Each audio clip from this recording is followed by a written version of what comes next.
Happy retrospective. Happy Picture This. Welcome back to Picture This, a show about Best Picture movies where Chad and I attempt to watch every single nominee for Best Picture and talking about the Oscars in the years that they happened. Big year this year. This is the year. I think when we look at the Oscars at Oscars 200, we'll look back at this one as one of the more notable ones. Not just because it was an upset for the win, but because of how the win went down and just the crop of movies that were competing for the Oscar in 2016. But Chad, how are you doing today?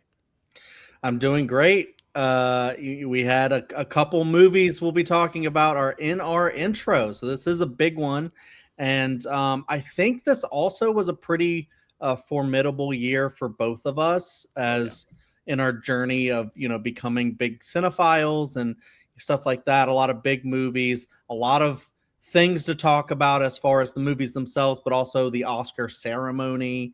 And yeah, I was just I was what 26? Yes. Yeah. Yes, I was 26. Yeah. In that year. And you were how old? 18. 18 years old. 18. Yeah, this is my first year of college, last year of high school, so this was a huge year.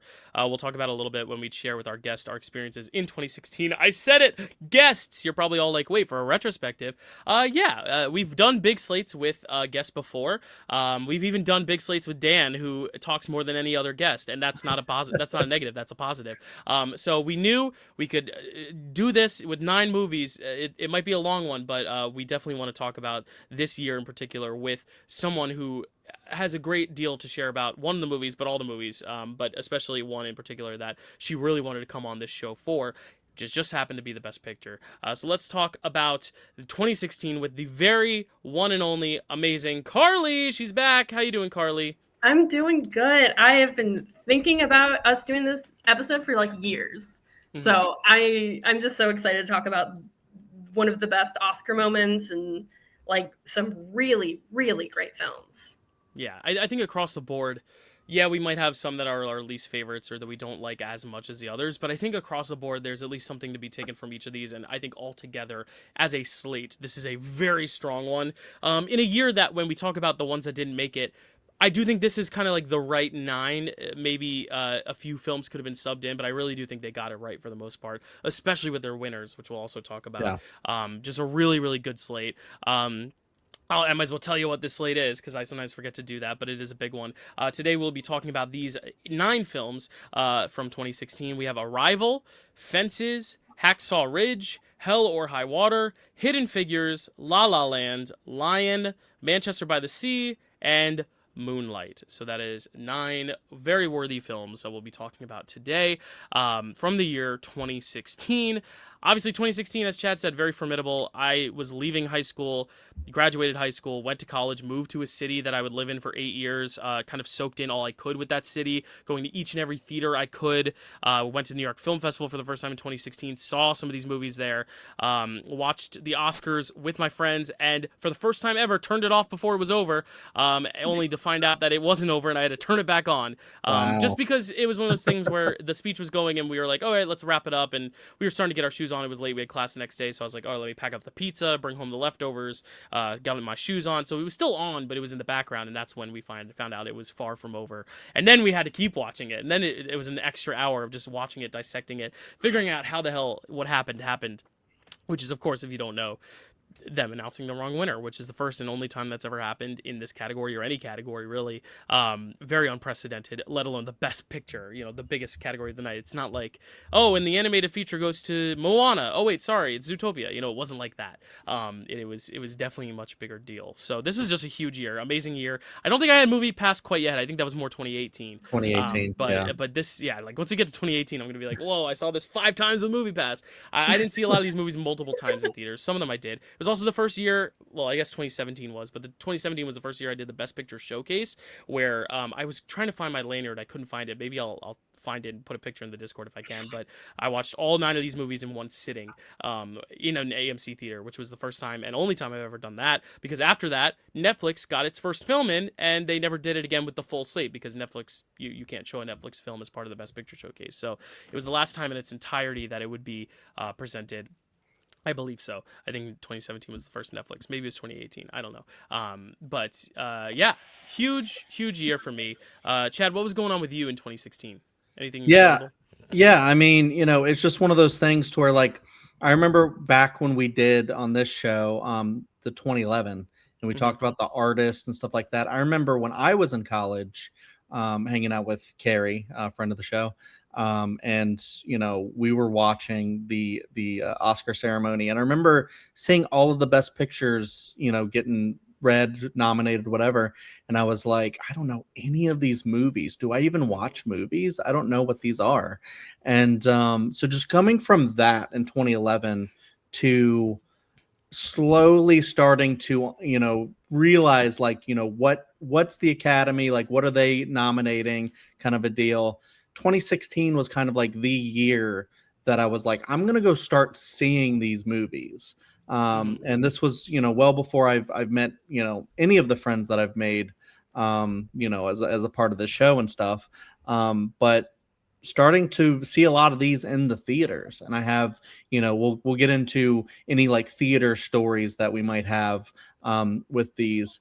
But yeah, it's just one of those things where, like, I just remember um this being just like a really big moment for me, and like changing how I am as a cinephile. So a very similar path to you, a little bit later in my life than yours, but everyone finds their own journey on different, at different times. And Hmm.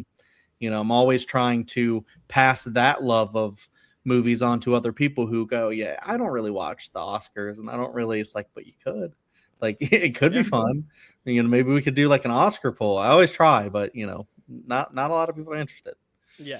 Mm. I will say, when we get to the films, I will tell you where they were in the Best Picture Showcase lineup, so I can tell you what time of day it was that I watched them, because I think Wow. that was also kind of fun, because it wasn't in alphabetical order. So, like, I'll just tell you right now, I watched Hell or High Water at like 3 a.m. Wow. Arrival was at 6 a.m. the next day. Everything started with Manchester by the Sea at 10 a.m. the day before. So, La La Land was the big 8 p.m. Centerpiece. So it was a really interesting night. So I'll tell you when we get there. I'll be like, this. I watched it at this time, because I just think that's another fun thing about it. Karly, 2016, what was going on with you in 2016? Do you have any memories of these films? Obviously, we'll talk about them specifically, but just in general. Yeah, in 2016, it was actually I went to community college for my first 2 years of college. So Mm-hmm. this was my first year, like, in college, like Cool. living in a dorm and all that. Yeah. And it was when I was first starting to kind of become a film fan. So I had seen, by the time the ceremony aired, I'd seen 4 of these. Mm. But a lot of them were watched minimized on my computer while I was like doing other things. So not as Nolan intended. So just like very distracted, just kind of like watching them, just kind of because I kind of wanted to be able to comment on them. So I was like a little shaky on that. But so that's where I was. 2017 is when I really got into film and like started being more intentional with it. So I had seen 4 of these in that year. I just hadn't seen the majority of the slate. And I remember I didn't watch the Oscars. I followed it on Twitter, and I remember being very upset when La La Land won, and just being like very upset, like pacing angrily around my dorm room, ranting about it. And then I checked Twitter again. I was like, huh? What? Like very confused. And then so I cried when La La Land won, and then I cried again when Moonlight won, but happy crying this time. Yeah. So it was just a big old roller coaster of emotions. When we get to Moonlight, I can talk a little bit more about why I had such high emotions. But it was a lot. And that moment, we'll talk about it when we talk about the Oscars themselves before we get into the films. But like, I think it's one of those things where even if you were a fan of one more than the other, it was just cool to see a movie that was clearly made for less money and not the top dog of the night win in such a way, but also a little bit like, wait, but like then the moment is kind of about the moment, not about the films themselves. So we'll talk about whether this is a good or bad thing and my feelings on that specific moment. But I agree, like it's definitely just one of those emotional whirlwinds that I think every single person, I at least I think so, if they watched it, can remember their reaction to it, or at least knows that it happened. And it was a huge news story. I mean, this is one of the biggest things that happened in movies. And I think since only the Will Smith slap has been as notable, if not more so. But nothing else has come close to this moment. So very just big Oscar year. So I'm glad we have 3 people on this to talk about it. But I didn't actually watch myself, but I wasn't into the watching it every year at that point. But I like you said, big news story. I definitely heard about it, and I was like, wait, what's going on right now? But I was also I don't think I watched. I might have, but I don't think I did. Or maybe I tuned in. Well, because Chad's favorite film only won the makeup award and nothing else, Suicide Squad. So that was okay. I mean, hey, maybe it is. Maybe it is. The joke didn't land, but maybe. I don't know. But yeah. Do we want to get into the history though a little bit first, and then we can talk about the movies, Chad? I will say this was the last year I didn't watch the Oscars. I learned my lesson that I need to be tuning in if stuff like this is going to happen. Period. Yeah, like it got a lot of people, I think, into watching it as well. You know, because you don't think that things like that will happen because it's such a, fancy event, and then slaps happen. So it's it can turn into Jerry Springer any second. Yeah, and 2017 they were like, we're bringing Beatty and Dunaway back, and everyone's like, really? And they came back, and because I remember Guillermo del Toro, when he won for Shape of Water, took the envelope and opened it up and went, it's actually me, which was really funny. But we'll talk about that moment a little bit more in depth in a sec. But let's set the scene though. 2016, I remember it vividly. Bad year in a lot of ways too, which what Chad's going to talk about, but also great year in some ways too. I also wore this shirt because this is the year I saw Hamilton on stage for the first time. It was the second year of its run. 2015 is when Hamilton came out on Broadway, but I did get to see this as my graduation present for high school. I got to sit in the very back row of Lynn, Leslie, and Philippa's third to last performance. So, wow. It was one of those things where tickets were so expensive that it was like, we can get you a back row ticket and it's only you can't see it with anyone. My whole family went to go see a different show while I saw Hamilton because they were like, we can only afford one ticket to Hamilton, so it's yours. That's so sweet. OBC. David was sick, but otherwise full original Broadway cast, sans Jonathan Groff, who had left at the point, but still amazing show, just wonderful. So I wanted to be like, hey, I got this in 2016 and I can fit it again, which is nice. So let me put it on because there was a time in my life where I couldn't. So 2016, great year, bad year. Let's talk about all the goods and the bads, Chad. Well, we all love Hamilton here. Let's get into the history. Designated the International Year of Pulses, the International Atomic Energy Agency announces that Iran has adequately dismantled its nuclear weapons program. More on that later. The WHO announces an outbreak of the Zika virus. Barack Obama visits Cuba, the first time a U.S. president did that since 1928. The gorilla Harambe is shot and killed at the Cincinnati Zoo after a 3-year-old fell into his enclosure. I was literally talking about that yesterday. That's crazy. Yeah. The longest and deepest railway tunnel is opened, called the Gothard Base Tunnel.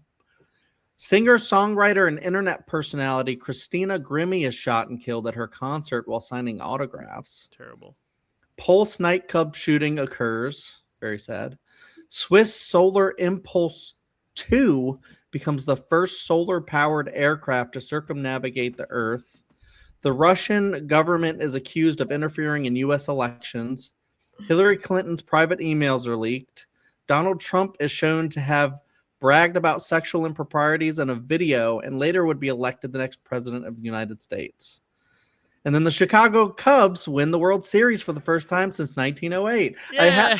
I have fun things and terrible things interwoven in it the sucks history. You were like, it was like the year of pulses, and I started like pulsing, and then you mentioned the pulse shooting, and I'm like, oh no. It's just one of those things. Yeah, it's terrible. It's like there's so many good and so many bad things that happened that year. So I hope no one took this pulse out of context. No. I just thought it was like pulse. Like I didn't know what pulsing means. Sorry. But you're good. I mean, pulse. There's a lot of pulse, but yeah, sad.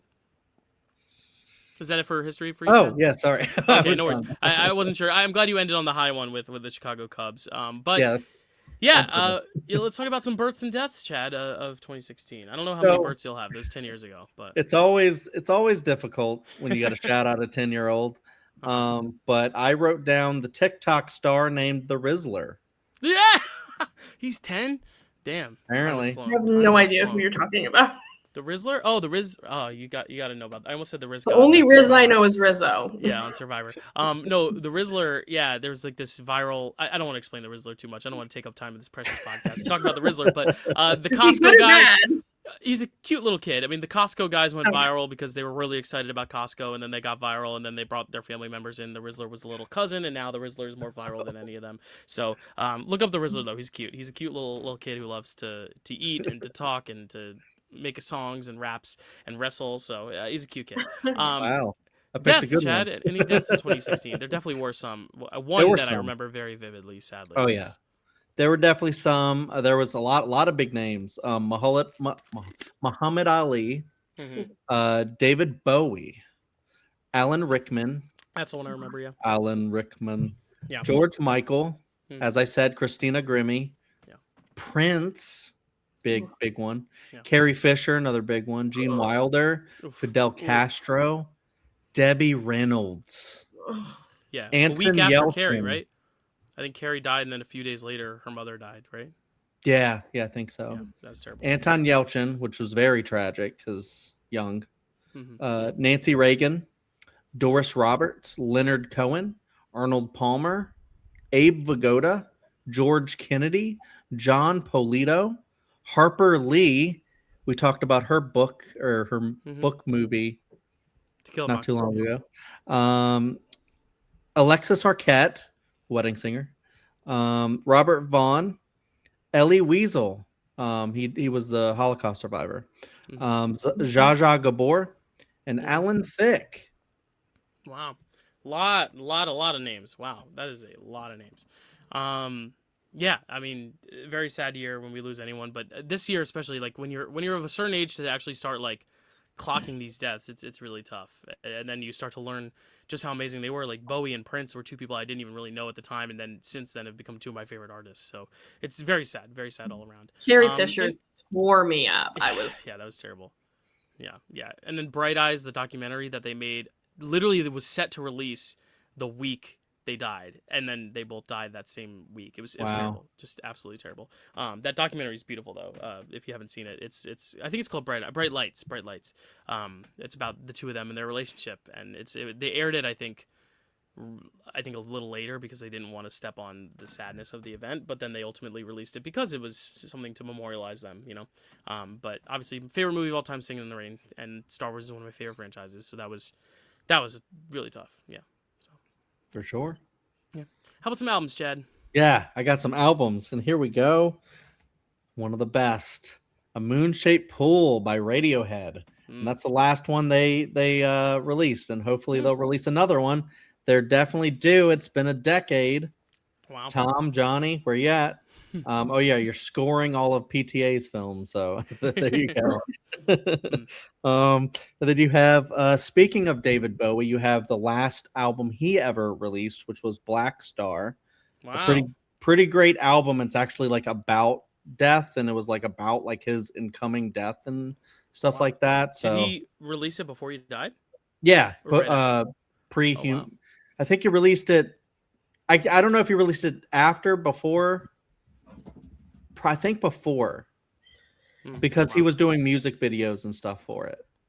Wow, very That's interesting. harrowing, yeah. And yeah, interesting and sad and just all the emotions. Then you have Blonde by Frank Ocean. I was actually surprised I didn't have that album because it's amazing. Teens of Denial by Car Seat Headrest. Then you have 22 A Million by Bon Iver. You have Skeleton Tree by Nick Cave and the Bad Seeds. Atrocity Exhibition by Danny Brown. The Life of Pablo by Kanye West. Lemonade by Beyonce. We Got It From Here. Thank You for Your Service by A Tribe Called Quest. Very nice. Yeah, as for movies, let's talk about some other movies. Obviously, we're going to talk about the Oscars, but we have to talk about the movies that didn't make it. Obviously, a very big year for all of us, so I'm sure we all have a lot of films to talk about. But Chad, why don't you start off with your list, and then Karly, if you have anything else to add or any notable ones that you want to highlight afterwards, we can do that. That usually seems to be the best bet when listing off so many. So Chad, take us away. Oh, yeah. As you know, if you've seen the show before, I just rattle off a bunch of names. I don't really get into them that much, but we have Lamb, Ride Along 2, Norm from the North, Kung Fu Panda 3, Hail Caesar, Pride and Prejudice and Zombies, Deadpool, Zoolander 2, Eddie the Eagle, London Has Fallen. Hello, my name is Doris. The Divergent series Allegiant, Midnight Special, Batman v Superman, Dawn of Justice. I don't know if that was the Snyder Cut or not. My Big Fat Greek Wedding 2, Hardcore Henry, The Jungle Book, Barbershop The Next Cut. Now that's a great franchise, Barbershop series. Captain America Civil War, X-Men Apocalypse, Alice Through the Looking Glass, Teenage Mutant Ninja Turtles Out of the Shadows, Popstar Never Stop Never Stopping, Now You See Me Too, Warcraft, Finding Dory, Independence Day Resurgence, The Shallows, what a great shark movie, The Neon Demon, Swiss Army Man, The BFG, The Purge Election Year, The Secret Life of Pets, Cafe Society, Ghostbusters. I actually like that, Ghostbusters. Star Trek Beyond, Ice Age Collision Course, Lights Out, Jason Bourne, Suicide Squad, my favorite movie, Pete's Dragon, Sausage Party, not my favorite movie, Kubo and the Two Strings, Don't Breathe, Sully, Bridget Jones's Baby. I need to watch more of those because I like that first one. Blair Witch, The Magnificent Seven, Storks. Oh, yeah. Mike Flanagan classic, Ouija, Origin of Evil. Doctor Strange, The Love Witch, Fantastic Beasts and Where to Find Them. The Edge of 17, one Dylan really loves. Moana, Rogue One, A Star Wars Story. The Founder, Assassin's Creed, Sing, Patriots Day, A Monster Calls, bring your tissues. Silence, and Patterson. And for my best picture worthy, I have The Vavitch, Zootopia, 10 Cloverfield Lane, Everybody Wants Some, Hush, speaking of Mike Flanagan, Green Room, The Nice Guys, The Conjuring 2, Captain Fantastic, Deepwater Horizon, Loving, and one of my favorite movies like ever, Sing Street. Nice. Well, Sing and Sing Street. In the same Right. year. That's crazy. Yeah, Carly, do you have any more to add to that list? I know there were I a do, lot. Yeah. actually, Okay, yeah. Nice. Yeah, there's I so also- many. Yeah, on my list, I also had Edge of 17, Zootopia, and Hush. Other ones not mentioned. I love, and some of these might be technically 2017 or 2015. Yeah, I just that festival went released based in off 2016. Letterbox stuff, so let me know if I'm wrong. The Handmaiden is one I really like. Yep, how's it going?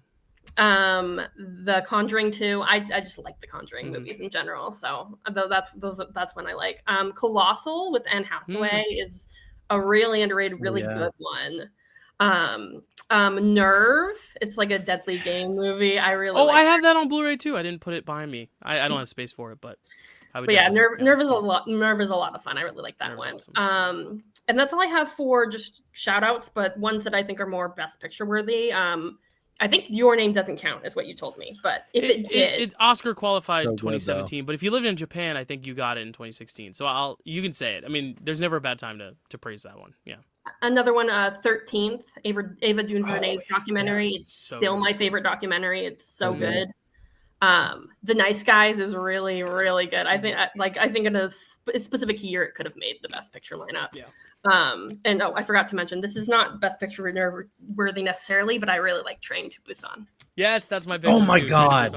Train to Busan. That's like is so one of good. the best horror movies ever. So yeah. One of the best Yeah. movies. Yeah. Movies, yeah, right, yeah. I was gonna say Train to Busan, and that was what was said. So I think every single thing I had that was notable enough was said. Yeah, I'm looking through my list now. You said Everybody Wants Some, right, Chad? Yep. Yeah, I watched that this morning for the first time, and I enjoyed it. Ah, so good. Yeah, because I am in the midst of the retrospective now. If you're listening to this in August when this comes out, so I've been watching a lot of movies that I've never seen before, a lot that I'm revisiting, and there's a lot of movies that I'm rewatching that I was like, oh, I really liked that one back then, and then a lot that I'm like, how did I not like that back then? And then another category where I'm just like, these are so good. I wish I had seen these back then. And Everybody Wants Some was definitely in that category. But yeah, great films. As we said, 9 of them made it. Some other ones that didn't make it. I know Chad brought up most of these, but I'm just going to bring them up because this one, there really wasn't a lot of like movies that were predicted to get in and then didn't. A lot of these movies kind of just the ones that got in were the ones that were kind of getting in mostly everywhere. Hidden Figures, I'll show you this chart. Hidden Figures was kind of the only one that had gotten snubbed a lot of places, but everything else got nominated for PGA and Critics' Choice, except for Hidden Figures, which still got in PGA. There was really no suspense in terms of nominations. It was just a question of would Hidden Figures get the 9th slot, or would it go to maybe Deadpool, but I think the Academy wasn't quite ready to do a superhero movie, especially one that was so crass, even though it did get a PGA nomination, Golden Globe, and WGA nod. Nocturnal Animals was on the radar for a lot. It got a lot of big above-the-line nominations, but just couldn't get Best Picture. 20th Century Women was one that was toyed around, just came out so late in the year, so it only picked up some screenplay love. Loving had a big Best Actress play attached to it, but probably just too small of a film to crack in. Daniel Blake wasn't really on the radar, but it did get a BAFTA Best Film nomination. It was one of the 5, because BAFTA only nominates 5, and it still made it in. It was the Palme d'Or winner, and nowadays I think if the Palme d'Or winner was also a BAFTA nominee, it would be a lock for Best Picture. Just back then it wasn't really the case, but if you don't have the criterion of that, go pick it up, it's good. And then the 4 that didn't really get many precursors but were always kind of in the conversation, I saw a lot of pundits saying, how did Captain Fantastic or Silence or Jackie or Sully not make it in? But they just didn't have a lot of precursors, but those were other movies from big directors like Martin Scorsese and Clint Eastwood, these directors that people thought would get their films in but just didn't. So a lot of interesting things that were like on the bubble, but ultimately these are the 9 we got. Not too many surprises here. Obviously, La La Land wins every single place except for the Oscars, too, which is something that we'll have to talk about in a sec, because that was also pretty unprecedented, is that it won literally everything else. And the only other thing that won was Moonlight for drama at the Globes. So, and the only reason being that La La Land couldn't compete for it. There's not a lot to talk about with the actual Oscars themselves, except for the moment. There was a tie, I believe, for best, what was it? Was it this year? Nope, I'm thinking of a different year. I'm thinking of the year 2012 sound tie. I remember, it wasn't a tie, but I remember predicting sound editing and sound mixing to be swapped, and it ended up being swapped with Hacksaw Ridge and Arrival. So in my brain, they tied, but they did not tie. I take that back. There was no tie. So the only cool thing was the Best Picture snub surprise, and also just the way it was handled. Obviously, Warren Beatty and Faye Dunaway, Bonnie and Clyde, they're coming out to announce the winner, and they were given the envelope for Best Actress that said Emma Stone on it. Warren Beatty clearly opens it up and looks confused because he knows there's something off, because it says Emma Stone La La Land, and him in his brain knows that she didn't just single-handedly produce La La Land, and that La La Land was a smaller title than Emma Stone. I'm on Warren's side for this one, because Faye, if you watch the video, rips it out of his hands, is like, come on, thinks he's stalling for fun, but he's genuinely perplexed, because he's had so much work done on his face, you can't see what he's feeling, his emotion, because it's just stuck in one spot. He pulls the envelope out of his hands, sees La La Land, and just reads La La Land, which, like, granted, she just thought he was having a bit. She saw La La Land, she read it. Neither of them are to blame. They gave them the wrong envelope. But at the same time, Warren knew something was off, probably should have said something, but also Faye should have also just read it and clocked that something was wrong. But again, they have an envelope. They think they're given the right envelope. They think they have the right winner. The whole La La Land team comes up, accepts the award, only for then halfway through the second speech, them to realize they didn't win. Some guy gets up there, says, "We lost, by the way." Other guy comes up, rips the envelope out of Warren's hand, clearly mad at Warren for some reason, because he thinks Warren purposely effed with them, and says, "No, Moonlight, you win Best Picture," because at that point Warren was given the right envelope. So the producer of La La Land, clearly a little angry just at the situation and the embarrassment, pulls up the Moonlight envelope. It's the famous shot where they zoom in on the Moonlight envelope, and then the Moonlight team comes up to accept their award. And I do say the producers were very generous to be like, we're very happy to pass this along to Moonlight, but obviously very awkward in the room. Jimmy Kimmel tries to make a joke about it. Doesn't really go over too well, because Warren tries to explain that he saw Emma Stone La La Land, and Kimmel just starts dunking on Warren, and then they invite Kimmel back the next year for some reason, and it's just a whole thing. So I want to hear just really briefly your thoughts on it. Yeah, Chad? It's just interesting that they got all the way to like multiple speeches being made before someone like the Academy knew what the thing was. Like, how'd they get that deep into it before La La Land had to correct? There is only a small amount of people who tally the votes who have the winners in the envelopes. Like, even the orchestra, the graphics, they don't know who's going to win, so they have a graphic prepped for each one. That's why when La La Land wins, the graphic goes up there and they start playing the score, because they had it ready to go, not because it was supposed to win. So what I think would have been funnier is if Casey Affleck was the last winner and then they pulled Manchester by the Sea, because then everyone would have been like, wait, what? I think because it was also La La Land, it was a little bit more like, wait, it did lose? Because everyone thought it was going to win. And it won director and it won Emma Stone. So like everyone just thought, okay, yeah, La La Land's winning. It wasn't like, I think if they had pulled like the editing envelope and been like Hacksaw Ridge, like I think it would have been like, wait, is this real? Like, are we? But because it said La La Land, how did Faye Dunaway think that it could have been something else? She was probably like, yeah, it's La La Land. And I think that's the issue there, because you do see a lot of people running on to tell people that something was that there was a mistake. So they do clock it early. It's just about getting the right envelope out there, and then once the information passes. Yeah, but it took a long time. I agree. Like it was a long time of him standing up there and watching the whole moment go down, knowing what's coming, and watching them scramble in the background, and then seeing Gosling start to laugh. It's funny, but it is also, it is what Chad and I were talking about DM wise. It's a little sad because Moonlight didn't get the proper moment. Because also, if it's an upset of this caliber where La La Land wins every single thing and then Moonlight wins the big one, that should have alone been a moment where they say Moonlight and everyone's just like, wait, what? That I think would have been a more satisfying moment for that film. But I think, ultimately they did still make it on stage and get to make a speech. And I actually I rewatched the clip. The last movie I watched in the slate was La La Land. So after I finished La La Land, I threw the clip on just kind of to refresh like everything that happened. And God, I was surprised at how funny it is. Like they let La La Land talk for so long, and you see the guy behind them like checking the envelope, and then he takes it. I'm like, oh, he's collecting evidence for later. And just the one guy who's like, we lost. Like he gives like a 1 minute speech knowing they lost, and then being like, we like heads up to that guy for being like, lost, I'm gonna have my moment. I don't care. I want my moment, and then I will tell everyone that we lost. I do love how just the La La Land producers were, how they're like, no, I'm going to be really happy to hand this to my friends from Moonlight. And when they announced the fact that Moonlight won, it still makes me cry. It still made me cry this time, even though it's like, it still made me cry, even though I know it was going to happen. Well, and Barry Jenkins too.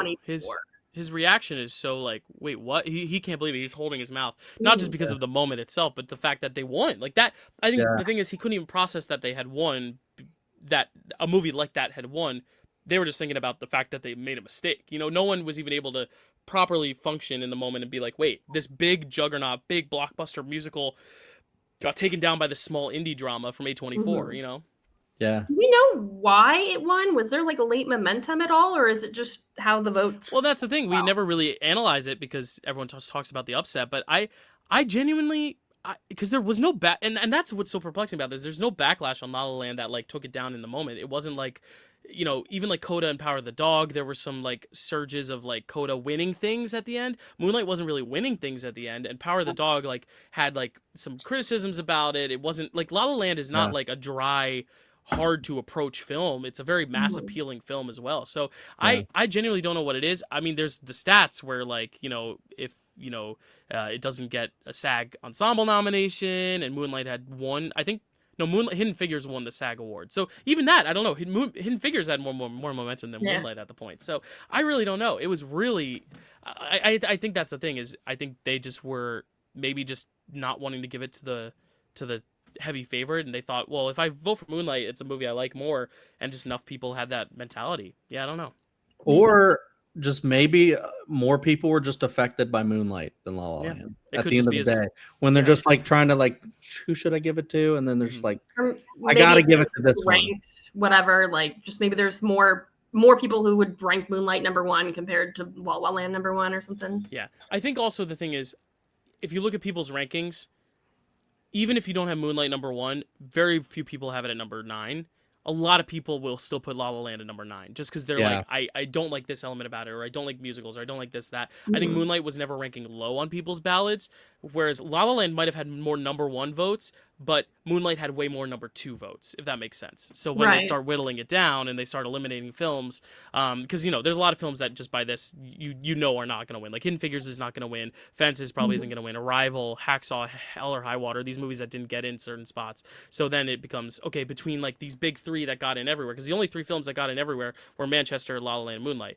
Between those 3, Manchester's a little too cold, and then the other 2, yeah, like I just think Moonlight had less haters than La La Land, even though La La Land might have had more fans. That might have been ultimately what happened. Because also Yeah. looking at the different branches, producers might go for La La Land because it was this big production. You know, BAFTA, it's a British audience. They're probably more taken by the big musical than the specific, a very American indie drama. Critics' Choice was so early on in the season, they were just Critics' Choice always just tries to predict the winner, so they just went with La La Land. So it really just could have been that when you put all these groups together with actors as well that awarded Hidden Figures, where do the actors go? They went with Moonlight. So really cool, But really cool.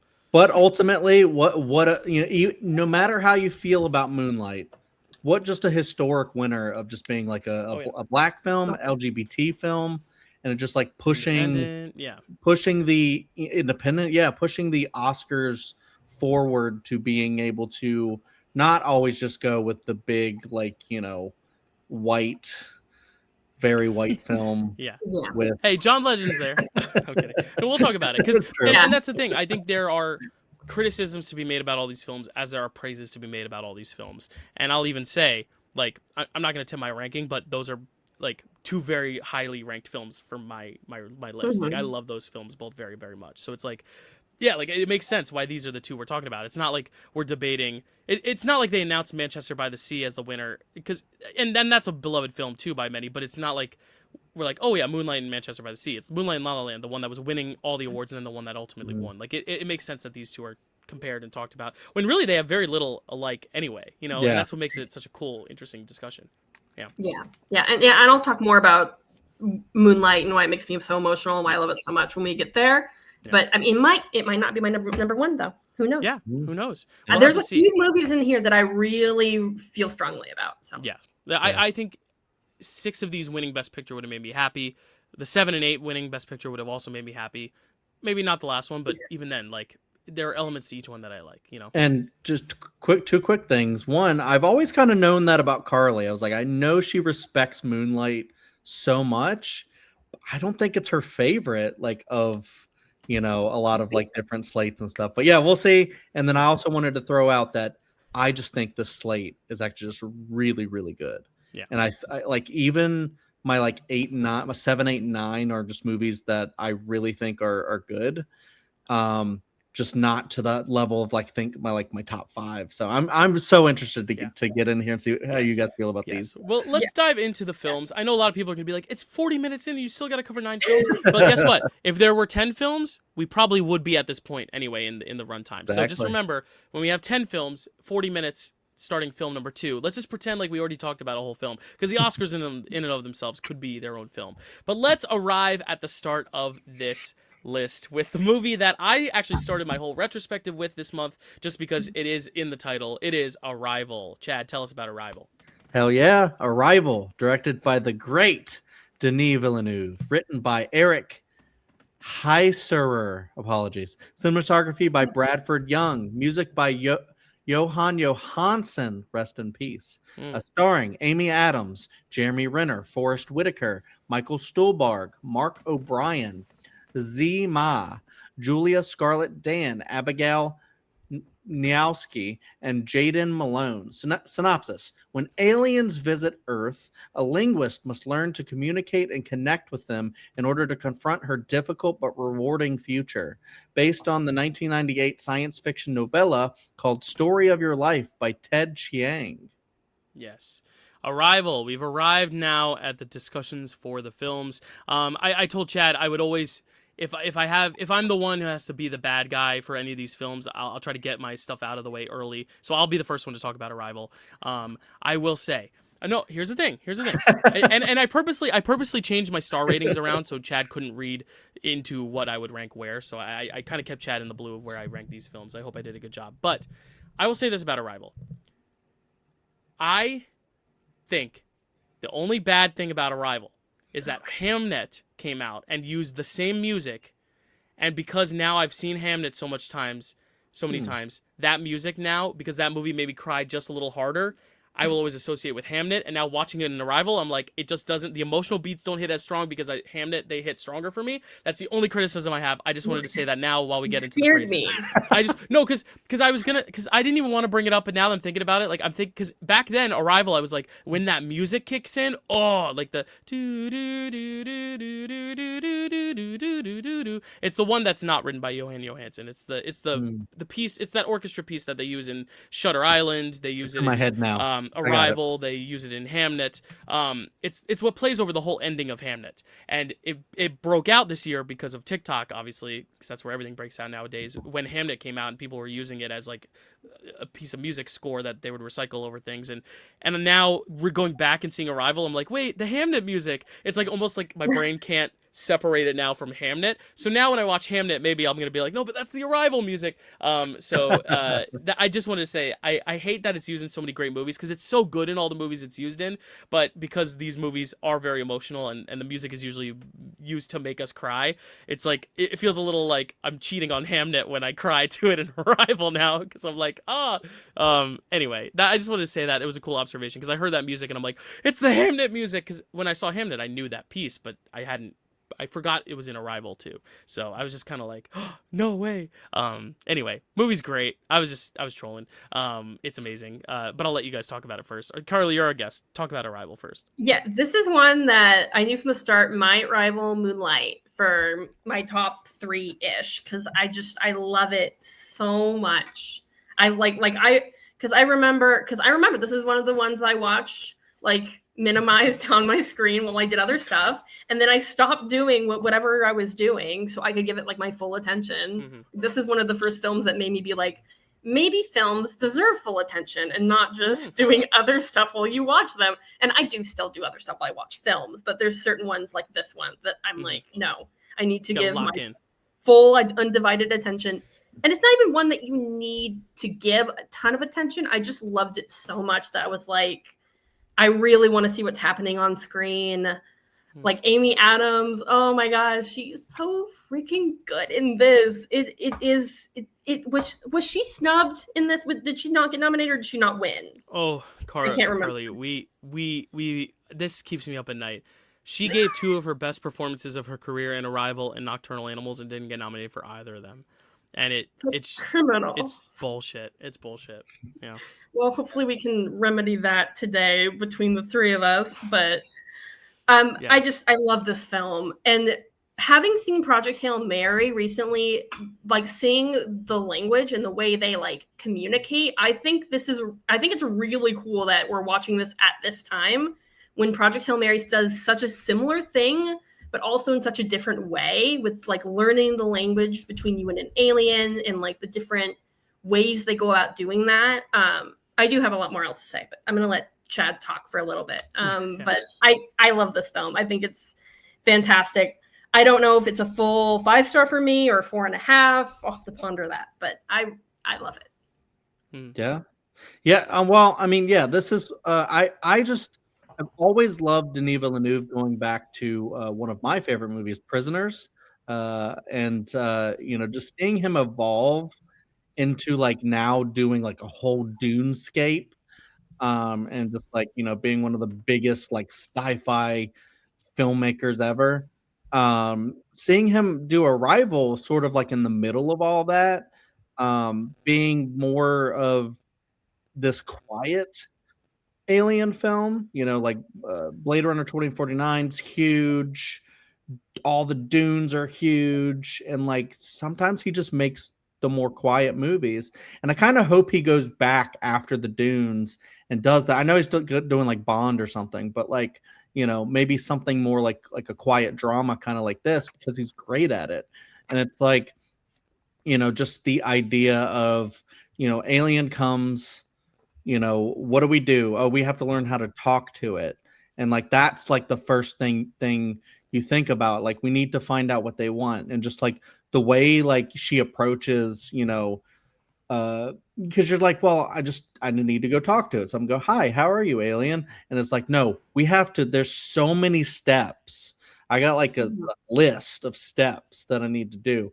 We need to teach it what a question is. We need to distinguish between these two things. And just like, it's just like really fascinating what like a linguist can do and how, they can end up, connecting with something like that. Like, these films, like Dylan and I at Sundance, it's all about connection. And but it is, we roll our eyes, but I think I've come around to the fact that, yeah, it is. I mean, they're not wrong. but yeah, inside joke there for Sundance, but we'll talk about it later. But yeah, this movie, yeah, like it's quiet. It's got like it might be recycled music, but it's got great music. It's got great visuals, just like striking with like just the ships and the the landscape and just beautifully rendered. Uh and just like the idea of like how they approach talking about like diplomacy, and it's like all of the countries like trying to figure out their own approach of talking to these new aliens, and how they approach working together or not. And most of the time it's not. It's like, I'm just gonna, what did it do? I gotta blow it up now. And kind of a deal. And like how we can like look at that versus like our like political landscape as a world right now, and apply it and go like, we need to be diplomatic, when we have something. Don't just assume that something's out there to get you, because it might be trying to save the human race. So, and this was pre-pandemic, so. Right. Yeah, no, I think it's fascinating. And this is something that I think the best alien movies all focus on. I mean, it's like Close Encounters and E.T. as well. They're very early, like very way before this, but it kind of deals with a similar thing, the fact of communication. Close Encounters is all about that with the do, do, do, do, do. But then like E.T., the idea that like these things might not necessarily be here to harm us, and are we essentially the villains because we are trying to harm them when we don't even know what they're here for. Because E.T.'s a botanist. He's trying to collect plants to study nature, and try to get back home. Like, he's harmless. And I think that's kind of the thing here too. It's like, you gotta, meet something on its terms before you make a judgment about them, before you decide to wage war, before you decide to cause a conflict. And yeah, I love what this film has to say about time and connection, and literal connection in terms of communication and the verbal communication. And I know, Karly, you were like, you don't have to be 100% like checked into this one. You can be doing something else. I actually think this is the one movie in the slate that I think you need to watch, because it is so visual, especially because the communication isn't verbal. It's a physical, visual communication, which I think is really important. Also, I mean, we talked about Coda, but Chad and I both like Coda. It's another idea of like communicating when you can't actually speak, and nonverbal, which I think could also make some people feel seen watching this one as well, because I think you get a lot with the visuals in this one, and I think obviously the very basic themes is something that a lot of people latch onto, but even the little things here and there, and just the way time is manipulated in this thing, but it doesn't feel like a Nolan film where the time is rearranged and things are out of order for the sake of like dramatic tension and to like enthrall us and keep us on our toes and keep it like lightning pace, but to serve an actual thematic function and to kind of put things into perspective. And again, that perspective of like, oh, you thought it was this thing, but if you took the time, you would realize this is something else. And I think that's kind of really beautiful about this one. And it does kind of sneak up on you every time you watch it, because it is complex enough that it's not clear cut. This is the twist, it's something that's a lot more layered. And I wouldn't even call it a twist exactly, but I do think on rewatch it completely changes the context of what you're watching. Right. And on my most recent rewatch, I was actually struck by I feel the reason that she's at peace with their daughter passing is because she views time the way I don't remember if they had a name, the way the creatures do. Like, I think she views time in such a different way than every other human. And I loved the fact that I could get that perspective after like watching for like the third time. Like, I think it's a film that really benefits from rewatches. I do agree. Yeah. And I think that, they're heptapods. I had to look it up. I was like, there's definitely a name.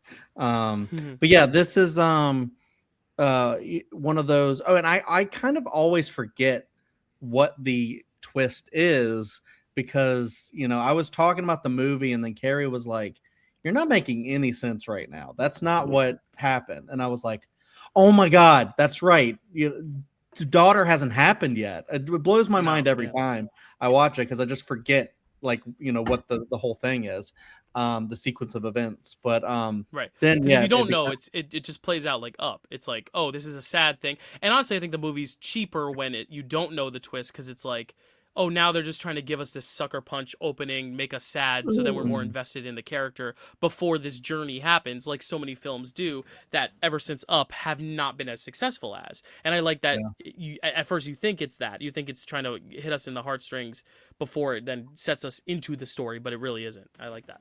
Yeah. And this would end up becoming one of the few movies in the slate, or I guess many, if you think about it, of children in peril Mm. or dying. And this one just like really gets me, in the I almost can't watch it kind of things. Just thinking about, if you have a kid, just thinking about them getting sick, like even Yeah. watching like The Exorcist and stuff. You more so watch it when you're a parent. You watch it of what's going on with my kid, and is this like a big deal or what. And I don't like, that's an interesting idea that Carly brought up, like thinking about like how she's maybe viewing it more from the heptapod's perspective.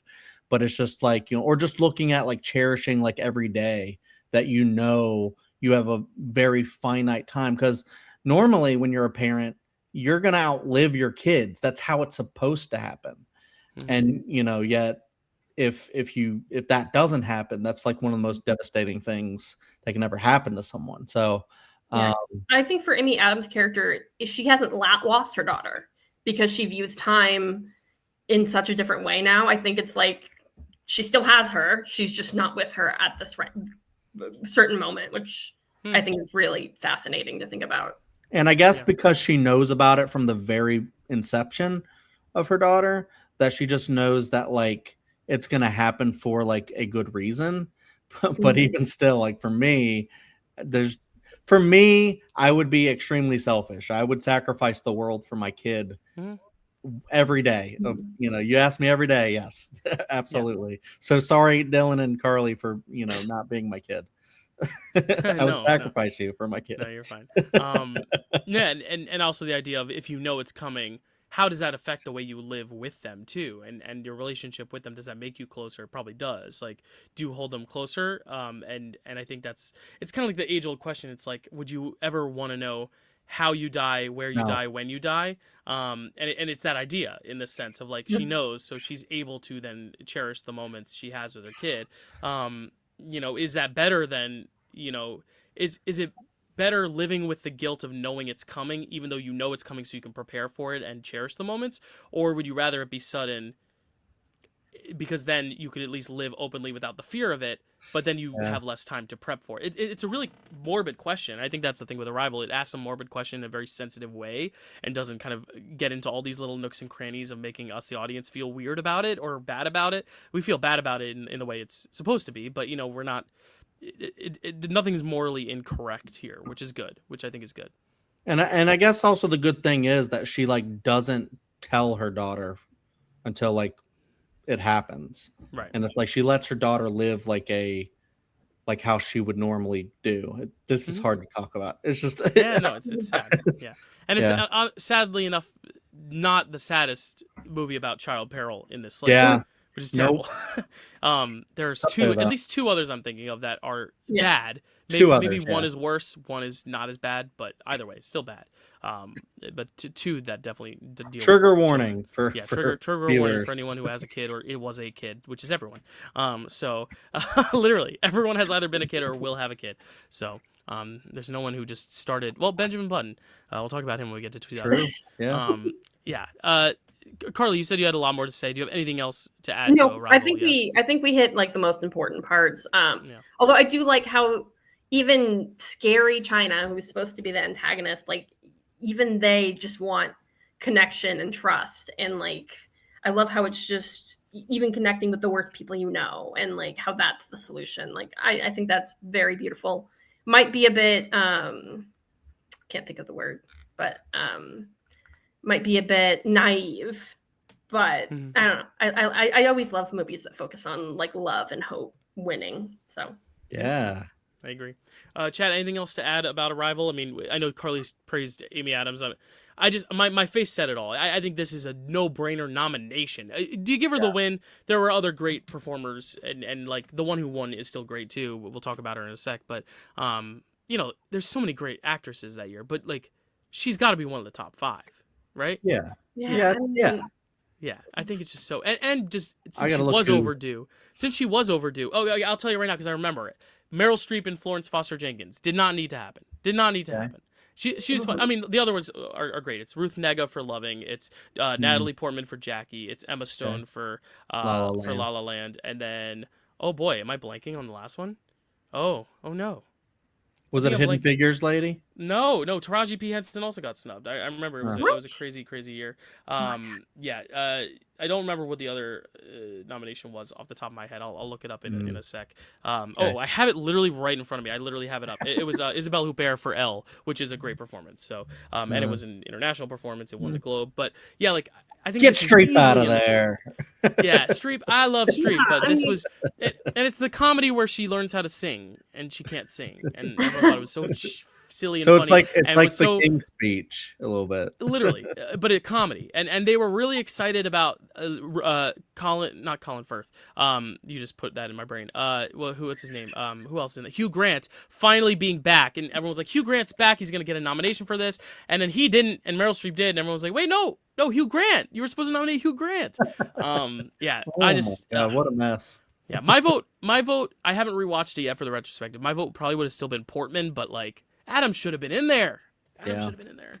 Ugh. Yeah, her and Glenn Close are the two that I'm just like, give them an Oscar already. Well, yeah. I know they haven't been in movies to deserve it recently. Well, and that's the thing I was going to say too, is like Amy Adams, even if this isn't her best performance in her career, even if it's not the best performance of the year, this is the year that made the most sense for her to win because she was overdue and she had just gotten nominated for The Fighter and just gotten nominated for American Hustle. Like she was getting the nominations. This is her fourth. This would have been her 4th or 5th nomination. And it doesn't happen. And then they're like, oh, but we'll give you one for Vice in a few years. And it's like, no, we don't want that. We want it for Vice. Yeah, like why do you have to? Yeah, because she's not gonna win for Vice. Like that's the thing. This is the one where it makes sense for her to win. And if you're not gonna give it to her for this, Nocturnal Animals was also right there. Oh nope, we can only have Michael Shannon. I don't know. Sorry. Karly episodes always get rants. They always get rants from us. Yeah. But best actress snub in our time, I think. But either way, happy Meryl Streep. You got your 28th one or whatever. Congrats.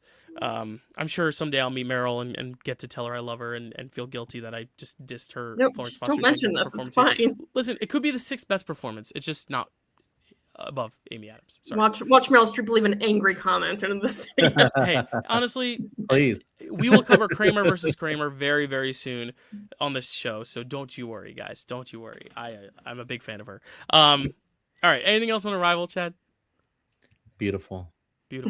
Arrival nominated for 8 wins. 8 nominations. Sorry, 1 win. It wins for sound editing. Good sound effects made in this. Obviously, alien sounds and. Was Villeneuve nominated at all? Yes, he was. It was nominated for director for Denis Villeneuve. This was his first nomination for director. Adapted screenplay, sound mixing, production design, cinematography, and film editing. So really got nominated for a ton of techs, no acting nominations. But what film did get 2 acting nominations and actually won an award for supporting actress for another person who was overdue who finally got her due? It was Viola Davis in Denzel Washington's adaptation of August Wilson's Fences. Chad, tell us about Fences. Fences, directed by Denzel. Wait.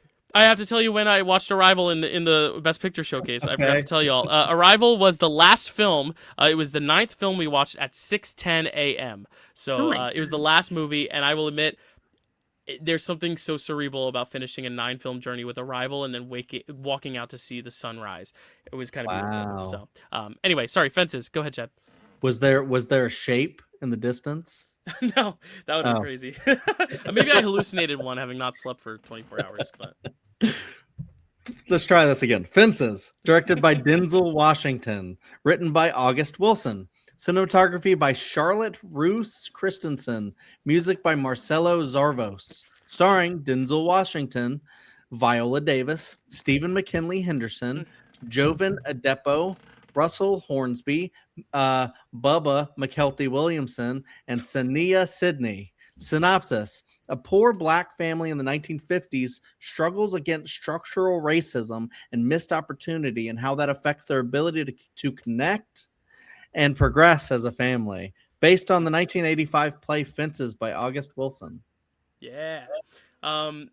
Based on the play by August Wilson, it kind of is the play. I mean, it's kind of like one of those Hamlet situations where they took the play, they adapted it for the screen, maybe they cut a few things out, but the play plays for, 2 hours, so they kind of have a set. It is outside, so you get a little bit of a difference there between stage and screen, but my whole thing has been, as long as the actors are crushing it and the material itself is that good, I don't mind if it's on screen. A lot of people say, just keep it on the stage, it's too stagey. I'm like, yeah, but like, you could say that about any film that's like 12 Angry Men. It's just them in a courtroom talking. You can put that on stage too. But I mean, like, you still are making a movie. You're still making edits. You're still making cinematography. You still have to build a and set. it being a movie, I think, makes it more accessible to more people too. Yes, yeah, and you can go inside the house, and you can go outside the house, and you can go on the garbage truck. Like, there's things you can't do on stage, even though they might have done that on stage too, because also Broadway is magical. But yeah, Viola Davis and Denzel had done this on Broadway, and this was part of. Oh, they were on Broadway with it? Yeah, so they were so cool. They were in this on Broadway, which is also kind of why people were like, it's just them doing the same thing. But hey, again, if you do something really well, I don't know. But this was part of Denzel Washington's attempt to adapt all of the August Wilson American Century Cycle films, plays into films. So there are 10 plays. They're all kind of set around Pittsburgh, and his whole goal was to adapt each one. He's only made it 3 of the way so far. He started with this one. This was his first one that he was going to direct, and then the next one was obviously Ma Rainey's Black Bottom. The third one was The Piano Lesson, and now the next one they're making, I believe, is going to be what's it called? Joe Turner's Come and Gone is going to be the next one that he's going to make. So he's not necessarily directing all these, but he wanted to produce them because he just loved this text so much. And as Karly, you said, it was a way to get August Wilson plays to be more accessible to audiences. Also, you're putting big stars in it, so this is also a good way to flex their acting chops and maybe get acting awards for them, and it worked. Viola Davis has been nominated for 2 of the 3 that he's done, August Wilson plays, and one of them she won for, so it's obviously working. Chadwick Boseman got a nomination for one. Danielle Deadwyler got a bunch of love for one, even though she didn't get the Oscar nomination for it, so obviously, he's doing something right, starting some big careers. Yovan Adepo got a boost from this. Sanaya Sidney booked King Richard from this. So, again, a lot of good stuff going on here, even though it is just Fences. If you read the play, you've seen the play, this is probably what you could expect. But for those who hadn't seen the play, this is what you get, and there's a lot of good stuff in Fences to absorb. Yeah. And hey, this is a Karly episode. We're not going to get Tennessee Williams. I was just about to say, we always cover plays with me. Hey, but that's, and I think there's a reason.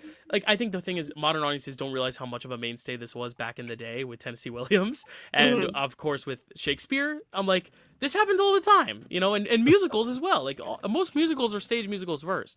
Not everything's La La Land, So I'm totally fine with this being a film. We've covered that, unless you guys contraire to that. I don't think that's even a word. Unless you're contrarian to that. But let's talk about Fences. Let's just talk about the piece, because I guarantee none of us have actually seen this on stage on Broadway, because who could have even scored that ticket? It was so hot. But what are your thoughts on Fences, guys? Whoever wants to start. This is actually my first time watching it. Oh, cool. Oh, nice. All the other ones in the slate I'd seen at least once before. This was the first time I saw this one. Just because I just saw the other ones for one reason or another. And then when I knew I was going to be on the 2016 episode, I was like, I'll just hold off on Fences and watch it for the first time for this. Did I enjoy this movie? No. Oh, okay. Wow. Did I love it? Yes. It's Oh! a fun watch. Oh my gosh, you got us good. You got us good. I was about to disown you. I'm kidding. I don't own you anyway. But I was about to kick you from the booth. It's such a not fun watch. Like, there's so much of it that enrages me, and much of it that just makes me want to bang my head against the wall about Denzel Washington's character. But it's just so good, and it has so many layers, and just seeing this like all black story at a time when the Oscars was a lot more white than it is nowadays. It has so many layers, and like Viola Davis, oh my God, she is killing it. I'm really worried that we won't be able to pick her for acting. I'm really worried that she might not get picked because she deserves to. But like, it's just Karly, you do have the first pick for actress. You I know it's killing me. Karly, if you only knew how I felt about the performances in this slate, you would be resting easy. Don't worry. I'll just tell you that. Don't worry. Yeah. I love the depth here. I love the depth with the characters and like how the son is able to have complicated feelings about his abusive dad and how his mom also has complicated feelings, but like in different ways. And like, there's just so much, like you can tell it was a play first because of the depth of the characters and, you know, all that. But I did not enjoy watching this one, but it's so freaking good. It's so good. Yeah. Chad, does this fall in your children in peril, or is this more adjacent to it? Because it's not physical peril. Yeah, I guess baseball bat, but adjacent to. Yeah, I mean, I had in peril. I had opinions as well as far as, you know, the dadding of it all, where it's like you watch. Now you're a dad, you can have an opinion, on daddery. 10 years ago, I watched this on a plane, I believe, and I was very tired. I watched this weird atmosphere for that. Yeah, I believe I watched because I was going. I guess I watched some of these in 2017 when I was going to and from my honeymoon because I think I watched The Founder. What not to do, Chad? I watched The Watch Founder. Fences before your honeymoon is a one and done thing. I feel like no one else has ever done that. Which props to you. You guys must have had a great honeymoon because it would have solidified your marriage. I think I watched Fences going back from the honeymoon. After I broke my foot. That's another story. That's right. But yeah, that story. Yeah. Right. But yeah, I watched Fences and Silence, and because I don't normally sleep on planes. So like I was just so tired watching these things. I usually go for the fun movies on planes, Chad. Well, like I said, Chad's a film buff. This was my I was becoming a cinephile. So I was like, I need to watch this like slow Scorsese film about religion on the plane. Anyways, hey, if you're gonna have 3 hours undivided, it might as well. I mean, I think planes are sometimes the best times to actually focus on film, but that's such like a film bro cinephile thing to watch Fences in Silence on a plane. But hey, I mean, did you like it? Yeah, I liked both. I liked Fences a lot more this time around. Yeah. Just because like focusing on the like you guys saying like about it being obvious that it's a play is that it's like just the way they do like the blocking and the dialogue and just the back and forth for all the dialogue. You can just tell that it was like written in play form. With like I guess less like cinematic pausing and stuff like that. Kind of a deal. They got their play mentality of how they do it, and then they just transitioned it to film. But I just want to like say, because we started out, should it be a film? Should it just be a play? I think Denzel or Denzel, whatever you want to call him, I think he directed this so well. I was like actually really impressed. I was like, damn, Denzel's like a legit director. And so I was just really impressed with how he translated it, because I think you could do it badly. And I think this, you get all of the emotion. Like Karly said, she fell in love with it, even though she didn't love watching it. I totally get that. Like there are certain things that happen in this that are very frustrating with, infidelity and, damn Viola Davis being like such a strong character. And I'm skipping ahead, but like, what that has to sit there and like, not has to, but decides to raise her husband's illegitimate child. And I'm just like, not deserve her. Oh my God. Exactly. And I'm just like, Jesus. And, I just like to see like all of the, like of that time in the 1950s, like all of the attitudes that, being like a Black American in that time, in that place, trying to get a leg up, trying to, get ahead, and, maybe sports can be the thing. But what if that doesn't work out? And then are you going to take that out on your kids? What if your kids try to go and do something that you couldn't do? Are you going to, love them and support them and go, it's kind of like the whole Sing Street of the thing. The older brother couldn't do it. Is he going to tear his little brother down? No, he's going to support him and say, you go. I couldn't do it, but maybe you can figure it out. And that's so awesome too. I can like live through that and be excited for you, kind of a deal. And in this movie, it's not that.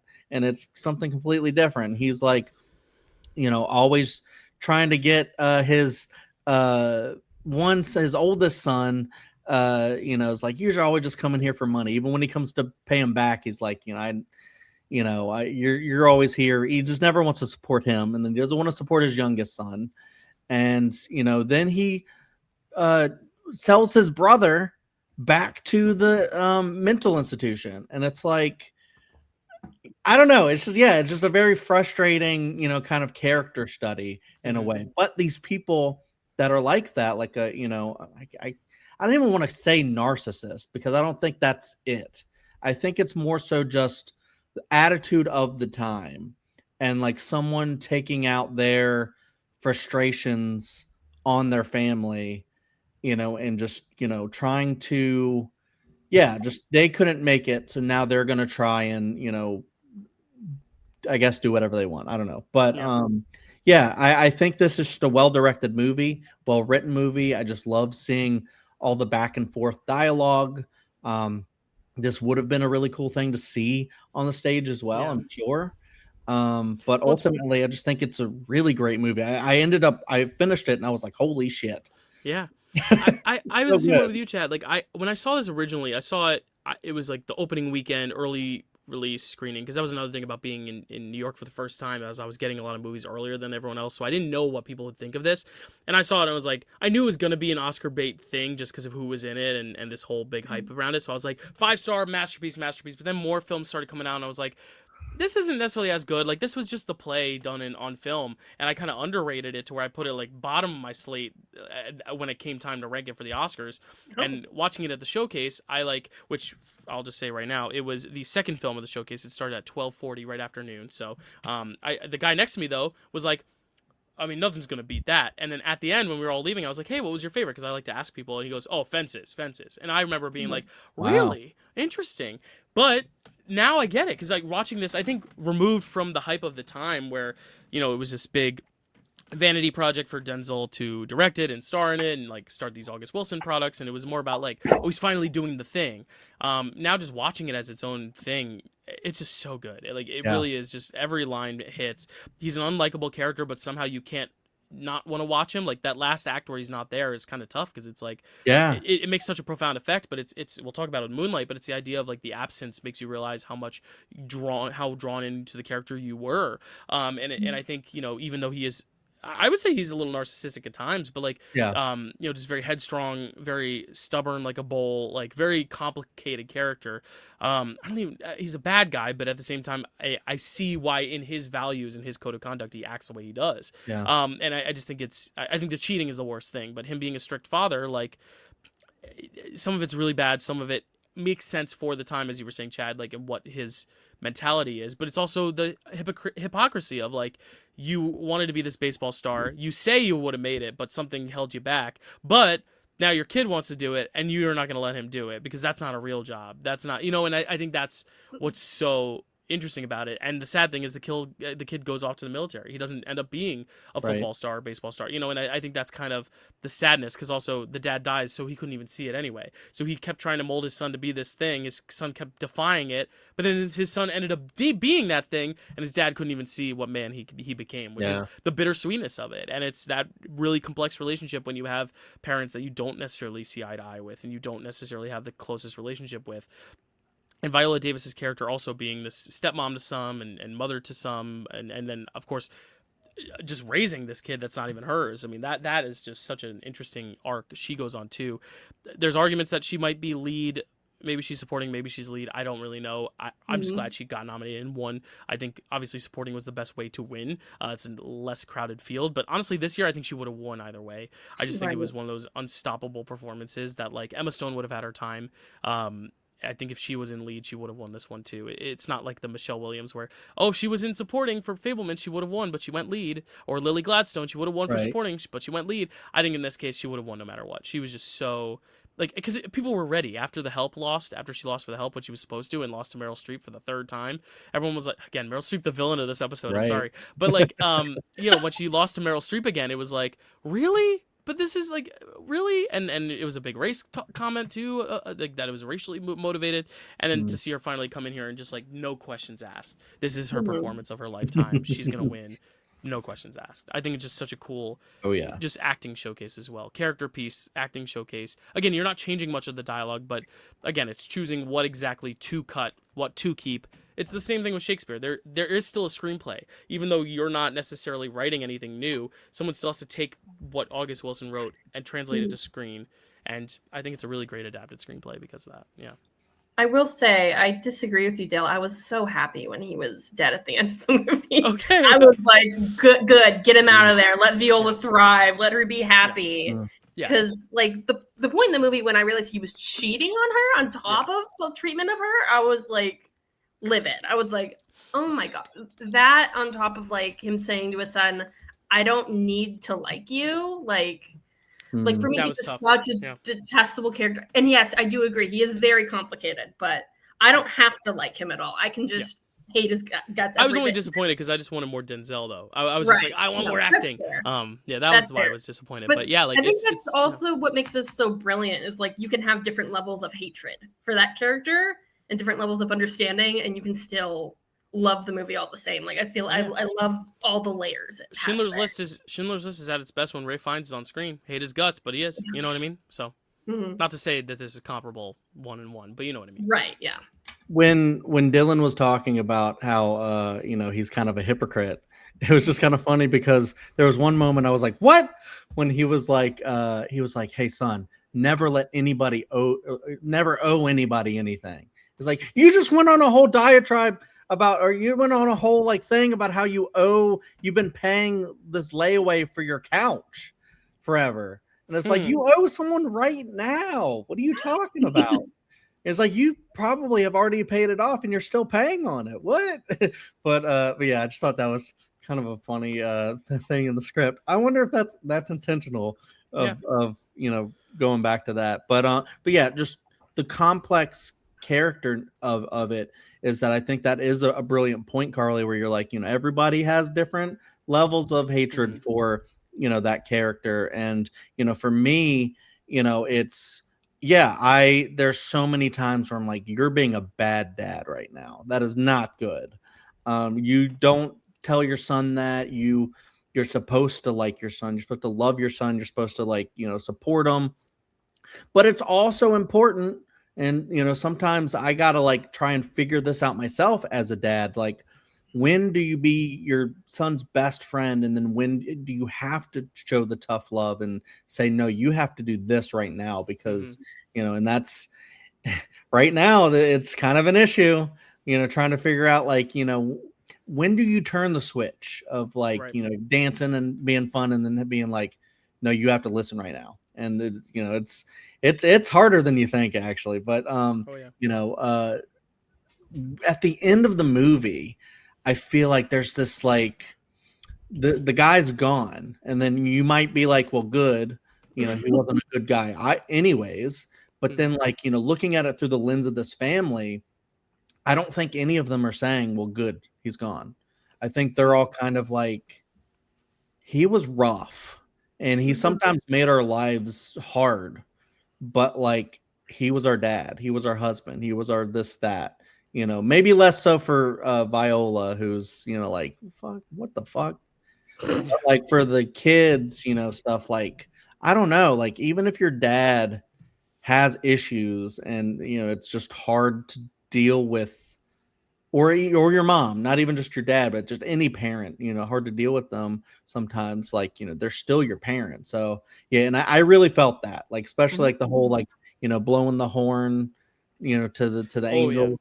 Stuff. I just thought that was so good. McKeldy Williamson, secret good. MVP of that. I mean, obviously Viola is the best performance in it for me, but like he's so good, and his arc is so, it's like heartbreaking. You know, it's Yeah. yeah, just wonderful. Just all the great that's the thing. There's no weakling in this cast. I think Nope. everyone is doing such a good job in what their role is. Even Sanaya Sidney, for the few minutes she's on, I'm like, yeah, I actually might like her performance here even stronger than King Richard. She's great in that too. She's young Serena Williams, but or is she Venus? I don't remember which one.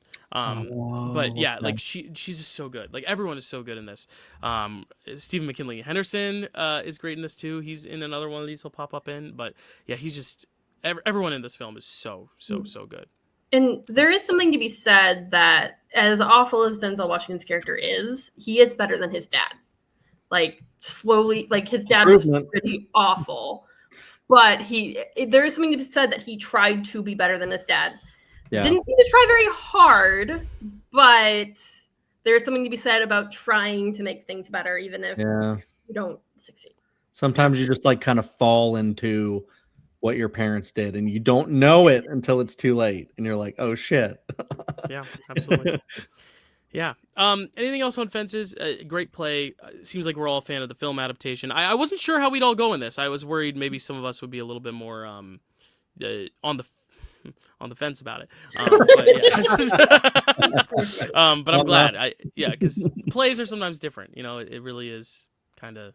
I think we've been positive on all the plays we've reviewed with Karly, right? Oh, with Karly, yeah. I mean, I didn't love Cat on a Hot Tin Roof, but that's because of like actual stuff that was cut from the play, not necessarily because it was. Oh, right, the LGBT stuff, right? But again, like plays sometimes just issue in a lot of criticisms on like, does it even need to exist, yada yada. So I'm glad. Yeah, we seem to be very pro play here, which is good. You know, all sorts of plays. Usually, good plays have good scripts, so I think that helps. That's the thing. True. Yeah, that definitely helps.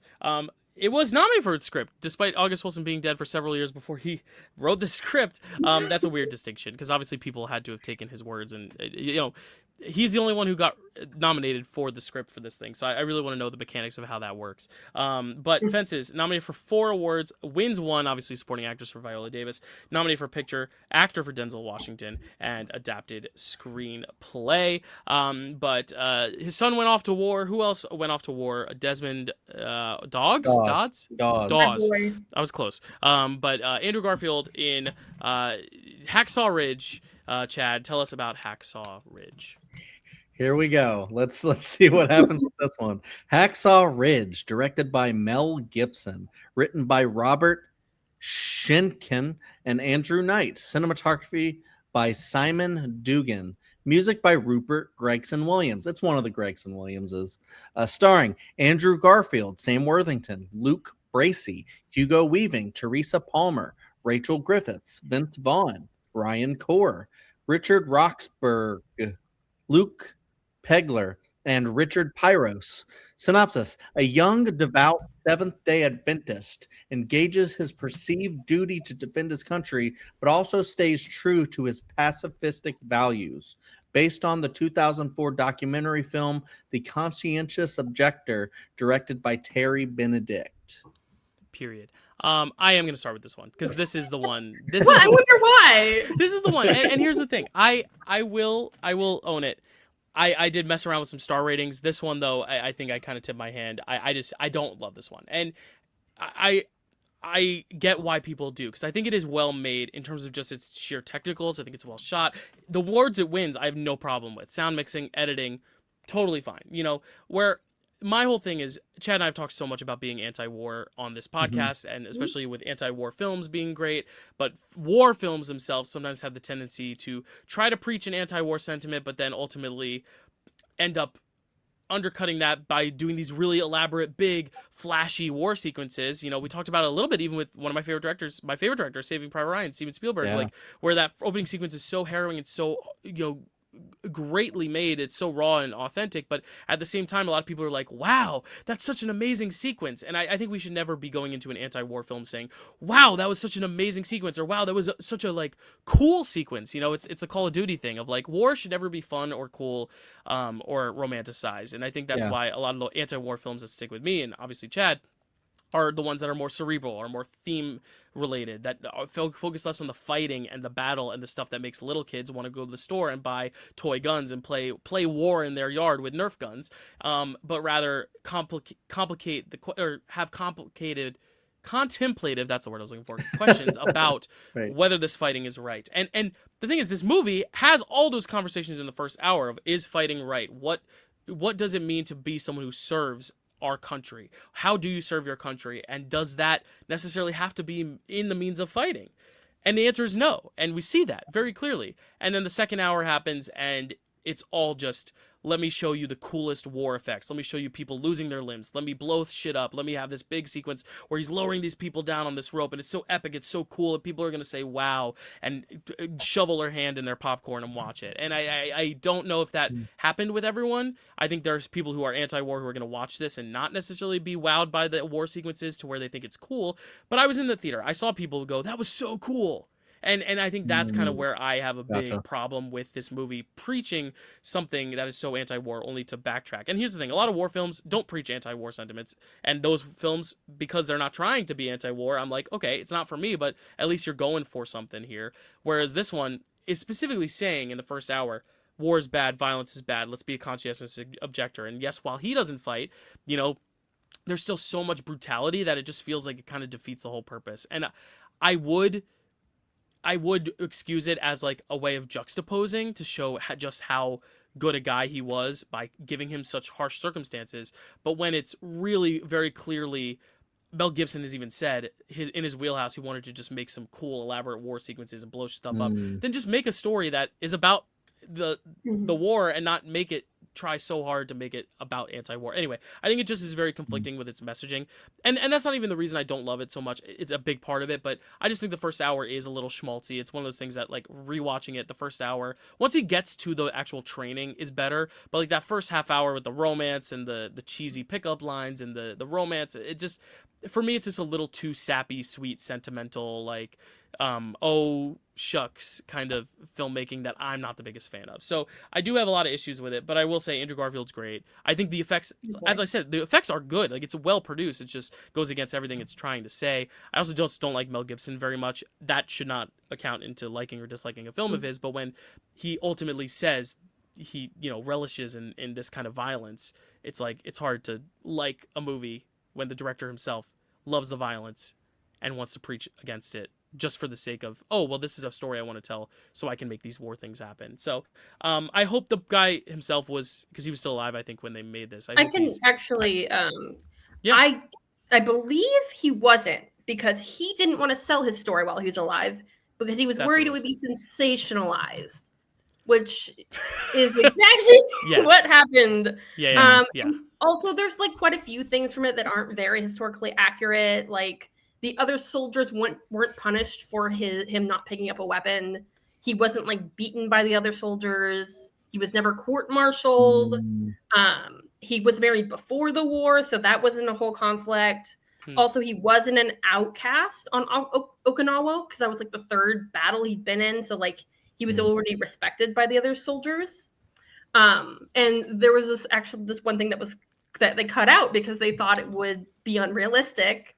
But he was like taking care of people while like his arm was shattered from like a bullet or something, which is wild, because it's like the iron lung thing where it's like, not iron lung, iron claw thing, where it's like, oh, we have to cut that out. It's unrealistic, when it's just the reality of like what happened. Right. Yeah. So, but I'll go into my thoughts. My boy's here. I love Andrew Garfield so much. Yeah, sing this film for because I know I'm in the minority. I know, because obviously it wins 2 Oscars. It's nominated. People do love this film, which is I for me, that's my own personal thoughts on it. I totally am not ever going to say that anyone's wrong for liking this one, because I know people do, and I found a little entertainment of it the first time I watched it. It's not since after, when I've thought about it, I've been like, you know. So I don't want people to think I'm like, this movie's bad, because I don't think there's a bad movie in this slate. It's just I don't like what it's doing. Right. You know what I mean? Yeah. I do really like the first hour. Like the first hour, the pacing of it did not drag for me. Maybe it's a little schmaltzy, but I don't know. I like it. I mean, Andrew Garfield sells it really well. Like, I'm like, oh my gosh, he's so cute with him and his little nurse wife, and like their little budding romance, and like I really liked like the conflict with the other soldiers. I do agree the second half of the violence is a lot, and I feel like you very easily could show violence without being over the top. Like you can show the violence, but really focus on what he's doing rather than having these big shots that are just showing how violent everything is and how awful it all is. Because also we know war's violent. You know what I mean? Like we don't need to see it necessarily. Yeah. Yeah. So it's like the zone of interest. It's like we don't need to see the Nazis kill the Jews for the 10 millionth time on screen when we could hear it and still get the effect. And I think that's why that movie's so strong. You know, it's my number. I don't think it would had to go full zone of interest. I think you could still show violence. Yeah. It just you could be a bit more practical with it. So I do like this movie, but I'm also torn about how much I like it because it has its positives that I really love and it has its negatives that I don't love as much. Yeah. Yeah. Yeah, it's fair. Chad. Yeah.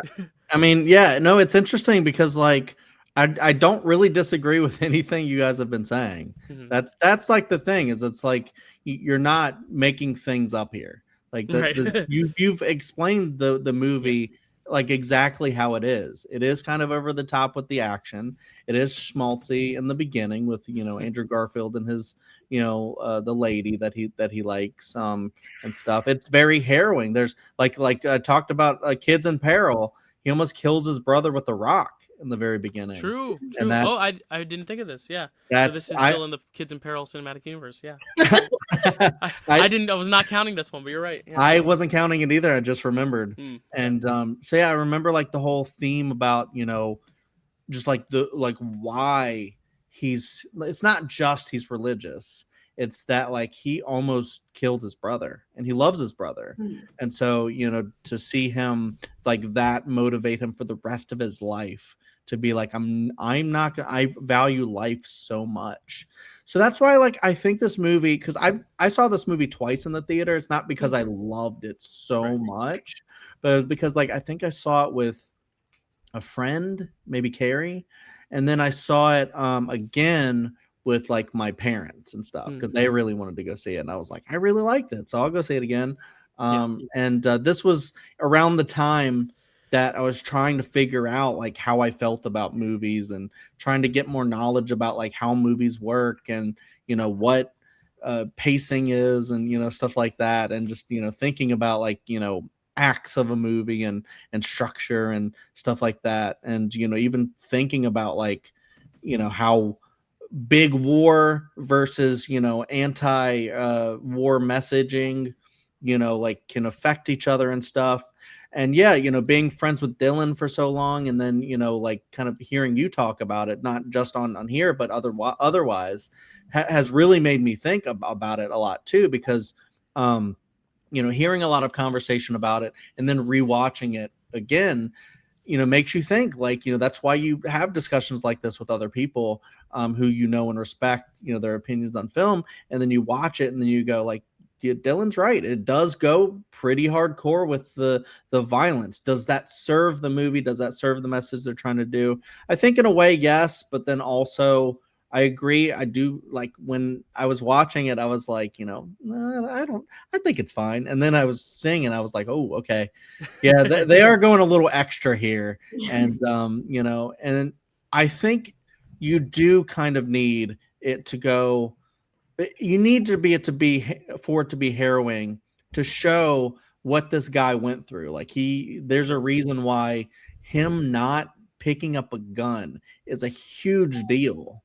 And the respect that he gets for not doing that, and then also going into harm's way and just trying to save people. Like there's a poster I have on Letterboxd that's like people, it's like a bunch of people have guns, and then he's got his hand coming in to like lend a hand to help. Wow. And I do think there could have been more moments like this, but he does have like the one moment where he helps the foreign soldier. And I love stuff like that. I kind of wish they had more moments of that and things rather than focusing on all the over the top violence and stuff like that. So yeah, I can kind of see being conflicted on this. I'm a little bit conflicted myself. I think there are a lot of really great moments. I also love kind of like the schmaltzy stuff, like the relationship building in the beginning, I think is really sweet. I just think, Andrew Garfield just crushes this movie. I think sometimes it feels like a little preachy and it's, religion stuff where I'm just kind of like, is this like a, one of those like religion movies that just feels like it's trying to push its, values on you? Or is it just really just trying to say that like, humanity within war is possible? And even though war shouldn't exist, if it's gonna exist, maybe there can be people like Desmond Dawes that go in and, try to make it less terrible and actually save more lives than they take. Kind of a deal. I feel like there's a lot to say. Karly bringing in some of the facts also really just makes you think, where it's just like all of these movies, like we'll get into another movie that's kind of like this, where it's like they change so much about it, and then you're just like, well, what am I watching? Am I watching like what really happened, or am I just watching like what you want it to be? Right. And it's just like, I kind of want to see what really happened. Like that's why we'll get to Bohemian Rhapsody at some point. That's like one of the biggest. Like, Bill loves that movie. Why? Why do we have to? Can we skip it? I'm kidding. I'm kidding. But yeah, it's like, kind of like because this is a biopic essentially, and it's like, we want to see kind of like the real stuff, and I think it does give us some of it. Like it's not like they made up every single thing, but there's so much that like you change that it just feels weird sometimes. And I don't know, I feel like this movie is just kind of like a Frankenstein of a lot of different things. And I think that's the thing, is like the schmaltzy stuff is fine if the whole movie is that, but then it goes hard pivot into this training in the camp, and I think that's the strongest. The middle act is the strongest part, where he's like getting court-martialed and all that stuff. Then it goes full action film. I think that's the thing, is like each third feels so different from the last that I think if there was more consistency between all three thirds, then maybe it would have been stronger.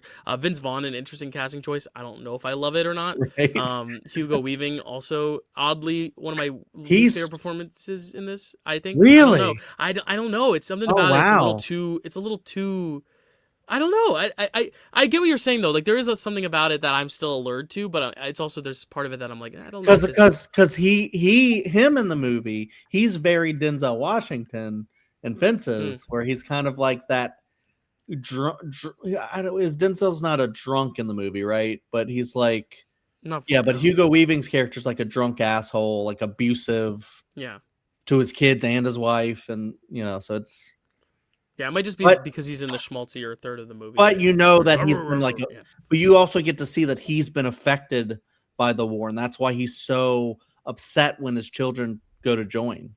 And then he helps. He comes in and he helps his son. He's good in that scene with the court hearing and stuff. Yeah, like there are moments, and that's the thing. Every movie has its high spots. I think the technicals.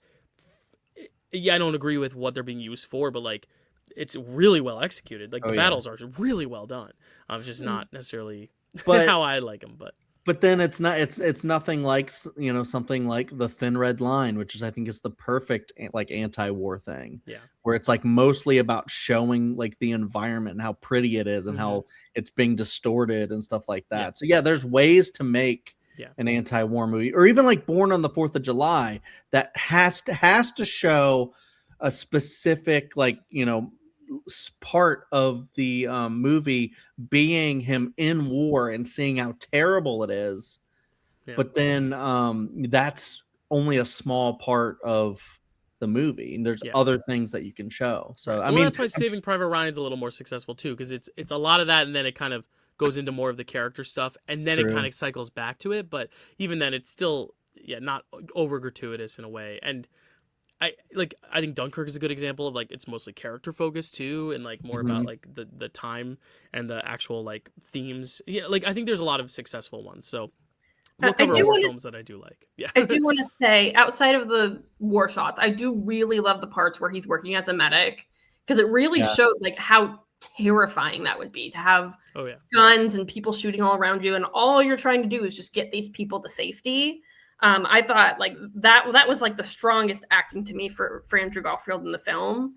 And I really loved the other soldiers rallying around him at the end and him being willing to work on his Sabbath because it's that important to the other soldiers. And like, I just wish we had gotten more of that rather than the flash war shots. Cause like there was a lot of times I was checking my phone in the second half because I was like, oh, this war sequence is probably going to go on for a few minutes. Right. Yeah. And just, it just sucks because there's so much here that I really love, but then there's just so much that's also just like, oh, dude, why do you have to do that? You had that one moment where he's like at the top of the ridge and he's like, you know, what do you want me to do, God? Kind of a deal. And then he hears all the people screaming, help. And then he's like, okay. And then I'm like, I'm kind of like, okay, very Hollywood, like, you know, movie, like, you know, preachy. But then I'm also kind of like, fuck yeah, okay, go save those people. You know, so I'm like on two sides of it. Charming. He's so charming that he can sell the schmaltzy stuff for me. Like, yeah, he can sell anything to me. Yeah, me too. Yeah, no, again, there's good things that it does, and I don't want to take away from that. But yeah, we all love Garfield here. Garfield's great. You know, if the cat. If it was someone else, if it was anyone else, it would be a lot less likable. This movie. Yeah, I think so. I think honestly it was a good casting choice because it does help forgive a lot of the hard parts of the second act. Is like, yeah, like his performance shines through, which I think is kind of also the point of the movie. You know, I mean, it's like how he was like this glimmer of light, and I think that's fitting. It's kind of like the Forrest Gump thing. It's like all this battle and destruction, but it's this guy just running through, and he sees someone, he's gonna save him. Like, I think it's a good companion piece to that 20 minutes of Forrest Gump too. Like, I just think in terms of its message, you know, not necessarily its execution, but yeah. And I did like seeing him, like, you know, bonding with some of the people that he was at odds with, you know, like that one soldier he bonded with in the little hole. And then that guy dies. And then I felt like the weight of that, where I was like, oh, his friend died. And then also at the very end, like after the movie's essentially over, seeing the real Desmond Dawes talking was such a cool moment where he's talking about like his real experience, and you're like, you know, what a hero kind of a deal. Yeah. So. Another fun fact is it was never revealed whether or not, like in real life, whether or not he did treat enemy soldiers at times, but they were sometimes found with American bandages. He never said he did it, but a lot of people figured that he did treat enemy soldiers when he found them. So I just think that says a lot about the type of man he was, and like he definitely deserves a movie. I just wish it was one that he would be more proud of than what I would feel. Yeah, it's a little dirty to be like, oh, good, now he's dead, we can make it. I'm like, I never like that, and that's true with a lot of movies that aren't even about war, but like just biopics. It's like you have to wait till someone passes to then be able to get permission to make it, or you have to get permission from other people who don't have a say. And again, Bohemian Rhapsody sugarcoated to be something that's not necessarily authentic. So definitely a shame. But I will say this was the 3:30 a.m. slot, so it was kind of like, if you were sleeping, guess what? These are gonna wake you up, and then you're gonna get Arrival after this, which is so much more like. Oh my god! This was sandwiched between Arrival and Hell or High Water, which is gonna be our next one. So we'll talk about that in a sec. But Hacksaw Ridge, nominated for 6 awards, wins 2 for sound mixing and for film editing. It is also nominated for Best Picture, Director for Mel Gibson, Actor for Andrew Garfield, Sound Editing. And as I just said, the other film that happened in the smack dab middle of the night during the Best Picture showcase. Also one that has a lot of shooting in it. So let's just transition. Hell or High Water. Chad, tell us about Hell or High Water. That's the question. Hell or high water? Which do you choose? Hell or high water? High water, yeah. As long as I can get a ladder to reach it. Yeah. Directed by David Mackenzie. Written by Taylor Sheridan. Cinematography by Giles Nutgens. Music by Nick Cave and Warren Ellis. Starring Jeff Bridges, Chris Pine, Ben Foster, Gil Birmingham, Marin Ireland, Katie Mixon, Dale Dickey, Kevin Rankin, Melanie Papalia, Amber Midthunder, Taylor Sheridan, and Margaret Bowman. Synopsis. 2 Texan brothers seek to secure their mother's ranch from the predatory banking system by performing heists while a couple of officers are on their tails. I spelled tails wrong. We don't know.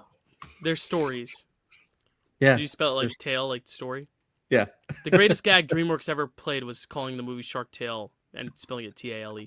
Anyway, yeah, Hell or High Water. Chad, I'll let you take this one first because I know you're obviously a fan of Denis. We talked about Denis, and we haven't talked about Sicario. We will never talk about Sicario, but this is what a obviously shame. part of Taylor Sheridan's pseudo trilogy, thematic trilogy with, of course, Sicario, Hell or High Water, and then Wind River, which would actually happen afterwards. So I'll start with you here because he's coining it the Frontier trilogy, which I'll admit didn't realize it was a trilogy until I was researching this and was like, oh yeah, okay. I didn't realize even that Taylor Sheridan was involved with Sicario, but yeah, Chad, what do you think of Hell or High Water? Wow, what I'd say what a great trilogy. Holy shit. Yeah, it's like the Cornetto trilogy. It's not it's more thematically linked than directly linked, but yeah, I really love this movie. I loved it back then. I love it now. Just a couple notes that I wrote. I don't write a lot of notes. I wish I was more like a Charles of writing notes. My buddy Charles, a friend of the show. But sometimes I'll write them when I have like big thoughts. And I wrote, why the fuck would regular people chase after bank robbers? This is why regular people shouldn't have guns. You heard it here. That's a take. Like they run after these guys. Like, guys, the bank has insurance. Why would you do this? This doesn't make any sense. Anyways, and then and I wrote the speech about being poor at the end. Hell yeah. And then everybody is the speech. Chad wrote the speech word for word. Yeah. He doesn't want to recite it right now.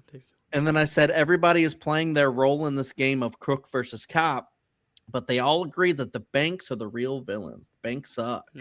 Yeah, I think this movie is great. I think it's about two brothers that are trying to save their ranch, and they're two very different people. I like both characters in different ways.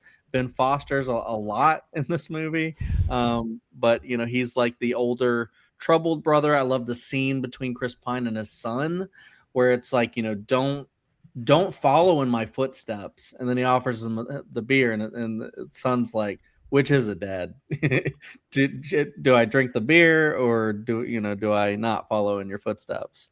And he's like, good job, son. Kind of a deal. Yeah, the speech at the end with like being poor and just like how you kind of got to do what you got to do sometimes, and things like that, and just like the juxtaposition of the criminals, I guess you would call them the heroes of the movie because you kind of want them to save the ranch and get back at the bank, but then you do have someone die in the movie, and like people start dying and stuff, and then it gets kind of real and a little bit more twisty. You have like the conversations between the two cops, which I think are very interesting to see, and it's just like it's kind of like a Heat, when you have like the movie Heat, where you have like the cops and the robbers, and you have them at odds, and you're just waiting for that big kind of like confrontation. And we get it a little bit like with the shootout, but then you get the real big confrontation at the end between Jeff Bridges and Chris Pine. And I just think that's just like one of the best scenes where it's just like they're never gonna sleep until like this there's closure on this, and this is settled, and it's a very kind of like Texas standoff kind of a thing. And I just love the vibes of it. I'm not a huge like Western fan. You can call this a Western, like a crime Western. I guess most Westerns are crime Westerns. But like a bank robbery heist kind of crime Western. And I don't know. I just love the characters. Ben Foster, I think, is just one of the best actors working. And I just remember him from freaking like Disney Channel days. So what was he on Disney Channel? Flash Forward. Wow. I think that was what it's called. Flash Forward is old school Disney. I don't remember that one. all I know Ben Foster for is playing like this type of role, you know. And I think I said in my review, I was like, I would have loved to see the version where Chris Pine plays Ben Foster's role and Ben Foster plays Chris Pine's role, because I think it would have been a lot more of an interesting kind of surreal, kind of different approach to the movie. I think it would be a lot different, because I think here it's like Chris Pine and Ben Foster are playing exactly who you think they would play, and Jeff Bridges is playing exactly who you'd expect him to play. Like, there's no surprise there. It's like you saw him in True Grit, you're gonna see him in this. It's probably be very similar to the same character, a little less dark, but yeah, like it's the same thing. And Where yes, he he's gets nominated for it, but got a you know, gruff voice, yeah. yeah, I mean, like it's just Jeff Bridges doing Jeff Bridges, which is great. I mean, he won an Oscar for doing that too in Crazy Heart. So he has a thing he does really well. It's just I would have loved to see if this kind of went outside the box a little bit more in that sense in the casting, because it felt very inspired not very inspired casting, but the cast is still great. And Matt wanted to give a shout out because we just recorded something else with him. He wanted to say that his pick for Best Actor would have been Ben Foster.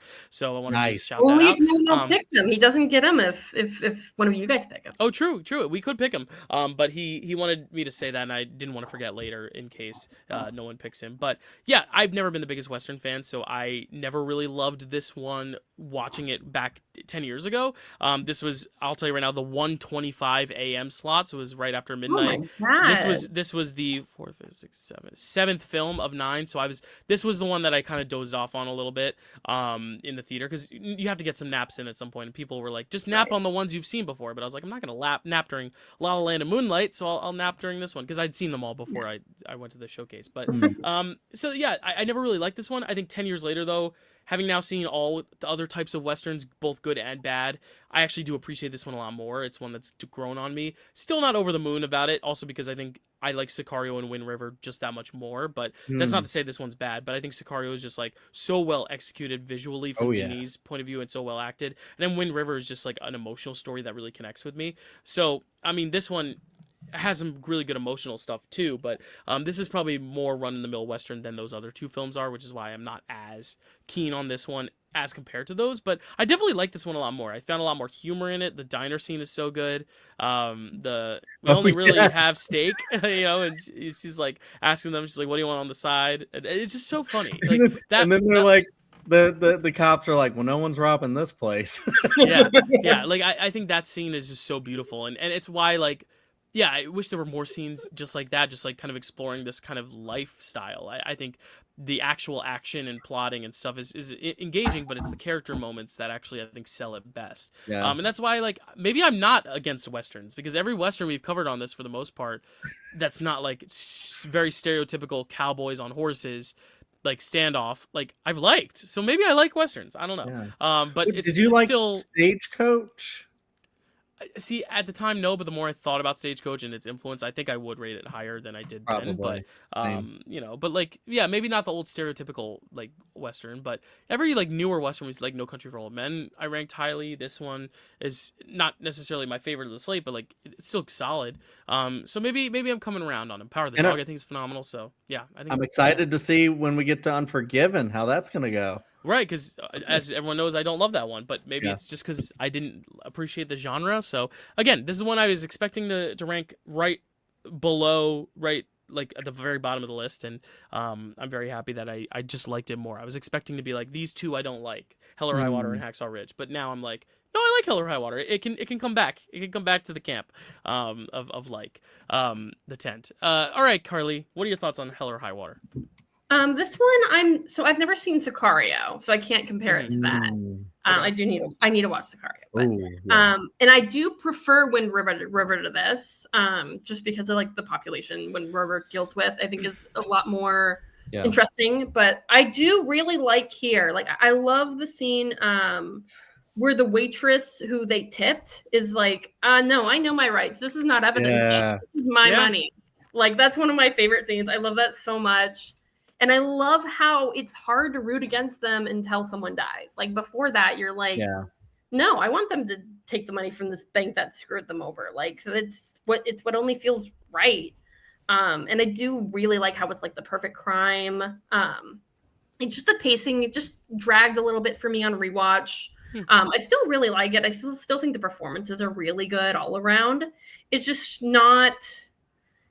It's just kind of what you expect. Like how things go down is pretty much how you think they're going to go down. So I liked it. In my mind, I think of it as like a dad movie. Like this is something I watch. Yeah, But, well, I like, mean, the guy who made Yellowstone made approved. this, so I mean, like Yeah. Yellowstone is the most dad TV show of all time. So, True. yeah, like So it's good. I just don't have a ton to say about it, other than it's good. And I'm not the biggest Western fan either, so that might be part of why I don't love it. Just like I like certain Westerns, it just depends. But yeah, this and is, it's very this is a solid one. Yeah, it's very straightforward too. I mean, yes, it has twists and turns. Like there are some things that still catch me off guard. Like whenever Jeff Bridges' partner dies, that always catches me off guard. It almost feels like that scene feels out of like Breaking Bad a little bit, just like the way it's set up and staged and stuff. Like I do think there's a lot of good elements of surprise. Maybe just because I haven't seen it in so long and I forgot that was coming. That always gets me by surprise because it's also just so quick and then it's just over. And I think that's kind of the movie. It's like things just keep happening and happening and happening, and it's just like characters are going, and that's just the way of life for a lot of people, and it's harrowing in that sense. But I really do I like it. You know, I'm really coming around to Westerns, as I said, and yeah, I think this is the one I always forget is in the slate. You know what I mean? Like it's a lot of these movies I feel like are talked about so much, and no one, whenever you bring up Hell or High Water, there's very few people who are like, oh yeah, that one. It's usually like, oh yeah, that one. You know, it's like it's the one people forget was nominated because it's not really a biopic. It's not this big like direct, like the director who directed this, David Mackenzie, who did this. Yeah, David Mackenzie. Like it's not a director who's like super huge, like you know, Denis Villeneuve or Damien Chazelle or you know, even Barry Jenkins. You know, these big names that like now we're all like, oh yeah, the new Barry Jenkins movie's coming out and it's Mufasa. No, but like I think this is one of those movies that like it's just kind of slept on, but like shouldn't be. I think it's pretty solid. And I know Matt really likes it too. So yeah, so maybe if Matt were on here, it would maybe rank higher amongst the three of us. But and again, it just shows how good the slate is that we're just kind of like, yeah, no, solid movie. You know, and it might not be our top pick, but like that's the thing. The slate is just solid. Like there's not a lot that's like bad, and even the bad, as we've seen. The ranking is so hard because there's so many that I'm just like they're so close, but this should never be low on anyone's list, but in a stacked slate, it might be lower on some. But it's just like, yeah, this is at least a top 3 on most years. You know. Well, I mean, Karly's not wrong. It's a dad movie because Matt would rank it high. I'm a dad. I rank it high. I love this movie. So yeah, you talked about the partner dying, feeling like very out of left field. It does, and yet it feels like they're gearing up to it the whole movie, where they're talking about like Jeff Bridges like retire. Like when are you putting down the retire and going to sit on your porch and stuff like that, and then his partner dies and it's almost like he's never going to do that because he's never going to let that go and stuff, and then like the complexity of the characters I think is just so interesting to where like they're likable but they're not. Like you want to see them get the ranch, but also like you feel icky about them sometimes because of the lengths that they're willing to go to do it. Where it's like more so Ben Foster than Chris Pine. Ben Foster's more of like, I'm going to go shoot up a bunch of cops to get this, done and to distract from my brother, kind of a deal. And then, even Chris Pine knows when he's talking to his son and he's like, I'm not a good guy. So please be different than me. And, the fact that like he's doing it all for his family. I just think that's such a beautiful thing too. So yeah, he doesn't even live in the house, I think. Right. Yeah. Like he's just like, no, this is fully for them. He acts as like a handyman on the ranch. He's like, you guys need anything else? Okay, I'll see you later. Kind of a deal. But it just feels very Texas. And that's kind of a Sheridan thing, I guess. Yeah, and one thing I'll say, is consistent with Sheridan's work, it's gorgeous to look at too. Just the colors are so bright. It's just very. It doesn't like the one thing about Sicario is it's so Denis that it feels just very like in his style. But I do like how this is just a bright, colorful Western, and it's not even the most happy. But like we look at it lighter. We look at this as like a dad film because dad film you think like lighter. It's like your Top Guns, your Ford v Ferraris, these movies that are more like hoorah. This movie it really isn't that. It's a lot darker, but because of the way it's staged and the energy of it and the color of it, it does have like a more like I'll put this on a Saturday afternoon vibe, which can't be said with a lot of Westerns, which feel like I gotta watch this at night. It's like a more comedic No Country for Old Men. I kind of compare the two in a lot of ways because of like the conversations between like the cops and stuff, and like No Country, they're like what's happening to the youngins today and stuff like that. I don't know why I'm talking about No Country, but yeah, it's a very dad movie and a very Western kind of way. Oh, and the other thing I want to say is we're pivoting back to Sicario just real quick, because when Karly finally watches this, I know she loves like Amy Adams and Arrival, and I'm just wondering if like the bluntness of it is gonna ring true, because like Emily Blunt in that movie. Oh yeah. So It's like the bluntness. Oh, It's like, Emily who's blunt in that? yeah. Oh, Daniel Kaluuya's in it too. I think you'll like it. I think you'll like Ooh, Sicario I love a lot. him. Where has Yes. he been? Come on. He's gonna be in the new Chris Rock movie. Chris Rock's directing a new movie at the end of the year. He'll Oh, be in it. That's yeah. his return. His first return. He hasn't been on screen since Judas, I don't think. So, or Nope. yeah. Nope was after. Nope. So it must since be Nope. good. Yeah. Oh yeah. Daniel Kaluuya doesn't just do anything. Yeah. So I'm really excited. Cool. So Hell or High Water, 4 nominations: picture, supporting actor for Jeff Bridges, original screenplay, and film editing. But if you look deep into the stores, in the shops, in the restaurants of this Texas landscape, you will find the real heroes of the day, those who serve the T-bone steaks with the side of corn on the cob or baked potato.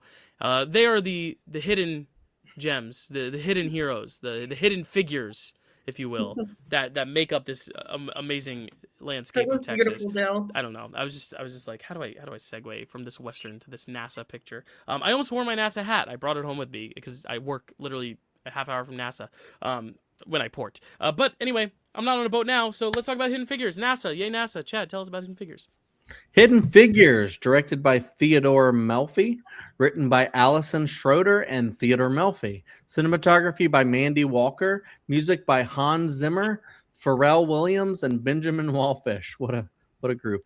Starring Taraji P. Henson, Octavia Spencer, Janelle Monáe. What a group. Kevin Costner, Kirsten Dunst, Jim Parsons, Mahershala Ali, Aldous Hodge, Glenn Powell. Wow, young Glenn Powell, younger. Kimberly Quinn, Oleg Krupa, and Sania Sidney. Synopsis. She's back. Synopsis. 3 intelligent black women push against racial barriers at NASA to break ground for space exploration. Based on the 2016 novel Hidden Figures by Margot Lee Shetterly. Sanaya Sidney making her second appearance here. She was the it girl for young black characters in this year, being in Fences and now Hidden Figures. Yeah, another biopic, another one to talk about. Chad, I'll throw it to you because we talked a little bit about historical inaccuracy, and you said there was another one that you might talk about. Was this the one?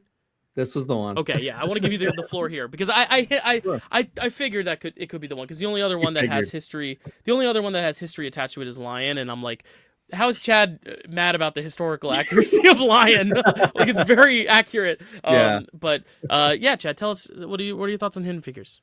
I don't think you meant that when you said you figured. No, I didn't. I didn't mean it when I said on the fence earlier when I caught myself. So right. I love it. I love the wordplay. Yeah. Hidden Figures is interesting. I mean, it's a movie that you can't dislike, I don't think, because of like what it stands for. It's like telling the stories of people who should have their stories told, and like you should highlight. I know, like, I think at some point it's like, do you need a story about like every single person who like, broke ground and like the racial biases thing of like the 1950s, 60s and on, and even earlier. And it's like, I think you need as many of those stories as you can get, because, back in those times, people, had, did they still have like the separate water fountains then and stuff like that? Like there was like, it was like a really weird time and really harsh time for a lot of people. And we're still not there, like in like progress to like an equal society. Like, we're still not there. And we may even be like, regressing in a lot of ways, when you talk about like voting rights and, stuff like that, and trying to suppress people's votes and, things like that. So like to see a story like this, I think is really great. But also it just also kind of feels like they kind of like flub so many things. I didn't read the book. Carrie just kind of looked up certain things and was like telling me like offhand, like, oh, I think that wasn't true. I think that wasn't true. Like apparently she didn't have to run across the campus to use a different bathroom. She just used the bathroom that was there, and people just might have been mad about it at the time. I don't think there was a whole thing where what's his face, Kevin Costner ripped off the whites only thing and made like a huge statement about it. Like I don't know, it's just like it really feels kind of like you always in like a movie like this, you have to have some sort of thing where some of the white people are actually good, and they're like, this is, what, this is wrong, kind of a deal. It's just like, yeah, okay, but it's like one of those things to where like you're going along with what is socially accepted at that time. Whereas like I kind of love that like little exchange between Octavia Spencer and Kirsten Dunst, where she's like, I really don't have anything against you people, and then she's like, yeah, you do, but I know you think that kind of a deal. Yeah. I know I think you do feel that way, kind of a thing. And so yeah, you have like little kind of moments like that where it's like, I think that's like the real stuff. And then you have the other stuff that's more like Hollywoodized and like built up to be like a crowd pleaser kind of a moment. Like, yes, you're for the rights of, African Americans everywhere and stuff like that. And it's like, but the white people shouldn't be the ones that are doing the heroic stuff. It's like, no, it should be all about, these incredible women. And I love seeing like, something like Octavia Spencer going in and learning to code, but doing it in a way where like she did it behind like everyone's backs, just to be like, hey, this is something they're doing. I'm going to learn about this. I'm going to be an expert on it. And then they don't even want her to touch the machine. They're like, it's working now. And and she becomes an expert and gets all these women employed. And it's such a cool moment. And I love stuff like that. And, Janelle Monáe, I think they maybe could have showed her story a little bit more. Yeah. I feel like they should touch on it at the beginning and then a little bit later when she joins that class and stuff, so there's a little bit of like a inequality in like the screen time of the women and stuff a little bit, but I guess Taraji P. Henson is the main star. But it's I think it's really good in a lot of ways because of what it has to say, but I think that it has issues in the way it says it. Yeah, that's a very valid point, because like even like Hacksaw, not to bring it back to Hacksaw Ridge, but it's like finding out all this stuff about Desmond Dawes not wanting his story to be sensationalized. That can change your opinion after the fact, but you don't have to hear that to know that this anti-war message is being a little sensationalized with very splendor war sequences. Whereas this one, I feel like if you don't, all my Blu-rays just fell, but it's okay. It's okay. It's okay.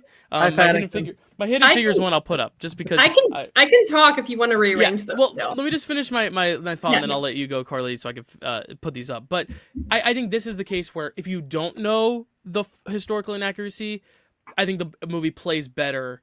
Like, I don't know what I'm saying. I think the movie is made worse if you know the historical inaccuracies, whereas Hacksaw Ridge, knowing the historical inaccuracies, what I already saw on screen was already detrimented before I even knew the historical inaccuracies. Whereas this one, if I didn't know all that, which I knew that because I looked it up too as well, but like if I didn't know that, I would actually just be like, this is a really cool, empowering story about black women in the field. And I think honestly, because it's rated PG, it's not for kids, but it can be viewed by kids because it's not isolated to a PG-13 or R rating. I think the expectation is just for young black women or black girls to see this, or young girls to see this. I mean, I was watching this with Allie, and Allie's like, yeah, I saw this in theaters when she was only, I think, 14. Yeah, she was 14 or 15, and she said this was very inspiring to her and showed her that she could do anything. And I think that's beautiful, you know what I mean? And that's where I'm like, yes, the historical inaccuracies, like the whole bathroom sign is a little over the top. But I also don't think necessarily, aside from like desegregating like the workspace, like, which obviously Kevin Costner's character had a big hand in doing, of being like, nope, we're all gonna drink from the same pot now. That was his doing. He allowed it to happen. Yeah, but I think the movie gives enough credit to the women themselves and shows that their skill and their drive and their brains also, like, Yeah, like they're not just doing this because the white people may have given them the opportunity, but they earned it based on who they are and their drive. And you Yeah. said that all that, Chad. But I'm just reiterating. But Yeah, like, yeah, yeah, like that's the thing is I think if you just watch this very base level face value, I think you get all the things it wants you to get from it. It's just then when you do kind of look at some of the historical inaccuracies, it's kind of like, oh, this could have been stronger. But then am I like, do I want to see a harsher workplace for them, a more realistic workplace that was even harsher, just for the sake of overcoming something greater? Because I think they do yeah. sanitize it a lot because it is maybe more kid friendly. They want to make it a little less dramatic, but like in a sense, asking for a more authentic version is also asking for more suffering. But at the same time, more True. suffering leads to more to overcome and more of a powerful statement. So it's kind of one of those things that's hard to be like, I wish it was as it was, because then it's a little bit more, stark in its racism and in its bigotry and stuff. But at the same time, this is almost a little too over sanitized Yeah. from the true story. But again, Yeah. separating what you know historically, it is a very, very empowering story about three women who were just so good in their field that overcame a lot, and that did set inspiration for so many women to come. And I think that's why like Allie and so many other people, young girls, really took to this really well. And why when I saw this, I threw 5 stars at it at the time because I really did love it. I was like, this is such Nice. a powerful story. Now I'm like, okay, it's a little bit more of your standard biopic in presentation, but the story is just still so powerful. And again, the acting, it's like Fences. It's like the acting is so good that like I think I may even from the white characters, Kevin Costner's great in this. This is one of my favorite performances of his. So Nice. yeah, I think it does a lot bad in adaptation, but I think ultimately still what we get gets its message across the right way. Which is ultimately what we have to say about Hacksaw Ridge too. It's like it still gets its anti-war message across. So yeah, like I feel stronger about it positively than Hacksaw Ridge, but I see the connection in that sense for sure. Yeah, I'm gonna pick up these Blu-rays. You guys talk. Good, bro. So this is a film that, like, when I first saw it, I loved it because I was like, oh my gosh, look at these strong Black women. And like actually learning about these people who existed was really great. Then I started listening to Black critics and how they felt about the Mm. and like how like what you said, the bathroom scene, that scene pisses me off now because Yeah. she just used the white bathroom. And like she said, when she was at NASA, she didn't notice the segregation very much because she was too busy working her ass off, trying to get them into space.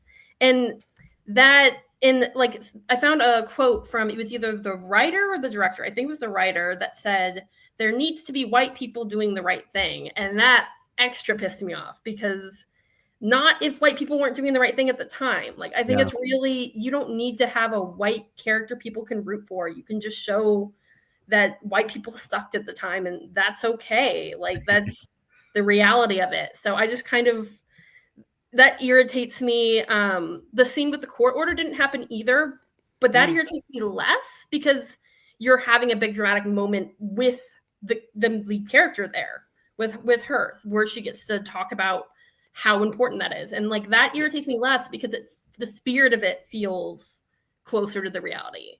Like it's not like trying to prop up a white character, it's letting this Black character speak their truth. So that worked better for me. And I do like this movie because it's very watchable. It's very entertaining. And like seeing 3 Black female leads is so important. Like so often there are no Black women nominated for lead actress or no Black men nominated for lead actor. And like, so I think it's really important that even if they weren't nominated, they were here and they were all leads or support. It depends on your definition, but they were all, I feel like you could argue that at least most of them were leads. It won SAG Ensemble cast though, which is huge. I Yeah. mean, like it kind of set a precedent too. There where after this, Black Panther won, and then Parasite won, Coda won, like this Everything Everywhere won. Like it kind of opened the door for these diverse casts to be recognized. Because before Hidden Figures, there really wasn't a lot of like super diverse casts winning that prize. You know. Yes, but in the end, I feel very similar to this that I feel about Hacksaw Ridge, where it's like there's so much good, but there's also so much bad mixed in with it that I do think this is more positive than Hacksaw Ridge, definitely. But it's just there's a lot in there that kind of sours it and makes it feel like if they made this today, they would not. I don't think they would have had that big white savior moment, or at least I hope they wouldn't have. So, but I do think it's a good movie. Hell or High Water is a dad film. I think this is a mom movie. Yeah, I I definitely have seen this with my mom if it was out in theaters today. Oh yeah, this is the one that all the ladies on a Sunday afternoon. We don't stay up late, but we'll go out to the theater on a Sunday and see this. Like this is very much that. It's honestly more of a, and this is not to be demeaning to anyone, but this is more of a grandma film. Like it really is like one of those just really good for the soul. And again, like maybe that's why we as like film critics are like a little bit more critical of like the changing of events and the sanitization of it. But like honestly, for like I hate to say the normies, but like the normal movie going audience, this story is so just on its own powerful that like they almost might need a little spoonful of sugar to get just to get them in their seats and to see it. Yeah, to make the medicine go down. It's like one of those things. And that's why The Help was so successful too. And I love The Help. And that's the thing. I love this film too. I really still love this film just because it also takes me back to that moment where I did see this because I didn't know about this story. And it's a great story, So I totally get the criticisms but it's one of those nostalgia things where I can't let the nostalgia escape. And I just remember very fond memories seeing this with my mom. And then, during the Best Picture showcase, which also like perfect time slot for it. This was the 8:45 showing, so it was right after the big centerpiece of the film. So it was like we're heading into the second half of the night, something lighter, PG. You just ate dinner, you just watch the big longer movie. You're gonna watch something a little bit more refreshing before you get into some of these heavier hitting darker movies. So I just think it's a very good light treat. And just like I kind of think about like the good and the bad of the movie and how it's kind of like the scene in the beginning with the cop. And how he pulls them over. He's kind of racist for a second, and then he's like, "Oh, y'all work at NASA? I'll give you like a cop escort, kind of a deal." Which I'm like, was he like sort of nice after a fact after that? I'm sure it was a lot more racism there back then. But then you get the moment with Janelle Monáe being like, "I'm driving," stuff like that, which is hilarious. So you have a kind of a moment where you're like questioning it, and then you have another moment like right after that that's like really really fun and empowering kind of a deal. And then also just the scene, like you're Dylan, actually both of you reminded me of this, talking about like this is a mom movie, just thinking about the scene between Taraji P and her daughters in the movie, and like the one daughter draws her in the spaceship and she's like, you can be anything you can be an astronaut if you want, like you're my hero basically. And I'm just like, oh my god, that's like so sweet. Just seeing that, like they have really no idea concept of what she has to go through when she goes to work and all the racist people around them, because like kids don't really have that until they're taught that. Some people are lesser because of this, because of that, and and stuff. So it's really sweet to see like the kid scene. And then the other question I guess I have for you guys: how do you feel about Jim Parsons in the movie? Because for me, I can't really think of him as not Sheldon.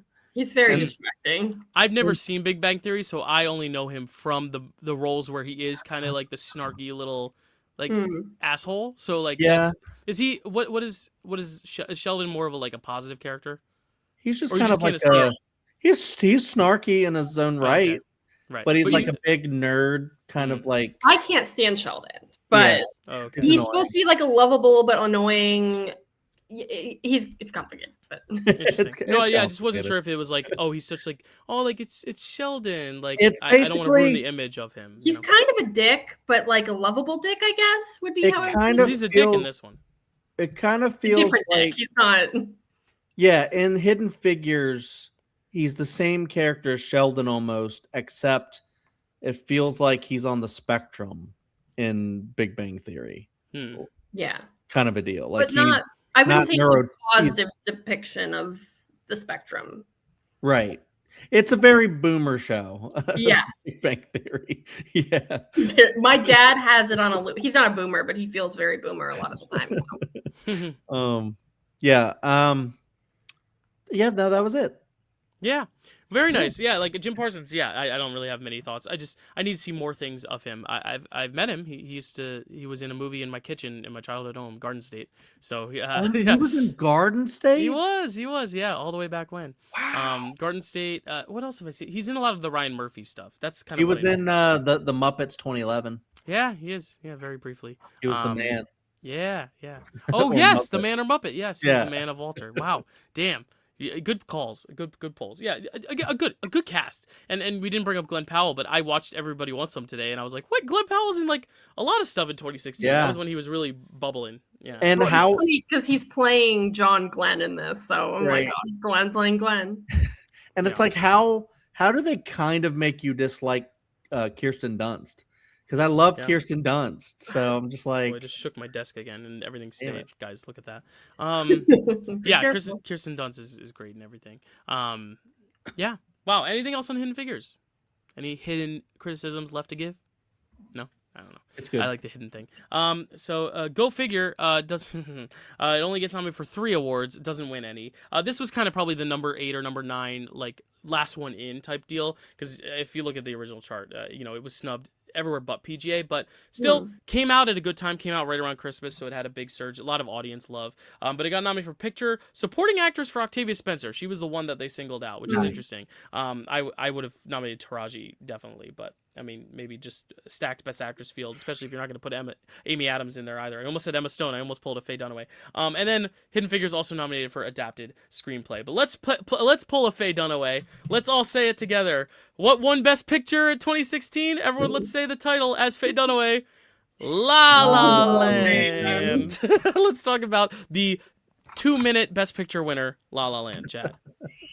La La Land, directed by Damien Chazelle, written by Damien Chazelle, cinematography by Linus Sandgren, music by Justin Hurwitz and Pasek and Paul, starring Ryan Gosling, Emma Stone, John Legend, J.K. Simmons, Rosemary DeWitt, Finn Whitrock, Callie Hernandez, Sonoya Mizuno, Jessica Roth, Tom Everett Scott, Amy Kahn, and Anna Chazelle. A synopsis. An aspiring actress falls in love with an aspiring jazz club owner as they navigate following their dreams. La La Land, the Best Picture winner for a minute. Karly, you just watched this like today or like recently? Like Yes, I'd seen it before, but I Right, was no, I know. very mid on it the first time I watched it, mainly because it was so overhyped. Because I was Right. like, well, this is the movie that people thought should have beaten Moonlight, Right. so it better be great. And I watched it, and I was like, that was just okay.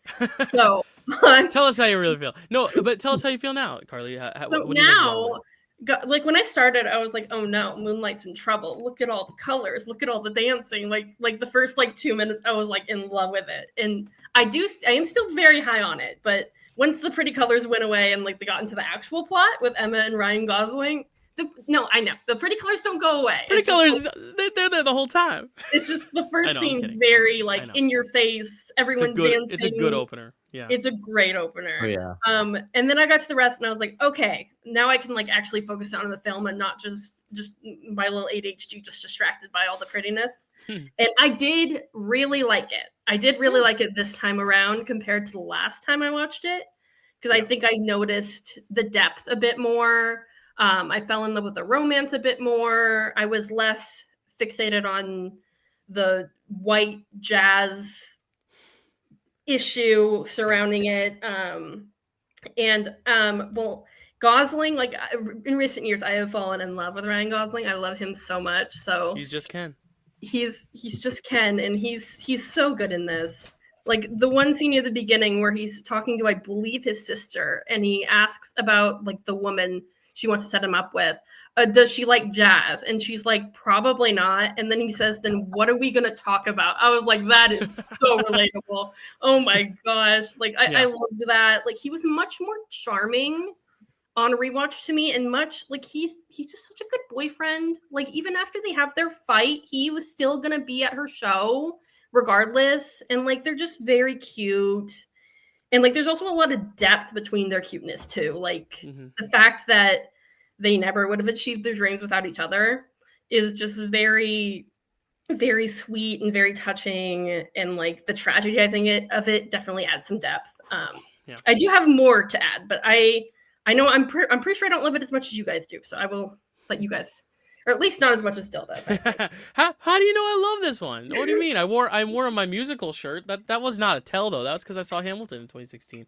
No, I love it. I think it's no surprise. I mean, this is a movie that I hear the criticisms and I watch it and I still just like yeah, they can't sing as well as some Broadway stars, but like Emma Stone was still on Broadway singing. Like she's not a Rachel Zegler or like a Bernadette Peters, or she can still sing. She can still carry a tune. And Ryan Gosling, like he's charming, even though he's not the best dancer, best singer. Like I think the criticisms are a little extreme. I think the whole like jazz thing is the most warranted criticism, but even then, I think it's more of Damien Chazelle's love of jazz portrayed through his characters, like Whiplash. Like the young lead was a young white man because I think that was how Damien wanted to funnel himself into the role. Just like I think this one, he's funneling himself into Sebastian's role. Does that mean maybe they should have cast a black actress as the lead counterpart? Maybe, but even then, like I think a lot of it is so autobiographical for Damien Chazelle in his love for jazz and his love for cinema, because this is also a love letter for cinema, because the Rebel Without a Cause thing, and then also just like the whole just influences galore. And that's another criticism people have, is just copying a bunch of movies, but I'm like, it's not copying. I mean, it might be in times, but That's I what think cinema is. You're copying. Yes, you're copying great cinema. And in my opinion, like I think it's better than An American in Paris. It copies it directly, but like I think but a lot of people will say you just copied American in Paris. I'm like, yeah, but it did it better. And I think that's the thing, is like you can't say that the movies that came before in the 50s and 60s, even if this movie's better than them, like they obviously were the first to do it. They get the credit.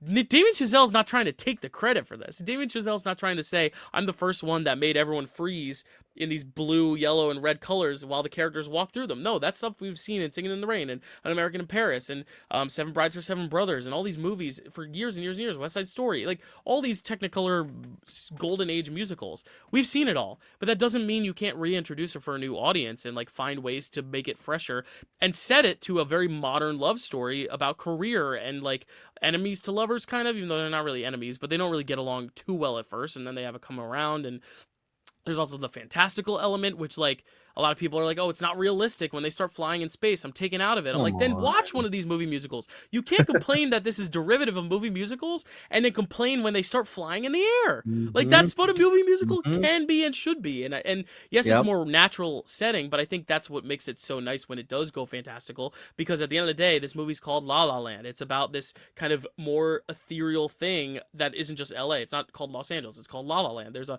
mysticism to it. There's an ethereal nature to the title and calling it something else. Is that why it's called La La Land? Because it's in LA? Yeah, that's the nickname for Does LA, everyone know LA. this?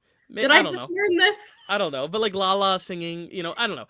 I think a lot of the criticisms, yes, the jazz thing, fine, but also if Damien Chazelle himself loves jazz as a white man and wants to kind of like funnel his love for jazz into his character, and the character happens to be white, it's not like this is an all-white cast. John Legend is still there to add this other perspective of someone who's trying to evolve jazz in his own way, which is kind of made a villain, which like, oh, the black man's trying to rude jazz and the white man's trying to keep it old. God. But like at the same time, those clubs, there's a lot of black musicians playing, and that's the thing. It's like I think it's very inclusive to have, all types of people enjoying jazz. I think when you do make it, I can't speak. I'm a white man. I cannot speak from this perspective. I don't know, but like I feel like it would be a little bit more alienating to have it only be focused on black characters, because now you get so many multicultural experiences.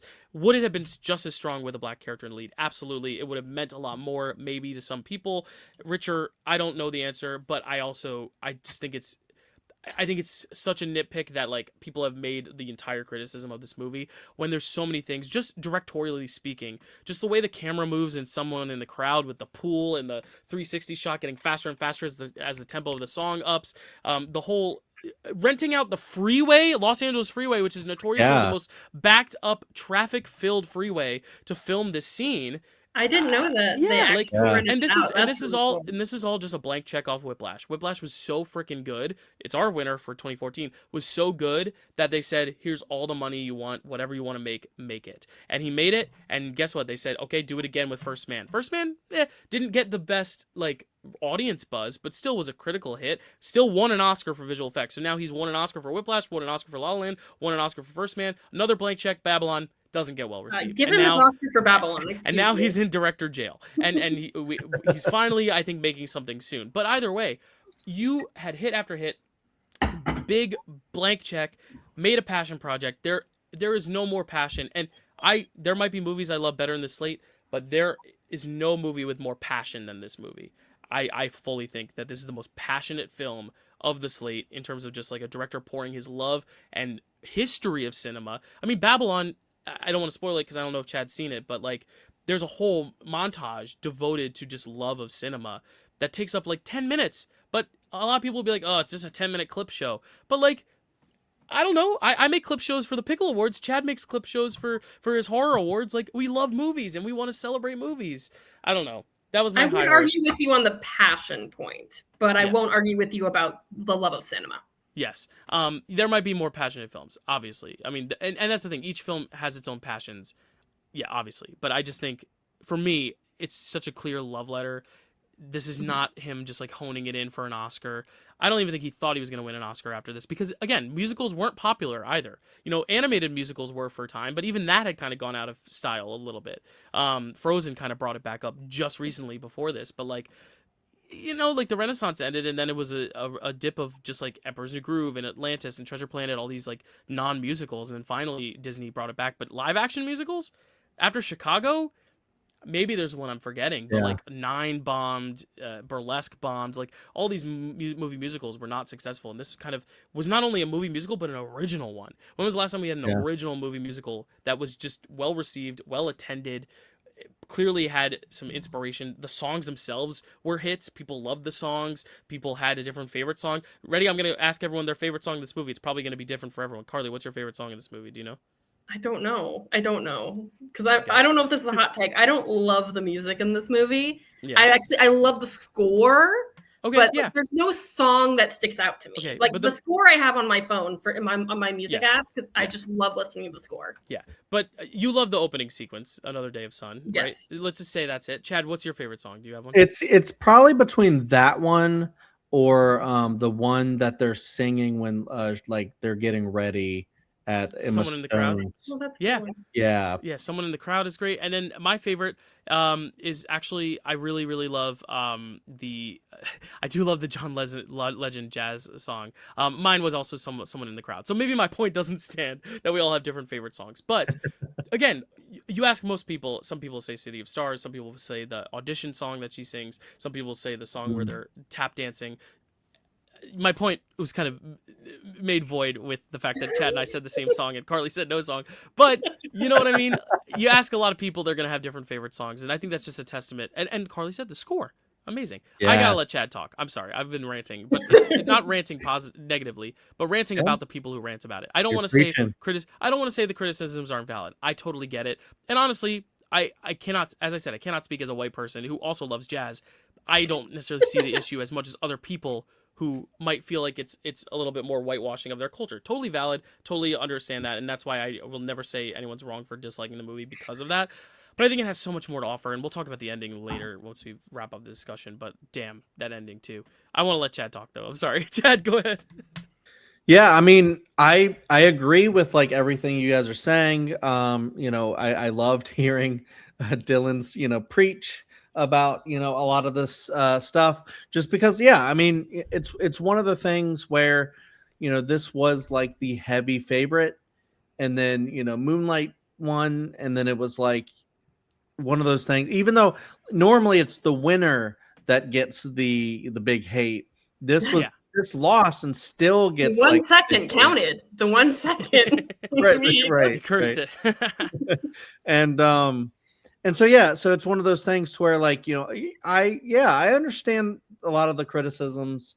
I haven't heard a lot of the ones that Dylan raised. I only really hear the whole the white jazz white jazz savior. Speaking of like white savior kind of a deal. And like I get it. And like Dylan was saying, like, if someone feels like, their culture's being like appropriated here, I understand. But I also kind of like feel like music shouldn't be pigeonholed to like a specific race or time or place. There's people that like are trying to bring like disco back and stuff like that, and just like, or trying to, even like we see in the movie, trying to fuse jazz into something new. And the idea of someone wanting to go back to the roots, it's not like it's not like he's saying, oh, white people started jazz. Like if he was trying to say that would be crazy. No. Yeah. But like, he's talking about like his love for jazz, and like you said, it's like personal to Damien. Like, why would he cast someone like who doesn't look like him in the role and stuff? Well, and he could still, I mean, that's the thing, he could cast someone else, like, but I mean, I don't think it, I don't think it has to be, Yeah, true. The struggle is there's not, when a community is so underrepresented, when you get one thing focusing on that's not, and it's not perfect representation, it's just tough. Like if we had more Black filmmakers, maybe we would have more Black movies that focus on jazz and the history of jazz and that type of thing. That's a very good point. It's with representation, that's always the struggle, is like we need to be perfect representation and not be able to be messy or incorrect in any area. Yeah, but I also, because of jazz being like this, like they even point at it, like, Emma Stone's like, what about elevator music? This kind of sounds like elevator music to me. And then he's like got this passion, like, no, it's like so much more. They're having a conversation when they're like playing, like he's doing something completely different over here. And I just like loved like his passion for it and stuff. And so that's where I feel like at that point, music transcends race, and it doesn't be, it's not about that anymore. And it's like anyone can love jazz, anyone can love different types of music. Like we have 8 Mile about a white rapper and who goes and dunks on people who of color who he's against and stuff. And it's not like, well, he's appropriating the culture now and stuff like that. It's like you can be of like a different color. I know I'm harping like on this whole criticism thing. And the thing is, we're sharing that as two people, I think, that can also acknowledge that if that is your criticism, which I think is also Karly's part, like that's totally valid. And I think that's the thing too, is also, but I'm also like, if you're going to make the criticism for this, then why were you upset about it when Whiplash was also doing that?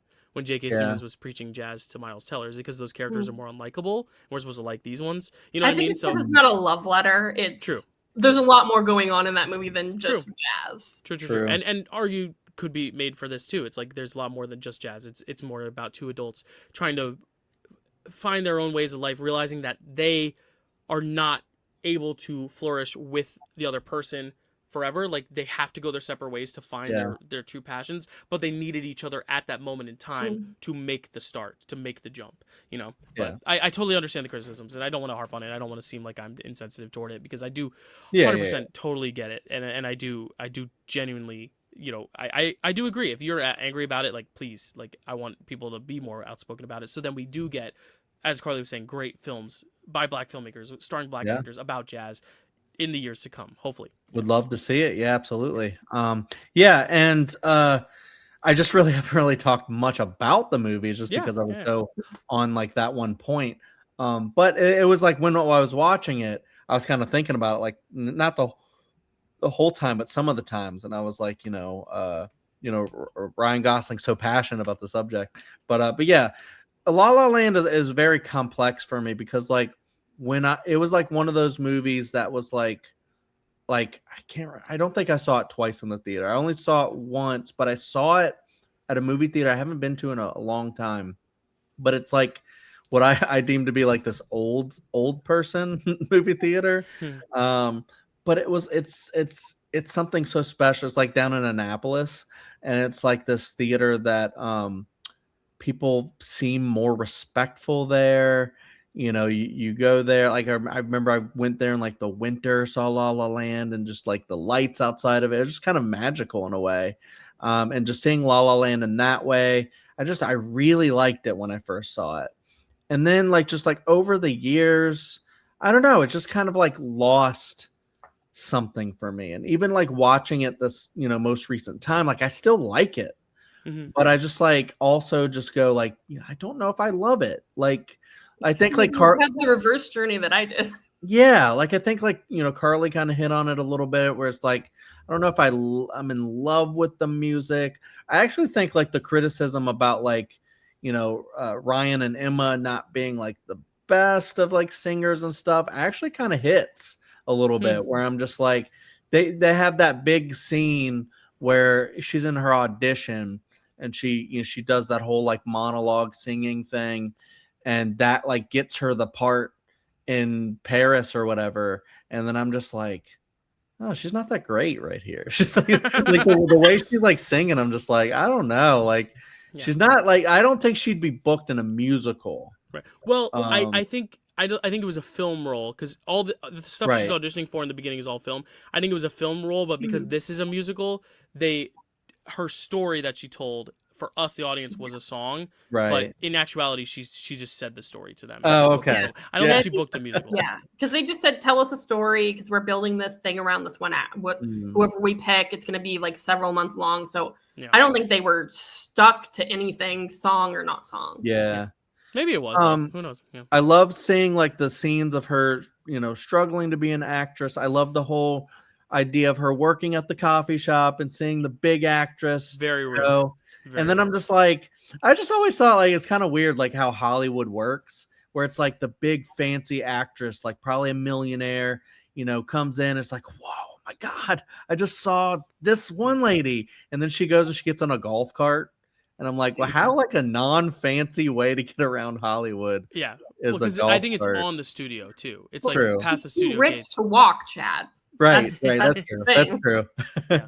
But that's real though. Like when I worked in Times Square, when you would have celebrities come in or even walk by, it was like, oh, Daniel Radcliffe is doing a show right across the street. Maybe he'll come into our restaurant today. You know what I mean? And Daniel ever came in. Like I feel like I'd be the same. Oh, absolutely. That's a very real thing. Yeah. And I love the mirror of it. It comes full circle. She's the actress later on that gets to go in, and that's really cool. I love seeing the stuff about him wanting to play what he wants to play, and then J.K. Simmons is like, like you have to play the holiday music. Stuff, the Christmas music, and then he gets fired like the moment he tries to do something else. And because he was told not to do it, but on Christmas too. On Christmas, yeah, jazz music works on Christmas. You can play like a nice little Christmas melody on jazz. I love a lot of the cinema stuff. I love how they watch Rebel Without a Cause, and the film just blows up or whatever. It's like, well, someone fucked up the projection, and then they're like, let's go to the actual thing. And then like this time I'll say like, that because I always knew that the thing was coming up. I was like, I don't love City of Stars, the song. I don't love it. And then like when they go to the observatory and they the moment where it like hits and they start floating up and he like tosses her, I think, right? And then joins her. Oh, it's so good. I love that moment. That's just so cool. It's in our intro. It's in our picture of this intro. Yeah, and then and then they just dance in the star, and it does feel like a very like Gene Kelly like Singing in the Rain type moment where it's like, now we're gonna do this for like 10 minutes. And I think it works. And Dylan talked about that, and like you can't say it copies and then not kind of like love some of the things. Like it's like an homage to those things, kind of a deal. And I love that. I know like the whole thing about I thought they were going to end up together, and it's like, well, maybe it's better that they don't because of the different paths that they're taking. I know Dylan wants to say something. I think it's the boldest ending ever, because you always think they're gonna end up happily ever after, but I think it's also the fact that like they don't. Okay, fine. You see, as soon as she walks in, there's a different guy in her apartment. You're like, whoa, okay, they broke up. And you think that when she strolls into the club, and you're like, oh shit, it's the club, he's there. You think there's maybe a world where she leaves the guy for him, or but it's not. It's the idea that she gets up out of the chair and they watch their whole lives flash before them, seeing like of the world where they do end up together, and they booked it. But for some reason, like in that world, he doesn't get his club. She gets what she wants, but he doesn't get his club. And I think it's one of those things where like he could have sacrificed it for her, but at the end of the day, his first love was That always jazz. completely went over my head that he didn't get the club Yeah, because I was so focused on the fantasy of it. But that makes sense because they go to the club that's not his. Mm-hmm. Yeah, and it's like one of those things where like, yeah, you could be together forever, but you know this has been your dream your whole life, and like, what is worth the sacrifice? And for some people it would be, some people it wouldn't, and I think it's one of those things where in that moment he's even like, man, I wish now that I have the club, I wish I had stayed with you. And maybe she's also thinking that. She's like, I know you have this club, but like it could have been us. But at the same time, you are still happy. I'm still happy. We're both doing what we always said we wanted to do. It's that real bittersweetness. I just love it. And that last look, they don't say anything. And then he gives her that small little smile and then she leaves and he starts playing again. I'm like, that is just the best ending. It's kind of nice. It's maybe my number one film ending of all time. I think it's wow. I think it's fantastic because it subverts your expectations, but still gives you what you wanted all along, only to tell you that what you're getting now is the correct way it's supposed to be, even though it's saying it could have been this. But I love it. It's great because like just because you want them to kiss doesn't mean they should. Like their lives are so much more complicated now that like even if they wanted to, it's like she has a kid at home with this guy. Like that would be tearing apart their whole family. And I do love their chemistry is so good. It's great in this. And what's the other one they're in together? Stupid Love. Crazy Stupid Love. Crazy Stupid Love. They're so good in that. Like they need to be in more rom-coms because I really like their chemistry. They're really cute together. And I love how she can only stand to stay for one song. Because I feel like she knows in some level if she stays longer, she's gonna do something. Well, and he's clearly gonna play something random. But then when he sees her, it just immediately it's like the Pavlov's dog thing of like I have to go into that theme. And that's the thing. That theme is just so iconic. And I know a lot of people are like, wait, the score? It's all just the songs. What are you talking about? But no, that theme is like its own isolated thing, and that's why I think it should have won score and some songs. Like it's so good. The score is just fantastic.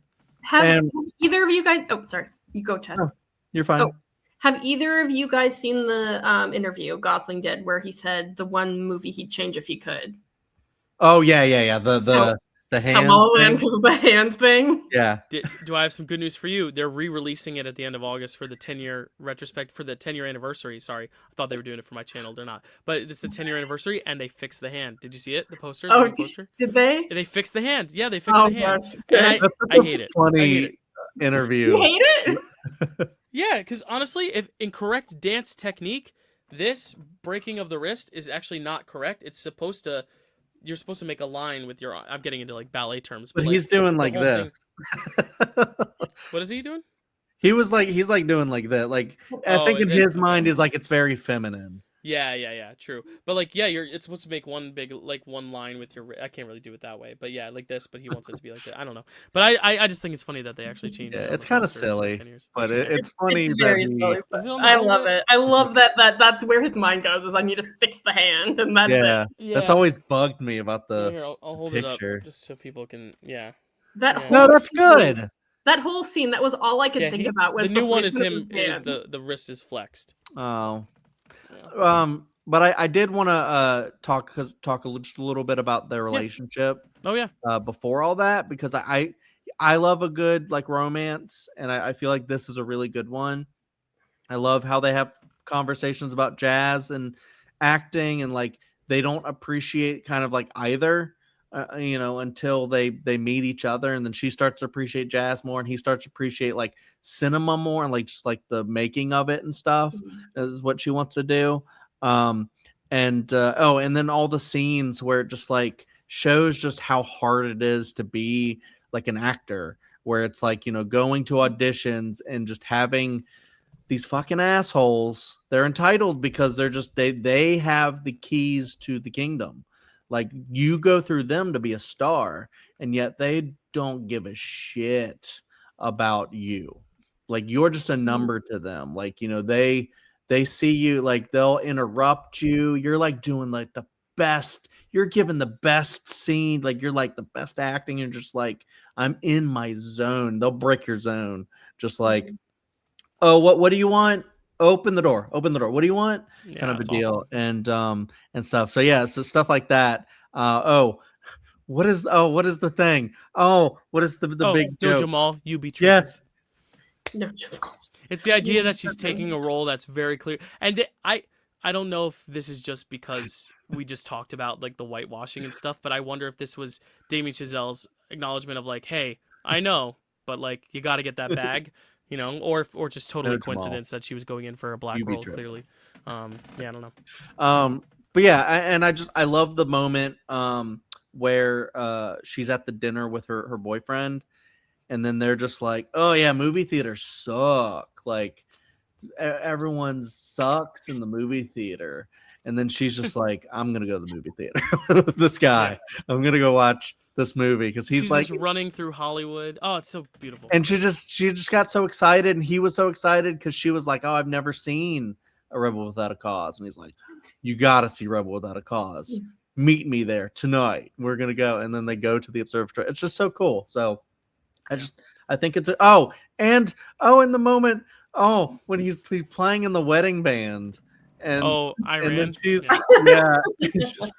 you never request Iran from a serious musician. And then when he's going to get his keys, she's like, George Michael, and he turns around. I'm like, that's so funny.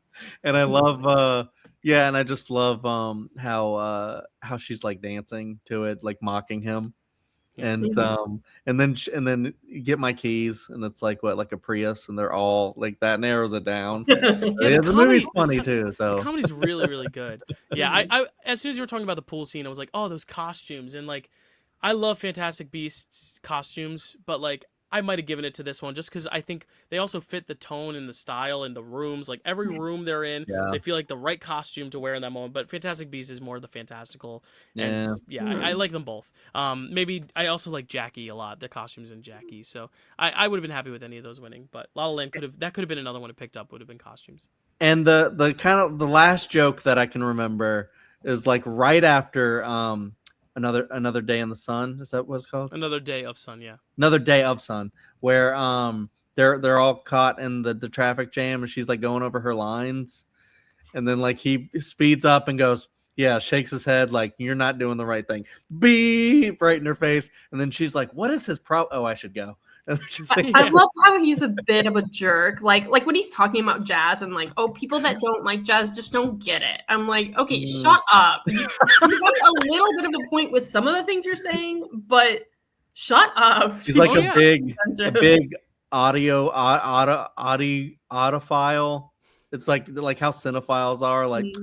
You just don't get that movie. Well, and I think that's the beauty of the relationship in the first place, and why if you rewatch it, it's like maybe they were doomed from the start because she really doesn't like jazz. He got annoyed at her. They started in a weird spot. It's the enemies to lovers thing, but it really is the idea that like even if you replay the thing, like after the piano, he like body checks her on the way out, but in the perfect world they kiss. In the perfect world, John Legend comes up to introduce an idea and Ryan Gosling like turns John Legend around. But the thing is, these things did happen. And that's why maybe this whole time the movie was trying to tell us this is not perfect. This is not going to end perfectly. That perfect world exists in some other montage that we're going to show you at the end. And I think that's what's kind of bittersweet about it is that, yes, they were right for each other in that moment to achieve certain things. But ultimately, there were some things. Like, he wasn't at her show. He chose his career. But, like, he chose his career, and ultimately he got what he wanted from it. And I think that's the harsh reality. But he wanted to be at her show, even after they fought. That's really sweet. Like, like asshole guys in the movies sometimes piss me off. Ryan Gosling doesn't. Like, I think he plays the line between asshole and like very sweet devoted boyfriend, I think, very well, where it's like very realistic. But also, you're like, you can tell that, like when he was like, "Oh, I found your house because you live in front of the library." It's like, oh, he listens to her when she talks. That's sweet. I mean, it just like think about him as Ken. Like he's kind of like he manifests the patriarchy, but then he also, is so relatable and being like, oh, patriarchy is so funny. Maybe it's just that so many men just have the bar on the floor. Maybe that's the problem. Yeah. Like, he listens to her. Yeah, I mean, look, we came from like literal bank robbers in Hell or High Water. We came with like super like Mel Gibson macho Hacksaw Ridge fences. Yeah, Denzel Washington as the deadbeat. Like there's a lot of problematic men in this slate. Like his only competition is Andrew Garfield for Sweet Boys, and that's it. It's just Yes. Hey, Kevin Costner for Hidden Figures has his moments. Glenn Powell's a pretty sweet boy. Yeah. That's true. I do like Glenn He's Powell. like, I'm not listening to computers. I need her to tell me Yes. what's going down. I love it.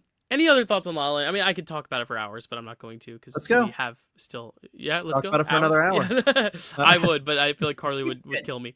But yeah, I'm glad we all like it. I mean, my biggest worry going into any conversation about La La Land is everyone just immediately going to like, oh, it's bad, which my fear was that No it was way. going to beat Moonlight and be our best picture, but I don't think that doesn't seem very likely at this point. We shall see. We shall see. I'm sure Dill's gonna watch. Dill has it at 1. I have it at 9. I'm gonna put Moonlight at 9 just to rig it. No, I'm kidding. Anyone who does that should never come to our show because that's not how we play the game. Anyway, La La Land played the game because they won 6 Oscars, but they didn't win 7. They could have.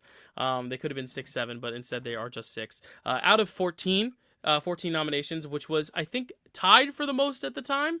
I believe, and then it was outdone by Sinners most recently with 16. Sinners got because 16. they had another category created. Yes, but even Ensemble. without that category, Sinners would have had 15. So True. either way, it would have Sinners beaten had a it. ton. But I would have also argued maybe La La Land would also be nominated for. That's the whole thing with the casting. It's like La La Land probably also would have been casting.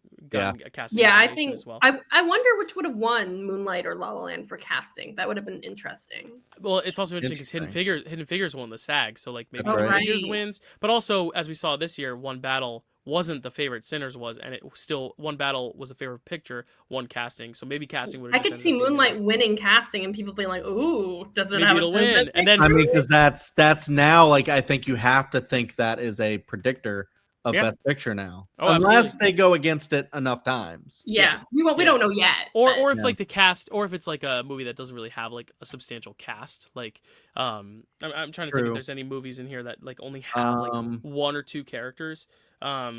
Even still, like what if it was like Room?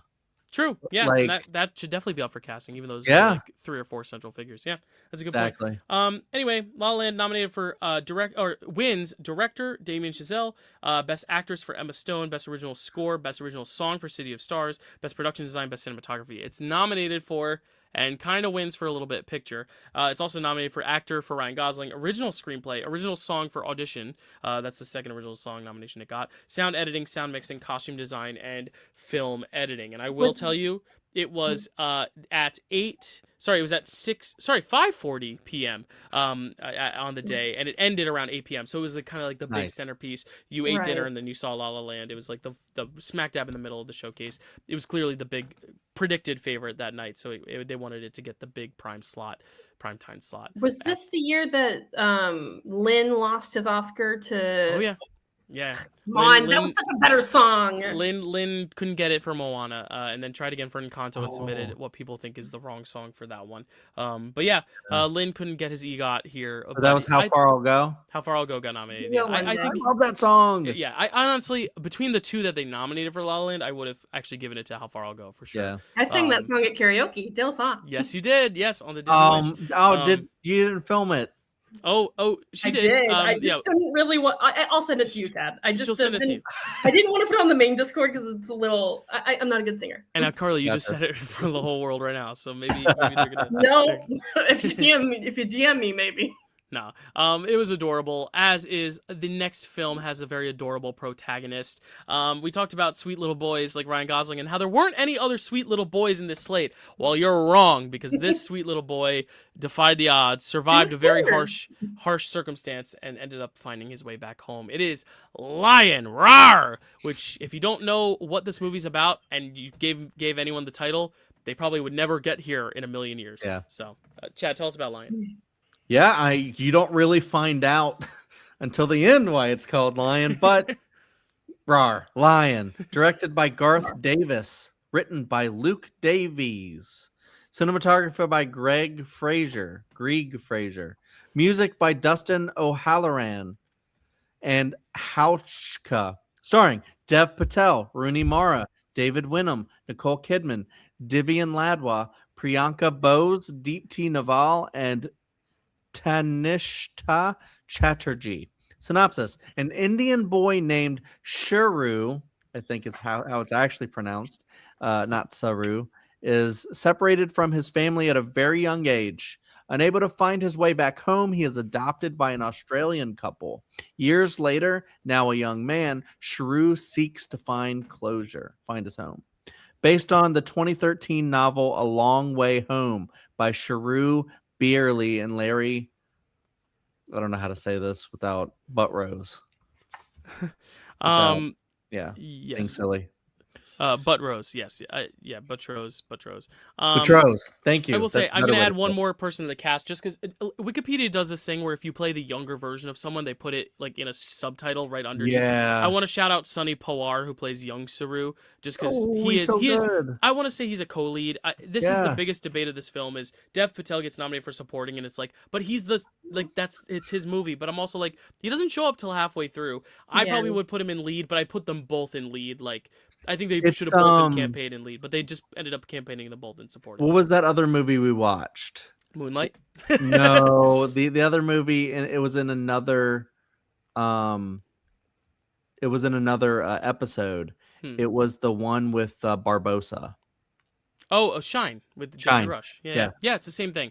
Yeah. I think if Jeffrey Rush is a lead for Shine, Dev Patel is the lead for this, and I would say Sonny Pawar is also the lead. Like Saru is the lead character. They're both the actors who play him. But yeah, Wikipedia does that thing where it's like Dev Patel is Saru, and then it says like underneath Sonny Pawar as a little Saru. And I'm like, give him his own bullet point because I do the same thing when I write down like casts and stuff. I go down the list. Like for Letterboxd, I always tag the cast members in my reviews, and I always skip sometimes the younger one because it's always like a footnote. And I'm like, no, like give him his own thing. Anyway, Sonny Pawar, one of the best youth performances, and not even the best youth performance in the slate, which we'll get to in a sec. But like, it's just such a good child performance. It's that first act hinges on his performance for sure. Had you all seen this one before? Was this the first watch for anyone?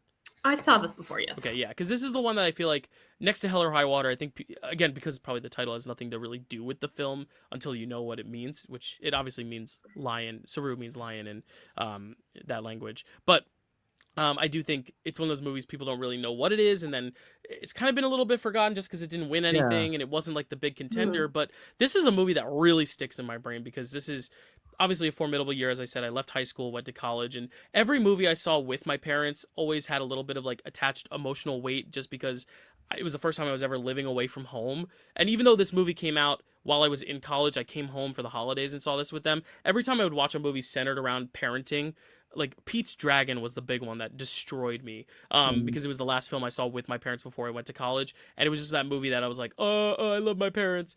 This was another movie that like I distinctly remember seeing this with my mom and dad and just sobbing through that whole last act because it really is just a love letter to parenting, to the drive to find your birth parents, and then like who your real parents are, their adopted parents, like they become your real parents and they are the ones who raise you, and the importance of still appreciating what they've done for you too. There's a lot of great stuff just about mothers and fathers in this thing that is mostly mothers, but also a little bit of the father sentiment too of just like what it means to be a good parent and what it means to be a parent and the hardships that come with being a parent of someone adopting someone. And I just think it's one of those movies that I'll always remember because this was a time where I was very emotional about my parents and leaving them and living somewhere else. And this movie just was what I needed to get a cathartic cry out. And I had always said this is one of the more underrated Best Picture nominees just because I feel like nobody talks about it. Like everyone's like, Greg Fraser really broke out with Dune and the Batman. I'm like, no, he didn't. He shot Lion in 2016 and it was gorgeous.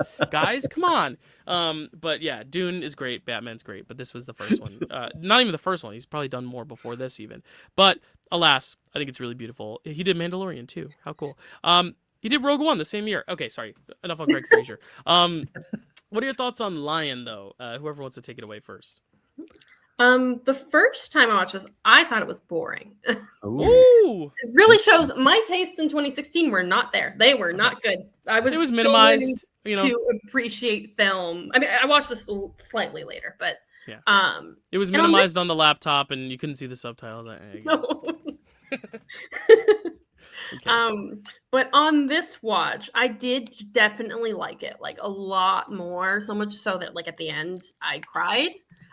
Although I cry a lot more at movies now than I used to, so that's nothing special anymore. It used to be special when something made me cry. Now it's like no, I'm just emotional because I'm old.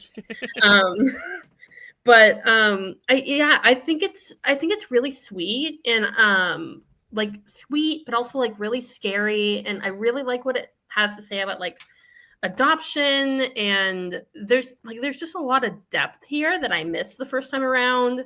Like the first time I watched it, I didn't realize the creepiness of Noor and like the trafficker, and that they were trying to do, I don't know exactly what they were going to do with him, but they were trying to do something not great. And this time I picked up on that more.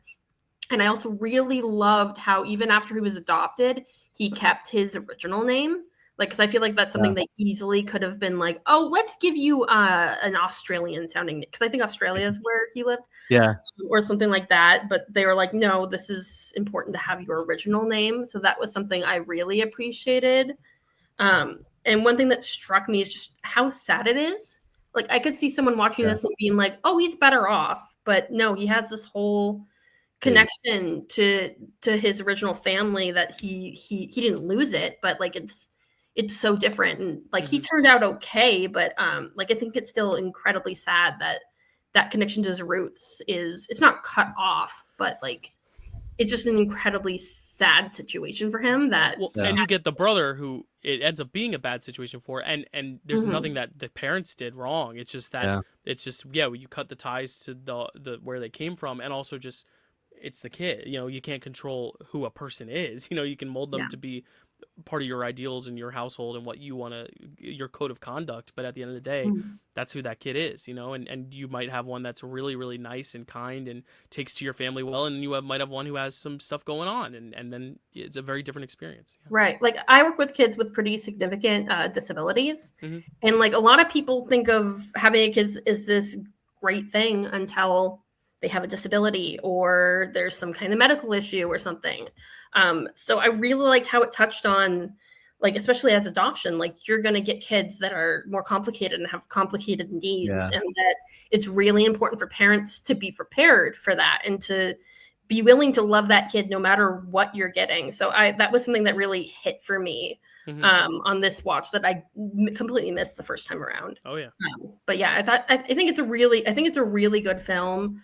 I can't remember exactly how high I ranked it, but like I really liked it a lot more than I did the first time around.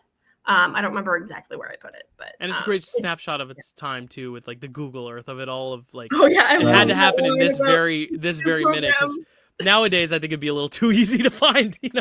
I feel like the technology is just a little bit better. But Chad, what are your thoughts on Lion? Beautiful film. I really, really love this one. I couldn't remember how much I liked it because I saw it like I think also in 2017 and just kind of remembered bits and pieces of it. And then watching it again as a dad, like Dylan's talking about it, a big parenting movie, and it's just like watching it as a dad, with my wife who's a mom, and just seeing this kid in so much peril, just thinking about like my son and just like thinking about like kids at that age. I mean, my son's younger than what Sharu was at that time. But still just a young kid that's so young, not knowing that jumping on a train like that can take you so far away from home you may never find it again. And like not knowing where you actually lived, and just like everything being so muddled in your mind because you're that young. Just like seeing him in so many situations that it's just like it just feels so wrong, where it's just like I just like think about like certain they had like that one story in the what is that one the Steve McQueen Small Axe films. It's like that one story where like the one kid gets put in a class and it like they don't teach them anything. Yeah. And then it just like it just feels like so perverse and like taking education, this young impressionable mind that should be taken care of and loved and just like cherished and just like you kind of like in a very like Mr. Rogers kind of way, and just like, saying like, you're worth something, and we're gonna teach you everything, and just thinking about like my kid, and I want to teach him everything, and just like give him the world basically, and like this one kid that so many people are trying to take advantage of him. And it's just like so crazy to see, like, I'm sure it happens like other parts of the world, but like seeing like that part of India is just so like nuts, just to be like, man, this kid can't catch a break. Like, everywhere he goes, like someone's trying to kidnap him and, put him in. I don't know what the hell they're going to do. Just like Dylan was saying, like, well, I don't even know what or Karly was saying, I don't even know what they're going to do with them, but like they're doing something. And like seeing like even like the nice lady who you think is going to like take care of him and help him find his family is trying to do something terrible to him. And just see him like, realize that is just, was really cool. I was like, thank God, good for you, Sharu. You figured it out.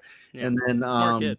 Yeah. And then, saying that, and then, that's such a interesting thing to say, like, with him getting adopted, it's like, yeah, better off in one way, but not in another way, because like you totally like erase your roots. He never saw his brother again. Oof. And just like that, the gut punch of that. Yeah, that's the part you're not prepared for, because like you think it's going to be a reunion with the family, and then he's like, where, and he's on such a high, and then he's like, where's my brother? And that's the thing, he's been dead since that day, but now this whole existence, this kid has thought that his brother was alive and he'd find him someday. Like his mom could have died too. Like there's a chance they are not around anymore. He's lucky that he can find his mom the location, but like he thinks maybe there's a world the brother moved away or something. But he died that day, and that's the saddest part, is finding out that his brother died getting hit by a train that very day, and that's why he never came back to him. That's just terrible. that like memory of him, and just like the visual of them walking on the train tracks. Oof. And just, it's just so haunting in a lot of ways, but also just like the whole story of him, living with the Australian parents. And like I am starting to really love like Dev Patel. I just think he's so good. And can't wait to get to Slumdog. Yeah, that's like where, well, he's got started on like TV, like Skins and stuff, but then go into movies like Slumdog and stuff, and then go into this. Glad he got this after Avatar. I know. Right. Well, yeah, I think he's the best part of Avatar. That's fair. I think so. I think so. Yeah. He also did those exotic marigold hotel movies too. So he had a good career. Like I mean, not that it's over, but he's still working. He directed a movie. Yeah, Monkey Man. Green Knight. Oh, he's right. in. Yeah, he's got some great credits. And so I love seeing him, there, and just telling that story. I just think he gives it a lot of like emotional weight. Like when, like I remember it got me and Carrie, like when he started to remember things, and you're like, oh, he's remembering like things from his past, like recalling all the way back to when he was like so little, and then just I don't know. It just makes me want to engage with like this guy's life, because it's fascinating. It's sad as hell, but it's fascinating. And it's like you have the other side of it too, where it's like, yeah, like we talk about like like the white savior, the whitewashing stuff, and you have literally like white parents coming in, and they didn't even have trouble having kids. They just wanted to do good in the world, and which is such a beautiful sentiment too. It's not like, it shouldn't be like a last resort of, well, guess we can't have kids, we gotta adopt. It's not, it should never be seen as like a, well, I guess we gotta do this, like it's like a chore, like a secondary, what's the consolation prize, it's not that. And so you kind of fall in love with those characters too, even though like, and on some level it feels wrong, like you don't belong there, you belong with your mom. But then in a way, like I don't know, like it also does kind of become a blessing in disguise. Like he lives a different life. I don't necessarily want to say better, because you belong with your mom probably, but like he lives mostly it looks like happy life, so things sort of worked out, as And you it's guys important say, to get but the mom's voice too at the end to be like, no, thank you for raising him, because essentially it's like she'd rather him yeah. find a home than be homeless or end up dead. You know what I mean? And the fullness of that relationship between Dev and his Australian mommy, where he's like, she's like, go find her. Like, she's not like, I'm gonna hide this from you. I'm gonna like take this from you. Like, no, I know that this is something you need to do. So go do it. It's such a good movie. Yeah, and it's not all just about finding his way back home, because you need to understand that the positive influence they had on him too. When you get the scenes of him even at college, and like it's nice to just see him living a life, and it's not just about adoption with a magnifying glass. Like, there's so many other layers. It's just about this guy, and also just how smart he is. Like you were saying, like him just knowing what to do as a 5-year-old or whatever. How old was he? 5, 4, something like that.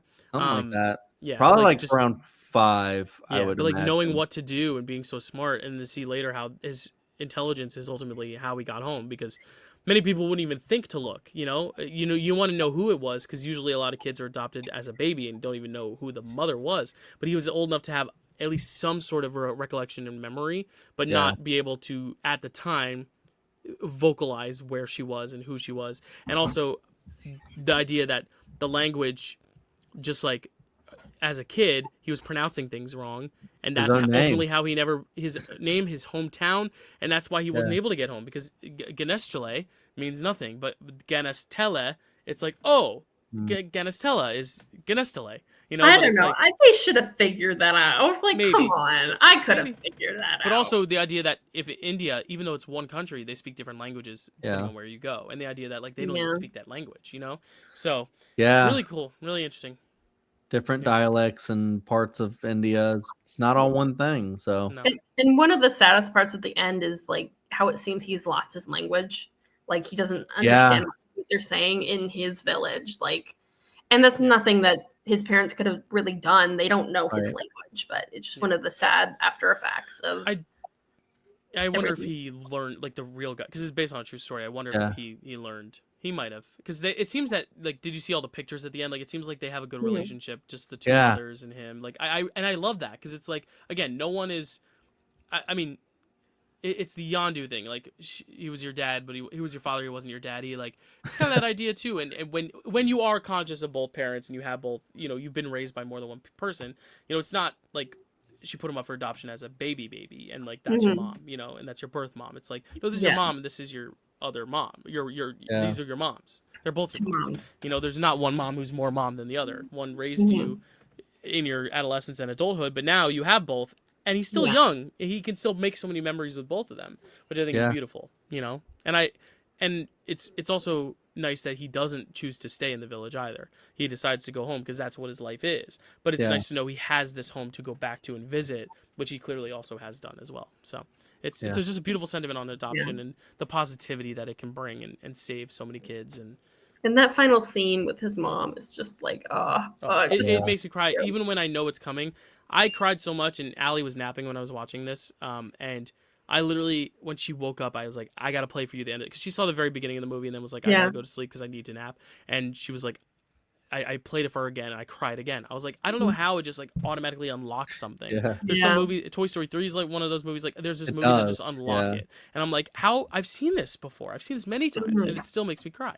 It's like when they reveal his name and what it means, and it's like, this brave kid and just like lion, and I'm just like, it hits you like so many. There's a lot of gut punches, and it never feels manipulated or manufactured at all. No, it's just real. And it's an emotional story.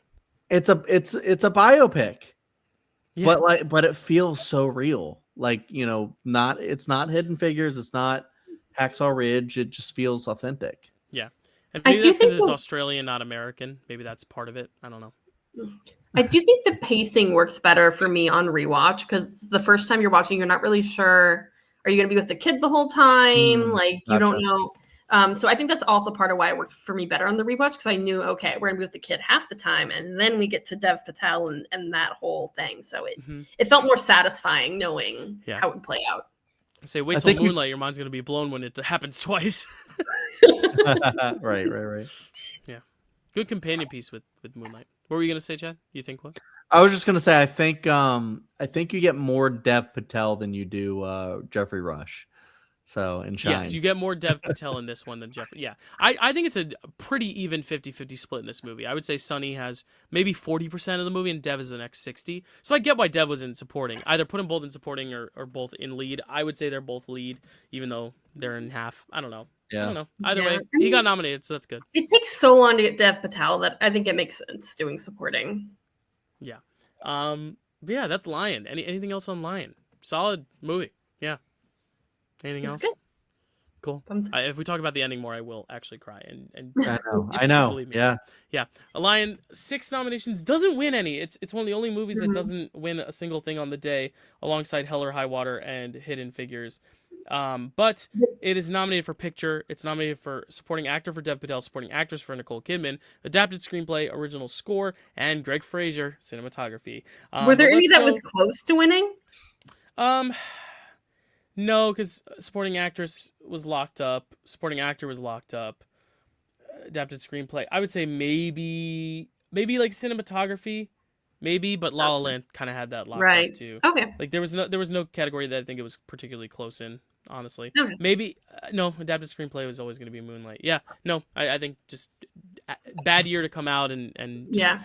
be great, but just not the best at any of those categories. Mhm. But maybe it will be the best. We'll have to see at the end of the show if it ranks highly enough. But let's go from India across the sea to Australia, across to another sea, a Manchester by the sea. Let's go to Boston, huh? And let's talk about Manchester by the Sea, Chad. That's the last time we'll be laughing and smiling about this movie. Chad.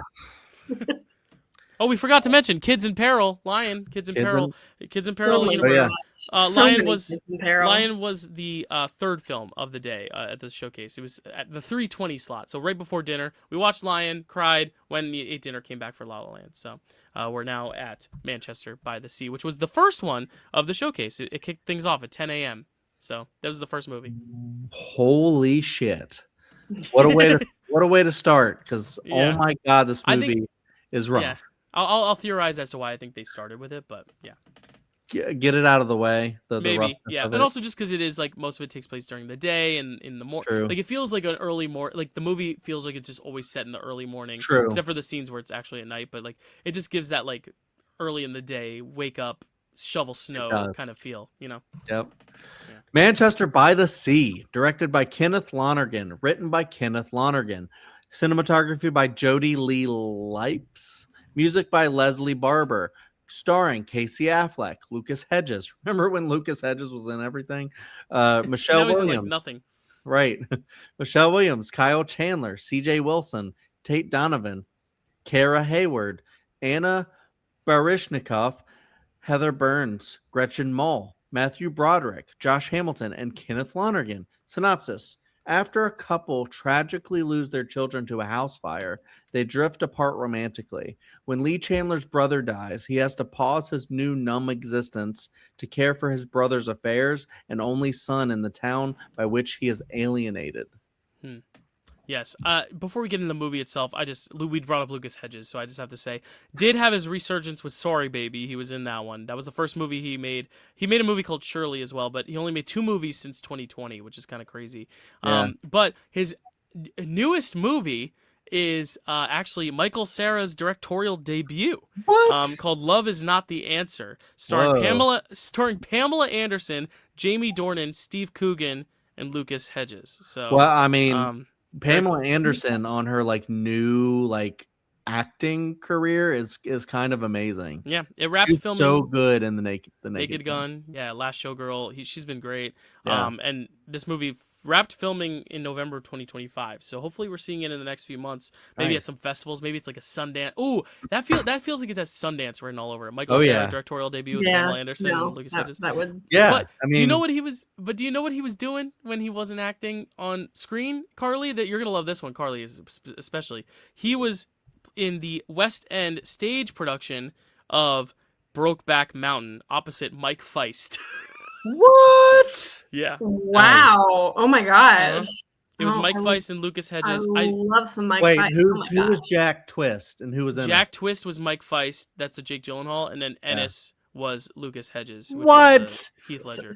So I they don't did some kissing on screen. Ooh. I don't know if I see Lucas Hedges doing that voice, but I don't I know. don't know.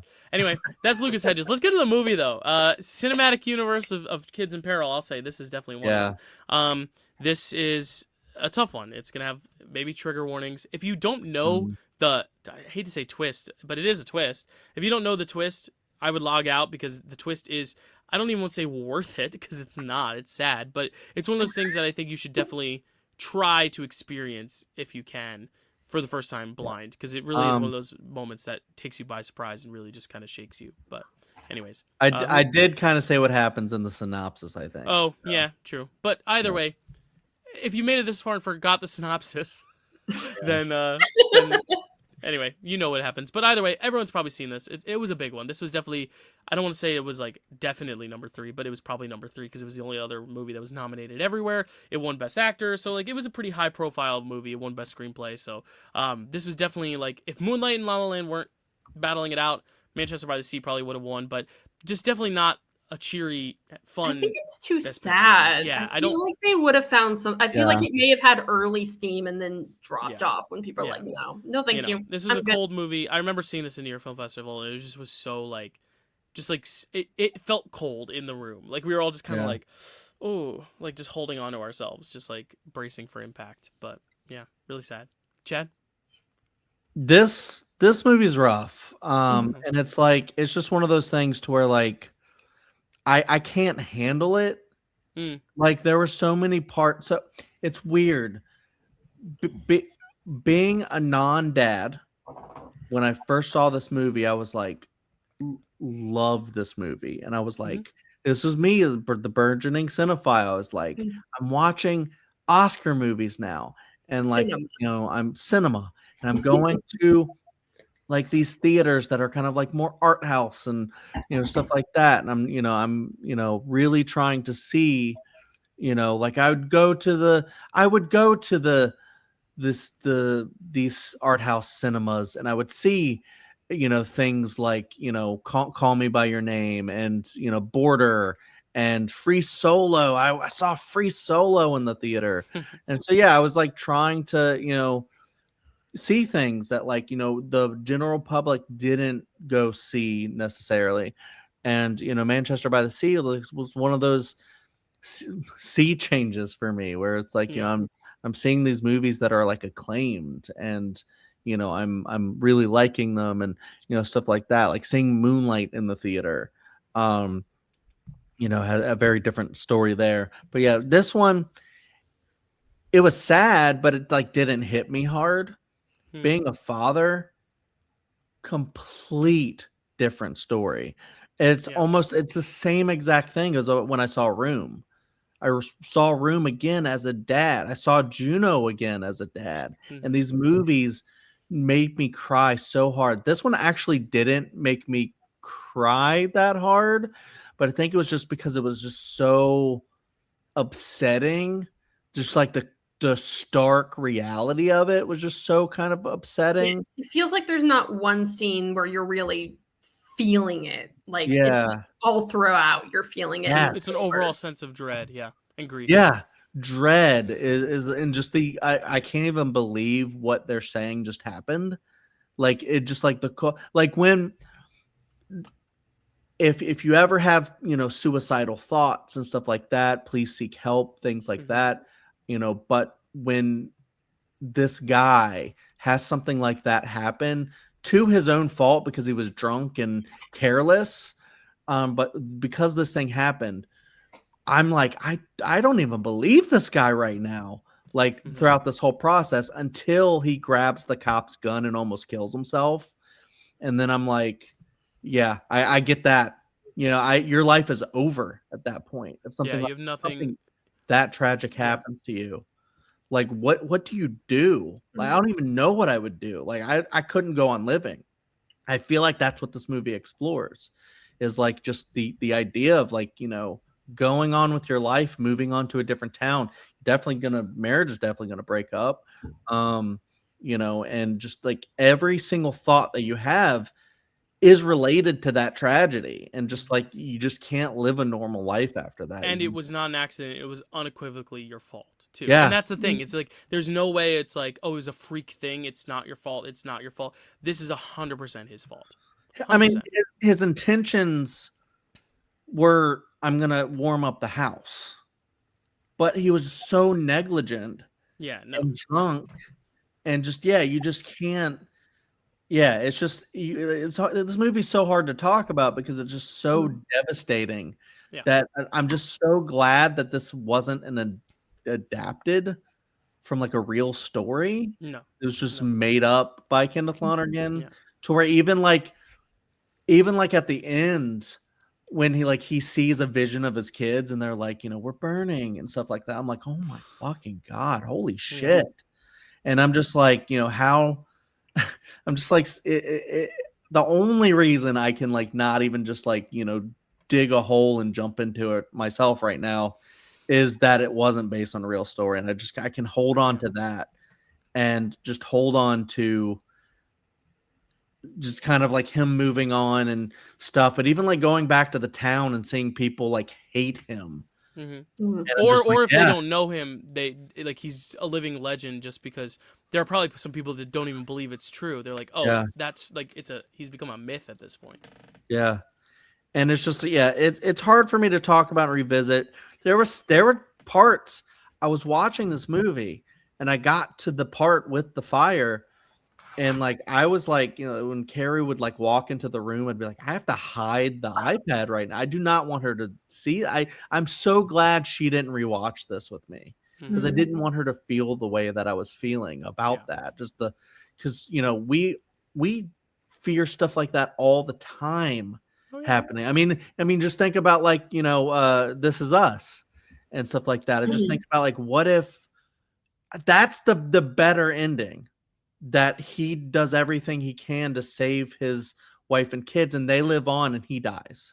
That's like the better ending, just because like, I don't want anyone to die. I don't wish that on anyone, but like, that you don't want to your kids. You don't want to outlive your kids. No, you want them to outlive you and, tell your stories and pass them on and stuff like that. And this is the most affecting, of course, movie for me. So I'm gonna let you guys talk now. No, I'm thank you for sharing, because it is one of those things that like, even if you're not a father, I'm not to say that like my experience, like your experience is the most raw because you are a father, but like even not being a father, you can't watch this and not feel. What Casey Affleck does so well though is that he never really goes too extreme in his acting. It's not a very big performance, and if you look at this next to like something like Denzel's performance, which is still great, like it's just such a different type of performance. And I think him being so like kind of monotone and like kind of quiet and like kind of just it really sells the bit that this guy, the grief has continued on, and like Chad said, like your life is kind of essentially over. There's nothing worth living for, to where even like when his brother dies, he doesn't really seem that upset about it. And I think he's honestly more upset that he now has to take his kid in than, not because he doesn't love the nephew, but because he now has to be in a spot where he's in charge of another kid, and that I think scares him. And I'm gonna finish my point on Casey Affleck in a sec, but I just want to just acknowledge Karly's background changed because she had to literally drive to her mom's house to record. We had a little bit of a malfunction, and this was the only night I could literally record this. Karly, you are a saint. You are amazing. I'll let you have the next word on Manchester really quick. I'll just wrap up what I was saying on Casey Affleck, which is just that it's so naturalistic, and that I think aids in the overall sense of grief because he's not playing a big hammy like Oscar bait performance. He's not trying to get the Oscar. He gets the Oscar, but not because he's trying too hard to do anything too flashy. He's living so bleakly, and I think it adds to just the atmosphere. I mean, the whole movie, I talked about it when I said that it was the first movie of the slate for the Best Picture Showcase because it kind of has this coldness, kind of early morning, you're just out of bed, yawning, can't really wake up, and all this stuff is hitting you. Like, it has that feeling, that almost restlessness, slept all, or didn't sleep at all throughout the night. It's mirrored throughout every scene, this vibe of just like, it's a tired, lethargic nature, but it's not sleepy. It's like just totally conscious of the fact that you just cannot get this thing back that you wanted so badly to, to go, if you could turn back time, you would change, you know. But anyway, that was my praise of Casey Affleck. Karly, we haven't heard your thoughts on the film yet. It's for us, it's been about 30 minutes, but what are your thoughts on Manchester by the Sea, Karly? So my 2016 thoughts were that this was a boring movie. Shocker. Karly thought a movie in 2016 was boring. No, it's fine. And again, it's slower. boring. It's definitely slower. It's definitely a little bit more melancholic. Yeah, well, because this is one, even on rewatch, I had to restart it when I was like 20, 25 minutes in, because I was like, I need to pay more attention to because his grief, it's so subtle. Yeah. And with the multiple like timelines, it's kind of hard to follow if you're not like giving it your full attention. Mm-hmm. That's probably why past me thought it was really boring. But on like rewatch, it's so sad. It's so sad. And well, I love that. I love when a movie makes me so very sad and makes me cry, which is like what people will warn me. Oh, it's going to be really sad. And I'm like, good. I love the feeling of a movie making me cry. Like, it's just very cathartic for me. So I'm never, I'm not the type that needs to watch a movie in the right mood. So on rewatch, this was so my shit. I loved the deep grief and the crying. Wow. And I think part of that's because I've never really lost someone that I'm like super close to. Like I've lost family, but it's never been someone that was like a big thing in my life. So like this, when watching this, it hurts, but it's like in a detached way. Right. So I can kind of just enjoy the sadness of it without having to like feel the actual pain of it. Because I've been lucky enough to not have like a big grief. So, I mean, and I really like, I mean, Casey Affleck's gross as a person, but as an actor, he does he has this like awkward grief. Like he's not grieving in the way you would expect someone to grieve. Like all the way in the police station, I was wondering why he was like so subdued. And then he takes the gun from one of the police officers. And it's like, oh, because he was checked out. Because he was like, I'm done. There's nothing for me after everything that happened. Mm-hmm. And it's just very sad when you see that. Like that, I think that is the moment that made me tear up, is when he goes for the gun. Because you're just like, oh, it just hits you like how much this is affecting him. It's like, it's just so brutal. And like, it's so relatable too. Like the fact that who hasn't been like, shoot, did I leave the stove on? Did I leave that light on? Did I forget to turn off? In the actor world, it's always a curling iron. That's the one, or the straightening iron, or whatever. I don't know. Allie uses one of them, and it's always, did I leave the iron on? Yeah, because it's really interesting, because like I'm always stressing out about that. That's part of the reason I have a little cat camera to watch my cats, because like if a fire started when I'm not home, just for my cats, like stresses me out so much at times. And I do like how it's such a relatable thing to have happened, but it's also related to the fact that he's such a fuck up. And like when it happens again with the pot, like I thought that was so well done, because it's when he realizes, I can't be Patrick's dad. I cannot adopt this kid. I just can't do it, because he like, what did he say? He said, I can't beat it. And I feel like that means so many things and has so many layers. And it's just so brutal. And like, I get why I thought this was boring at first, because I feel like you really need to soak in every frame of this movie and like really be giving it your full attention. Otherwise it will not hit you the same way. Yeah. And I also think, like as drab and boring and dull as it is, that you need the comedy too. And I think that's something we haven't touched on yet. The script has funny bits. I mean, Patrick is a funny kid at times. There's like a kind of dark, cynical nature to some of the comedy in this, especially as he's a plumber, before because they also have to kind of, for dramatic effect, kind of bait and switch to where like you have to wonder why he's so subdued and why he's so checked out. And I think that's why you have to make kind of that first act a little funnier before he even gets the call about the heart attack with like the plumber, and she's talking about him in the other room and stuff like that. But I think also the comedy needs to be there to add a little bit of levity, because ultimately this doesn't end in a happy way either, really. I mean, like, you would think a movie like this by a more traditional Hollywood system would end with Patrick trying to find this spot in Casey Affleck's character and bring him out of his shell and like make him love again and make him happy again. And then you have the conversation with Michelle Williams' character and they reunite, or but that's not this movie. This movie is not about him learning how to like overcome his grief and then move on with his life and say, here's another chance. I'm not gonna ruin it for you too, Patrick. I'm gonna be a good father for you. Instead, it's like, oh well, here's the deal. Here's how we're gonna make this work. So you can see your mom. So you can see this, and like I can't beat it. And end of movie has this interaction with Michelle Williams that is so awkward, so painful. You can finally cry about it a little bit more, but like, yeah, it's definitely not the ending you would expect, which is why I love it. I love that it doesn't take the cheap approach of like, trying, like it ends up being about their bond saving this guy. It's not. If anything, it makes it harder because now he's faced with actual responsibility and he doesn't want that anymore because he knows what happened last time. He knows how this ends and he doesn't want that burden. It's awful. Yeah. And I love how Michelle Williams, you don't see the awful things she said to him.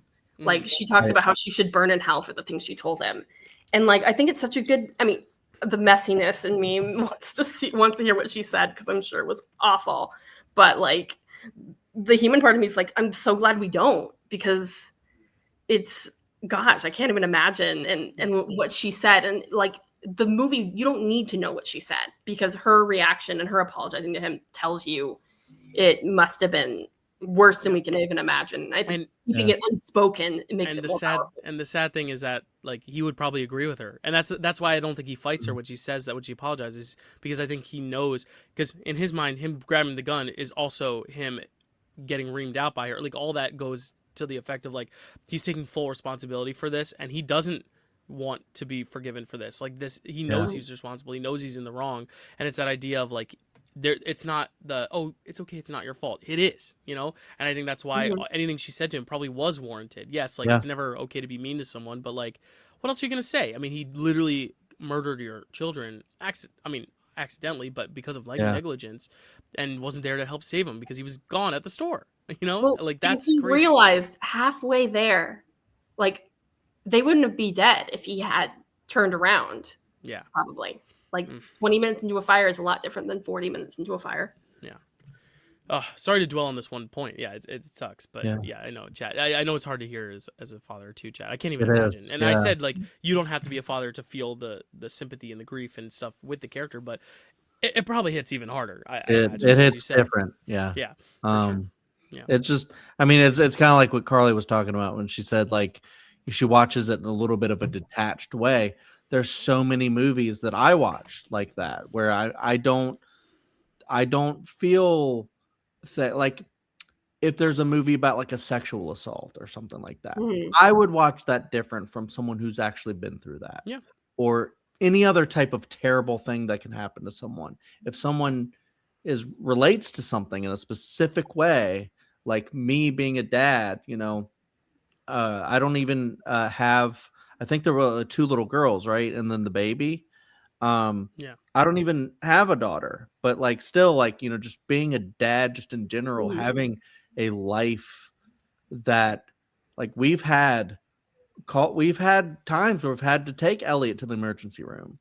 And it's just like, just the fear of what's happening right now.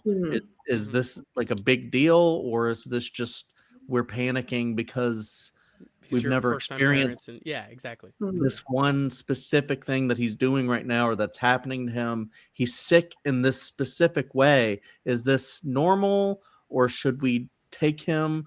We got to take him now. Like there's one part where, like, speaking of negligence, we thought maybe he ate a battery and we had left something lying around, and we're just like, how do you do that? You clean up. I don't know why, but you do things sometimes. It's one of those things you don't think about until it happens, and then you learn from your mistake. But by then, some mistakes, it's too late to learn. You know what I mean? It's too late. And luckily, we haven't had anything terrible happen like that, but it could, and that's the fear. Sorry, Karly. Yeah, I was just gonna say, like, I have students who elope, and I guess the normie term for that would just be they run out the door, or they'll try to get off campus. And like, I've lost a kid before, and he was okay, but like, that I think that is the closest moment I've ever had to feeling like a parent, because like if something had happened, that would have been 100% on me. And obviously I work with a population where that is something that happens a lot, but like, I don't know, that's just the closest I've ever felt to like that fear of like I just I couldn't do anything the rest of the day, because I was just like, my brain was just, even after he was safe, it was just like terrifying. So the fact that even me with that distance could feel that, like, I can't imagine that being your child. Like, that's just, So I mean, not to sit there and like keep harping on like the sadness of this movie. Obviously, it's like one of the most tragic things that could ever happen to anyone ever. But also, what you said, it's like felt throughout the entire film, and that's why it's so effective. Because I think even on rewatch, like now that you know, even those funnier moments in the beginning aren't as funny because you know what's coming. The first time you watch it, obviously, it is a shock. It is a twist. It is something that you're not seeing. You're not seeing that come. You know, maybe like, oh, so sad. Maybe a kid died, but you don't think it was his responsibility, or that it happened in such a catastrophic way, and then it was all three of his children at once. You know what I mean? Like, you don't really understand the gravity of it until it actually happens and you see it. And also you see them pulling the corpses out of the fire rubble too. That's the worst part too. Sorry, not to trigger warning. I'm so sorry. No, it's tough to talk about, but it's affecting. You know, and the craziest thing about it is it starts with my brother died, and you get a flashback of him talking about how he has this heart condition where he only has a few hours left. Any other movie, that would be the thing that would make audiences triggered and devastated. I mean, like, my aunt passed from a very sudden heart illness, and like, you know, but like that is not even the biggest tragedy in this thing. And that's the thing, is he doesn't even have the time to process his brother's grief. The brother's loss. His brother he spent a lot more time with than his kids even. But like, there's something about just, he can't overcome that one moment to where he can't even be there for Patrick's grief. He can't even be there for his own grief of his brother because of that. And you know, it's tough. Like, as someone who has lost someone more in the brother way, you know, that is where like I connect with this movie, and then it twists the knife even more, and then it's like, oh wow, I can't even fathom, because I'm still distraught about the brother, you know, and especially because the brother's a really good guy, and I'm glad they have Kyle Chandler in those flashbacks because he's great. But I think what it comes down to, I mean, you can't like, it's hard to like compare like relationships and stuff like that. It's just different. And like with something like with you know, we know why a child dying in that way is like more tragic than Kyle Chandler's character dying. Even though that was also pretty, I mean, but he had time to like plan it. He knew it was coming. He had planned this whole thing for his brother to take care of his son, and you know, stuff like that. But yeah, moving on more to because I know we're probably almost done with this movie anyways, but moving on more to you know, like you guys have mentioned, like there's some lighter stuff, there's some, you know, funny stuff. Lucas Hedges is funny at times. He's trying to juggle multiple girlfriends, and you know, have sex in the bedroom upstairs, and the mom knows what's going on. She's just like, it's just so awkward, like teenage trying to have sex, and when the parents are downstairs, but he wants his uncle to kind of cover for him so he could go up and, you know, be with his girlfriend, but he won't talk to her mom, and he's like, I can't do this, please. Why can't you talk to her? Just be normal for a second. But he can't be normal because his life is over. And but then you have like those moments where he's trying. You know, he goes back and you know, this town he doesn't want to be in, but he's trying, and he has that moment where he helps him. He sells the guns and helps him get the engine for his boat. And then he's got that little smile saying his nephew happy. And just like those little moments, you know, and then you guys hit on the whole moments where him and his ex-wife see each other. And at first you don't know kind of like how that's going to be. And it's her apologizing to him. And it's just like, it's just a whole kind of situation. And then, you know, like whatever she said, he deserves. But then like just the idea of like, you can forgive someone for something like that. Like, I don't know if I could.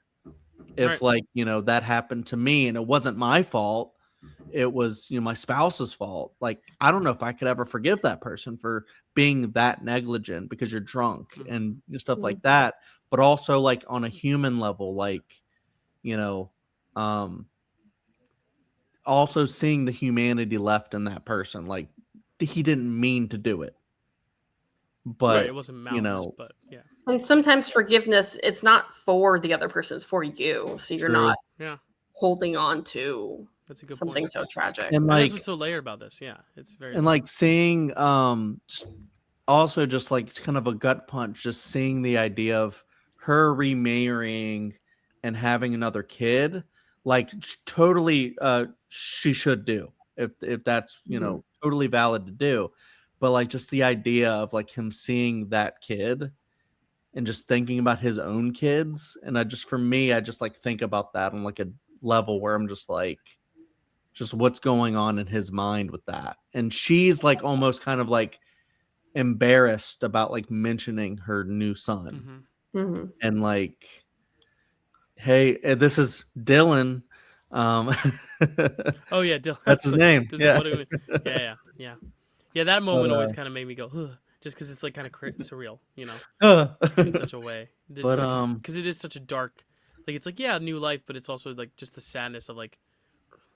him having to Yeah. stand there and see it. You know what I mean? and as I was saying off air, while Karly had her internet issues, I love this movie at one point, and in here, watching it again, there's so many times where I kind of hate it in a way where it's like kind of like the same thing that Karly was saying, like, it's devastating, but she loves that. It's kind of like a very, because my buddy Charles, I've mentioned him a few times. He's always said that he loves devastating movies. We call them like fetal position movies. And it's like, that's right in his alley. And Karly was just like, that's my alley too. For me, I'm like, I don't know. I don't like being sad that much.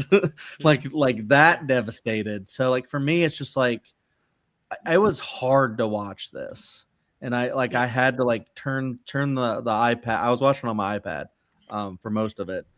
And I had to turn it away when like Carrie was coming in. I just did not want her to experience this like I was. Yeah. And then but then just you get to the reason why they do it, and like the whole, you guys have hit on so many great notes. And I think it's an important movie because of what it has to say about grief and devastation. Another quick one, The Sweet Hereafter is another devastating one. Karly, check that out if you haven't. Okay, it sounds familiar. I don't know. Yeah. Maybe I've seen that. I'll look it up.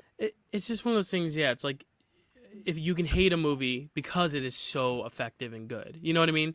And then that's kind of what it sounds like. It's like you hate this movie, and that's why it's a great movie. It's because it makes it makes you feel these angry emotions. Because like I think anger is a very valid thing to feel. I think sadness. I think just emptiness too, and we get that with all the characters at different points at different moments.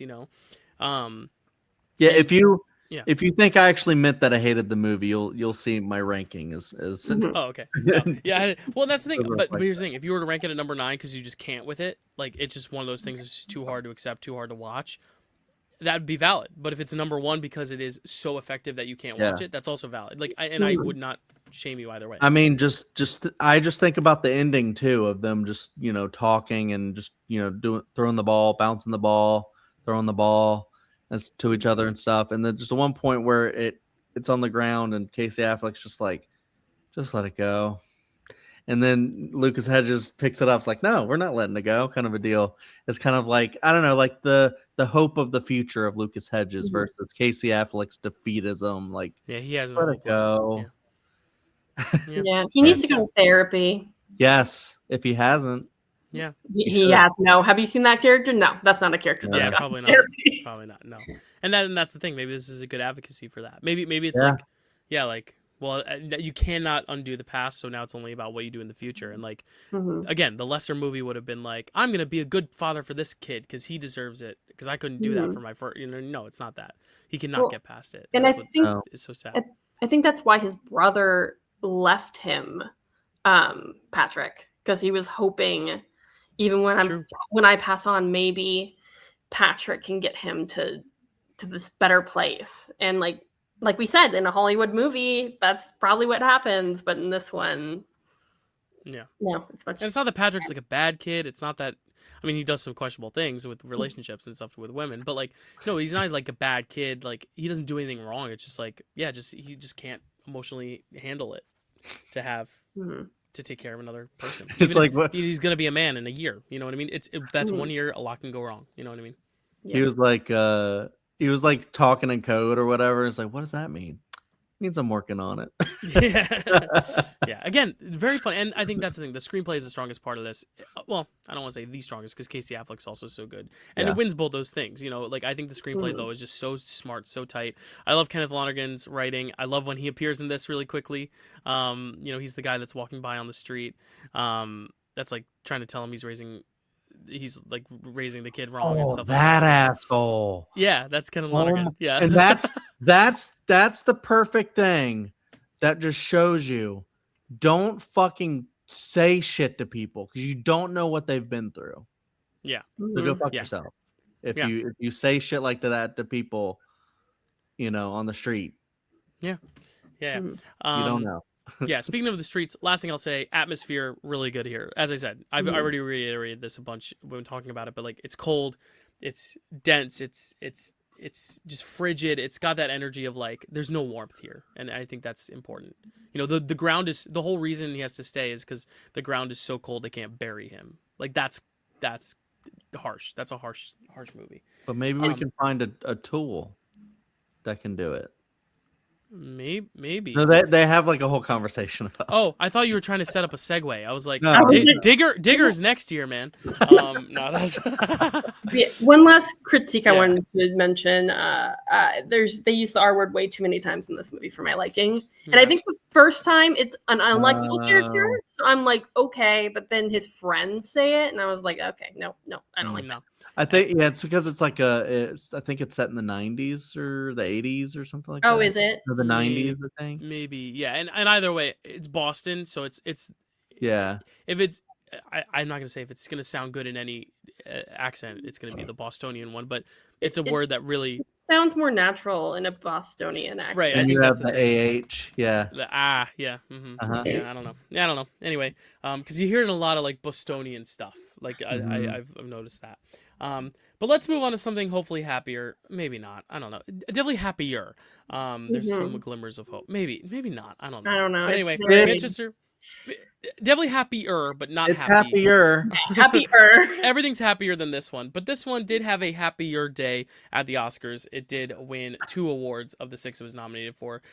So it did walk away with some optimistic, some good stuff, which was Best Actor for Casey Affleck and Best Original Screenplay. It was also nominated for Picture, Director for Kenneth Lonergan, Supporting Actor for Lucas Hedges, and Supporting Actress for Michelle Williams. But we're recording this. We're 4 hours in. It's late at night.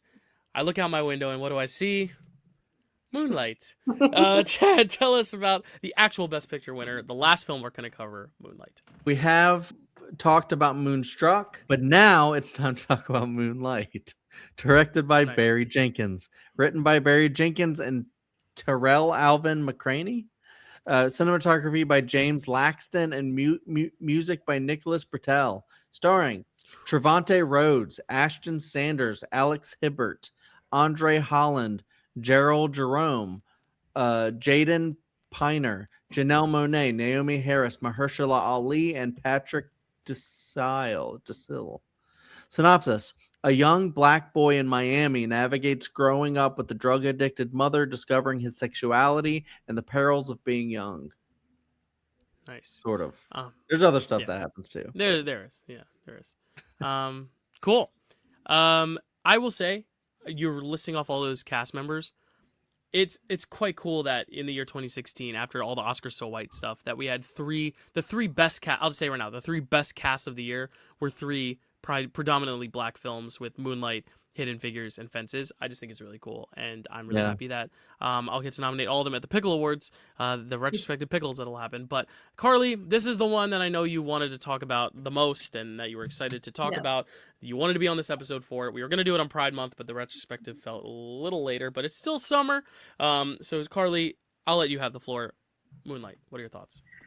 Moonlight. Oh gosh, this is gonna spoil my ranking, but this is a perfect movie. This is a perfect movie. Like, so I did not rewatch that for this because I think it was like a month or two ago, it was playing in theaters. I was like, oh my gosh, I've never seen Moonlight in theaters. So I saw it with a double feature with Leviticus, which is another queer film that is queer horror film, which is amazing. If you love horror or queerness or anything, you need to watch Leviticus. It's fantastic. So it was like the best day of theater I've had in a while, because it was like Moonlight and then this new queer movie that I absolutely loved. So I don't have as many notes as I would otherwise, because I would watch in the theater and I don't like taking notes in the theater. But before I talk about the movie, I think I'll talk a little bit about how I felt when it won. And how I felt when it lost. Like I said, I was so upset because, and I think it's really important that Chad read off the current events at the beginning, and because this was the year Trump won, and I was very depressed after that happened, because I was so sure Hillary would be the president, and like my hopes were like really pinned on this. I know the Oscars don't really matter, but like it felt like this winning, like the first gay film winning at the Oscars, mattered a lot. Yeah. And like when it lost, I was like, well, screw the Academy, screw the Oscars, screw everything. Why a gay film's never gonna win? And then like when I realized it did win, again, I cried again, but like happy tears this time, because it feels so important. Like it felt so important, and like the Oscars don't matter that much, but it mattered a lot to me at the time. And like I feel like if that's how I felt as like a white woman watching this, I can only imagine what more marginalized people felt. And like it's just such a beautiful movie, and like nothing against La La Land, it would have been a deserved winner, but like it just feels so important. And I feel like part of the reason it won was because of the time. Like I feel like a big part of it could have been this resonating with people more because of the time we were living in and what had just happened and all that stuff. Yeah, so it's just it's so beautiful. I do have more to say about like specific stuff, but like I love this movie so much. It's so gorgeous. It's so amazing. I do have quite a few more things to say, but I'll let you guys talk for a little bit. That was great. Thank you for sharing that too, because it's like, yeah, you forget how monumental this win is. Like I said, because the moment is what people think about. But like a movie like this winning is so unconventional, so unprecedented, so glorious to see at the time, still glorious to watch back. And yeah, I agree. It's a perfect movie. I watch it again and I'm just like, I can't find a flaw. And like, it's one of those movies I go through and I like, it's perfectly paced, perfectly edited, the way it's split up into 3 chunks. I wrote in my review, a Best Picture winner has never flown by so fast, just because it's so well edited and so well paced that like you're already in the next chapter before you even blink, and then it's over. But it doesn't feel like you didn't get your meal's worth either. It's not, and I don't want to say it's fast food, but it's quick service. It's like it's just so, it gets you your meal fast and you feel well fed afterwards. And again, not just tackling Black experience, not just tackling the gay experience, not just tackling lower class systems, not even just targeting drug communities and stuff like that. Like it hits everything. It hits single mothering. It hits just bullying in school in general, and some of it's motivated, but obviously by the queerness element too. But it hits everything. It just really does. It feels like a universal film, even though it is a very specific experience. It does feel universal all at once. And the performances are just incredible. Like I don't know how 3 actors played these 2 characters, or 6 actors, I guess, but like 3 for Yeah. each character, when it feels like one continuous person. Like Yeah. a lot of the times they'll be like, oh, that was a good casting choice. Like they're definitely the younger and older versions of themselves. Like Sunny Pawar and Dev Patel are perfectly great as the younger and older versions of Saru. But this one, I'm like, this is the same person. Like the acting and Yeah. direction is so lockstep that I'm never like, oh, that doesn't feel like, just everything feels so, the mannerisms, the way they speak, the way their jaw is slightly, like just the physical stuff.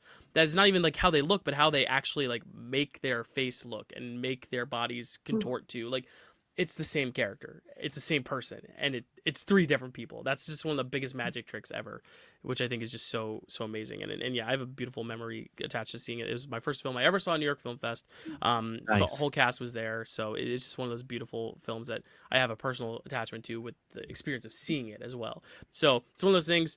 I was rooting for La La Land on the night just because it was my favorite movie that year at the time, and this movie won, and I had no complaints. It was like, it was shitty. I felt bad. No one should have to give the award back, because that sucks. Yeah. Even if you're not the winner, even if the winner's great, you never want to see the one that loses, even if it was the top dog. It would suck. It would be like someone winning a Super Bowl and then being like, we looked at a play a couple minutes ago, we're gonna take it back. Like it's never fun to watch. But seeing this film win was just so awesome. Like it just is one of those highs that I'll never forget. So yeah. Chad, Moonlight. Yeah, with all different experiences, like seeing this for the first time. Karly said she saw it like streaming or something, like early on, and then got to see it again later in the theater, which is really cool. And then Dylan, seeing it with all the cast there, that's just incredible. But before we knew, like, and at the time I didn't know it was gonna even be an Oscar contender, because it was like this small indie film that got a lot of buzz. I just got it because there were tickets available for it. It was an easier ticket to get than like Patterson, even, because that was an Adam Driver movie. You know what I mean? So it was like, it was just an easy ticket to get, and it wasn't until after the festivals that people were like, no, this is probably gonna get nominated. And then it was like, oh, this won the Globe. This is probably your number 2 contender behind La La Land. Yeah. But for me, like I said, this was like when I was first starting to see what was getting nominated for things, and then being like, oh, I should probably go see that. Even if it wasn't like a big popular movie like La La Land, I think a lot of people would flock to. Or even like, I remember when like Lady Bird was the small indie movie, but then like people kept talking about it, and it's like, we're going to keep playing Lady Bird because people are now going to see this in droves. Like, people are just talking about it a lot. And then, for me, going to a small, not a small theater, it was like a Cinemark, but like going to see Moonlight there, it was just a really interesting kind of way to see how important this movie actually is, because the idea of like, just the combination of struggles where you have, the struggles of someone being curious about their sexuality and then not really knowing how to explore, to who to talk to, even like who to tell that, you think you might be a little different. But then in this specific community where it's like the idea of, living on like a street, and the idea of like, you don't want anybody to think that you're soft. And that's like one of the worst things that you can like be thought of. Like, you got to be tough when you like live on the streets and stuff. And so with all of that, and seeing what this type of movie is, it's not like a Boys in the Hood or, something like that, where it's just a coming of age story. It's like a coming of age story with the sexuality aspect to it, that I don't know if has really been tackled in the same way before. And so when I went to see it, the beach scene, with his like first like sexual experience, people walked out of the theater. They weren't ready for something like that. And I feel like I was sitting there watching this movie that tackled something like that, and then seeing people in real time like rejecting it and being like, oh, I didn't sign up for this. And it's like, this is the point of the movie. It's just trying to talk about like, people shouldn't be afraid to be themselves and e- embrace like their feelings of desires for a person, or even just like friendship, like close friendship with another man, or something like that, and things like that. And yeah, so I knew I was seeing something special. It was probably around the time, it was like after Dylan had seen it, and like it was around the time it was getting like the buzz and stuff, but I still knew I was seeing something special regardless. Didn't know if I was going to win anything or what, but because I wasn't like predicting Oscars or anything like that. But yeah, I agree. I think the acting is spectacular. I love seeing like Mahershala Ali as this like kind of weird like father figure. It's like you just like a drug dealer who ends up selling his mom the drugs, and then he ends up being a very positive influence. I just love the whole speech. Like he's not PC about it at all. Where it's like he asks him what the F slur is, and then he's like, when he's talking about that, he's like, don't ever let anybody call you that, because like in this, like people will use that word. It's just kind of like the R word in Boston. Like people sometimes in their vernacular at a specific time might use that word. And then, same thing in, this community, other communities with the F slur. And then here, I just love how he has that distinction where he's like, you can be gay, that's fine, but don't ever let people call you names like that. Right. Like that big positive influence that he has, where like he doesn't have to look out for this kid, but he does it. And it's just a sad like evolution of like what this guy becomes because of his upbringing. Like he has that positive influence in his life, but it's still like not enough, like where he's still kind of like doing the same stuff that he did, selling drugs and stuff like that. And then just like that moment that he has in the restaurant, and then later where he reveals like, I've never really been with anyone, just you, that's it. And just like how sad that is, that like you grow up in a community that just rejects that lifestyle and that idea, and you never find like your people. And yeah, and the idea that Juan disappears after the first act too, and that's kind of another big element of it too. It's like if Juan had, and that's the thing, we don't know. I think they say he died, right? He died. They confirm. Oh yeah, okay, yeah. Confirmed. But they don't confirm like how or when, how recently, right? So, and it's very much a mystery, and they don't touch upon it at all. It's like a very drive-by line, and I think that's the thing, is like he still stays in contact with Janelle Monáe, with Juan's wife, but it is one of those things where, had that influence stayed through his teenagehood, would he have ended up different? Would he have been with more people, or with that same person, or stood up for himself? The thing is, like, he only had him as a child to like set the foundation, but then he was kind of on his own, and that's, I think, another big part of it too. And such a great function in the movie, and why he ultimately wins the Oscar too, is like he's only in 20 minutes of it, but after he's gone, his presence is still felt in droves throughout, to where like you leave the film still thinking about him, which is important, because that's exactly how it is for this kid too. He grew up, and at the back of his mind he probably has this father figure, because he doesn't have that with his mother, and he doesn't have any real friends, and clearly no romantic partners since this guy either. So it's really interesting to see like his impact, and it's why I love when I leave a movie and I'm like, wow, that'd be a really cool sneaky acting nomination. It was, I saw it with Yora Borzov or Enora, and then it actually happens. I'm like, well, that's so cool. And then in this case, goes on to win, and I'm like, this is not a typical Oscar-winning role, but it just shows that everyone had the same effect that I did. It's like everyone felt the absence of Juan and the presence of him and his light in that first third, and the idea that he's never judgmental whatsoever about this kid's sexuality, and he almost talks about it almost like it's not a sure thing, but it almost feels like him and Janelle Monáe kind of know, because sometimes you just know, especially if you're a parent, and they're not even his parents, but they kind of know, or at least know he could be. But yeah, I just think that's so interesting. I just think it's such an interesting function narratively to have a main character that opens the film. It doesn't open with the kid; it opens with Juan, and then he's not even in it, and we don't even see flashbacks really. The one flashback we see is the last shot where it's him turning around in the moonlight. So. Really, really interesting device to have that character disappear, essentially. And then you have the poetry that I think is really beautiful about like the in the Moonlight, black boys appear blue, Mm-hmm. and it's just like the I guess like the metaphor for like just hidden emotionality, like Mhm. under the surface you have this hard exterior, but everybody has like this emotionality, like even if they're suppressing it. Mm. Yeah, Um, that's a great way to look at that too. Yeah, I've never really thought about that quote hard or dissected it, but that's a really beautiful take from it. Yeah, Mhm. I like it. One thing that I love about this film is every Kevin and Chiron scene just is gold. Like Mhm. their chemistry is just like anytime they're on the scene, I'm just like transfixed on their chemistry. And like I love how after their first kiss on the beach, Kevin's response to Chiron saying sorry is what you got to be sorry for. Like it's just I yeah, just love that moment.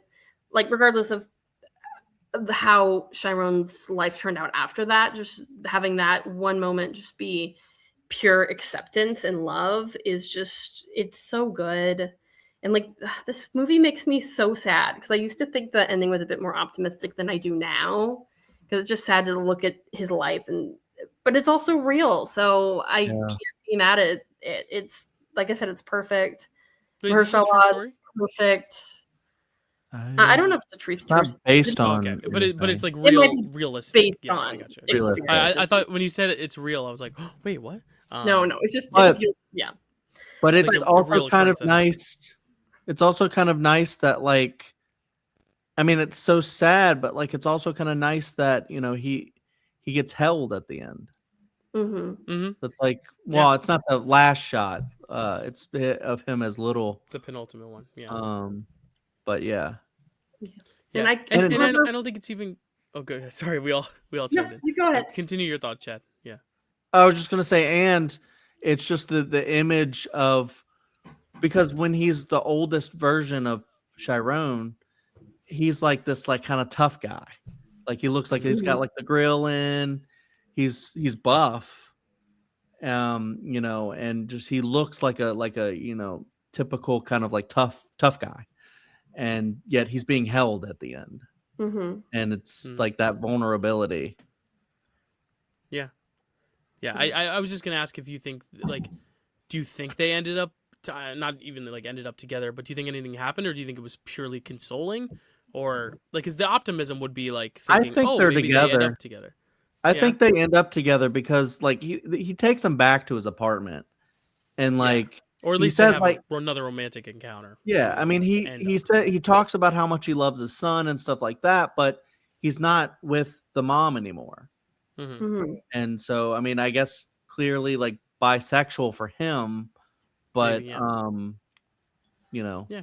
I think it honestly depends on my mood when I'm watching the movie. Like Mhm. I feel like there's so many different ways you can think of it as like truly tragic, and you can also think of it as like hope and optimistic, and somewhere in the middle too. Like Yeah. it's I love where it ends, even if it does like trend towards being a more tragic read. Like it's just I love how much you can read into it, how many thoughts you can have.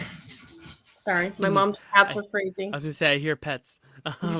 They love Barry Jenkins. They love Mufasa. Yeah, they're going wild for Moonlight. Yeah, no, that's great. And again, like, yeah, I think any movie can affect on your mood, but especially this one, because someone could look at this as a very hopeful piece, as someone trying to like discover themselves and finally find themselves, or you could look at it the total opposite way, where like your father figure dies, your mom's terrible to you. Mhm. She took drugs from the father figure. The father figure was selling drugs to the mom, which like, is he even a great guy anymore? And then like the one person he confides in, who he kisses, is the one who's beating him up. But you also look at the positive of like he's trying to tell him stay down because he cares about him. Yeah. But he's so stubborn and wants to stand his ground. Yeah. But that's a good thing because that's a heroic moment to like face up against the bully. But then he gets really beat down. It's all these ebbs and flows that like you can look at in a more like heroic or positive journey, or you could look at it from the sad lens of like how unfortunate that all this kind of life slipped by. Yeah. Or do you look at it as a positive at the end because it's like it's still always led back to this guy, and now they can finally go on, or at least have the closure, because the last time they saw each other he was beating him up, you know what I mean? Mhm. So I mean, Dylan, that's life. You right, look at things in a different way. yeah. And I love like the the sadness of like this is what his life is coming to in the middle section, when he's kind of getting beaten up and stuff like that, and then he ends up getting arrested. But man, when he hits that bully with the chair, I'm like, it's like triumphant. It's a got fun him. moment for the audience. Yeah. But yeah. And there's so many complex characters in this. Like his mom is so complex. How we see how she starts and like how even in the past she's very up and down. It's not like she's awful to him all the time. Mm-hmm. Like there are moments where you can tell she loves him. She just can't cope with everything. And it's just, it's very, I just love how many complex, because Mahershala Ali's, his character is super complex because we mainly only see the good in him, but he's a drug dealer. Like he's what's making the mom her the way she is in a way. Yeah. So like we do mainly see his positives, but there is complexity with, I think with like pretty much even Kevin, like he's sweet with Chiron, but he falls into the toxic masculinity that most boys that age do. So it's at least at first, but then when he like grows up, he's like a committed dad, and he seems like a really good guy. Where he's just kind of like, I went to jail, and now I'm just going with the flow. Yeah, and it's interesting to see that sweet little boy at the beginning be the guy who goes to jail and then like is a drug dealer when he's older, because it's like the repeated pattern of it. But is he also going to be that guy for another kid who is just like him? And is that optimism of like, will he be that, or will he just kind of succumb the same way? I don't know, because Juan wasn't gay, but he still was that mentor for him. And now that he is of the age Juan was, while also being gay, can he then be a better role model for someone else or not? Or is he gonna resort? Yeah. Well, also good.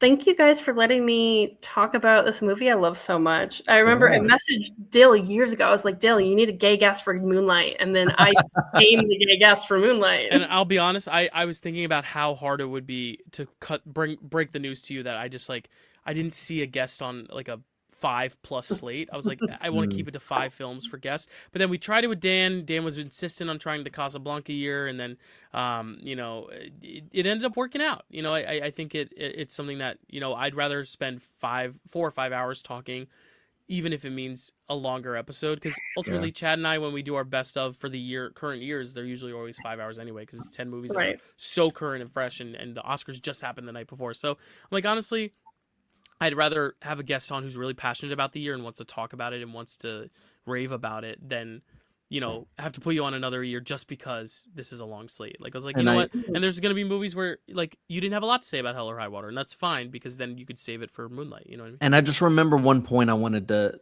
address just real quick was that because I'm really into movie debate sometimes, as some people know. Okay. And there was one time where at a specific debate where I had to think about negatives for Moonlight. And I was watching Moonlight and I was like, I'm fucked. This movie's beautiful. I don't know what to do. I can't. What do I do? It's too good. That it's too perfect. It should not exist. It's too good. The only thing I will say is I think some of the most interesting plotting happens in the second portion, whereas the first and third portion are like, the first one's kind of just setting up this journey. Third one's kind of paying off the journey, a lot of character reflection stuff. The second act for me is the most meaty, because it's also when he's actually having his first experience. It's when he gets the comeuppance on the bullies. It's when he's actually getting bullied for it. He's kind of really coming to terms with his sexuality. So for me, the second act is my favorite of the 3. So by that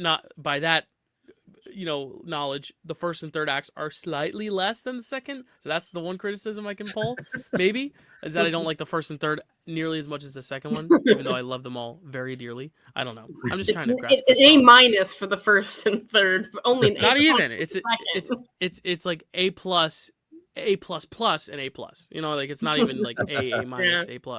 So I was just trying to grasp for straws right there, but alas. I feel like we've talked so long, but also not enough about this. But does anyone have anything else to add? I mean, I think editing-wise, they don't edit. I think it's perfect to end on Moonlight. Yeah. Of all films. It feels especially like a perfect it wins. end. Yeah, of course, because it wins too. But I was gonna say I love the editing too, even though we're not cutting back and forth between time. Because there's another director out there who would have spliced it, interwoven it. But I like how it's chapter, chapter, chapter, so we can feel like we're growing up with this character. But also the transitions, I love how it has those little like kind of very brief kind of like speckles of light. I kind of love the transitions. I love the score. Nicholas Bertel, god of a composer, even though I do still like the score that won. This is still a great runner-up if it was a runner-up. Just such great music to come out of this year between these two movies and Lion, and yeah, just so many great scores. Yeah, cool. Any more Moonlight thoughts for you, Chad? Nope. Nope. Cool. Well, Moonlight wins 3 of its 8 awards it's nominated for. It wins Best Picture. It does. It finally does. It wins Supporting Actor for Mahershala Ali, his first in 3 years. He will win another one 2 years after this, which is crazy, but awesome and well deserved. Also wins Best Adapted Screenplay for Barry Jenkins. He doesn't win Director, but he's nominated. Barry Jenkins. He also nominated is Supporting Actress for Naomi Harris, Original Score, Cinematography, and Film Editing. There we go. We finally did it. We talked about them all. Now this is a very tough task. I have no idea where your rankings are going to go because there were 3 different times where I thought Karly's number 1 had appeared, and then she was like, it might not be my number 1. So I'm like, oh, I don't know. And Chad too. I have no idea. I have an idea of what might be at the bottom of Chad's list, but not 1 through 8. I think is a mystery. So this should be fun. And I know where my ranking is because it's written right in front of me. But I'll actually start it just because I think my number 9 is the most obvious, so I'll put Hacksaw Ridge at 9, and we'll take it from there. Chad, what's your number 9? Hidden Figures. All right, that's what I thought. Okay, cool. So just based on the discussions, that's where I thought you'd be as well. And Karly, what's your number 9? Hacksaw Ridge. I did like it, but it had more issues than anything else. So yep. My number 8 is actually going to be Hell or High Water. Chad, what's going to be your number 8? And yeah, clarity. I like all 9, so it wasn't like Hidden Figures no. or anything. So, but yeah, number 8, Hacksaw Ridge.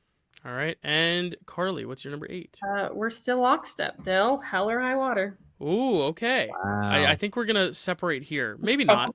My 7 is where I have Hidden Figures. Chad, what's your number 7? This might be the biggest hot take that I have, and I'm probably going to regret it, but ultimately, I don't think it really matters too much. La La Land, number 7. And Karly, your number 7. Give me 1 second. I'm still pondering. I put a little mark here because I was like, I really struggled with this rating. I'll go Hidden Figures. All right, so we are still lockstep, Karly. My number 6 is going to be Fences. But this was like the one that massively jumped up that I wish it's just my top 5 is so strong. I really debated about this being 5, but I think my 5 is slightly stronger. But Fences is my number 6. Chad. Yeah, I would say number 6 is where I start getting into the holy shit. This really affected me. I also have Fences. All right, and Karly. I actually have Lion here. Lion there. All right, so Karly, we have finally disconnected our rankings. My number 5 is smack dab in the middle. I really love it, just not passionate love about it as like I am for the top few, but I have Arrival at number 5. Chad, what's going to be your number 5? Lion. All right, that's where you have Lion. And I love it. Yeah, Karly, what's your number 5? Our rankings are all over the place. I think they're going to separate even more now. Manchester by the Sea. All right, Manchester at number 5. All right, and my number 4. Everything 5 and up for me is like at least 4 stars, if not higher. So nice.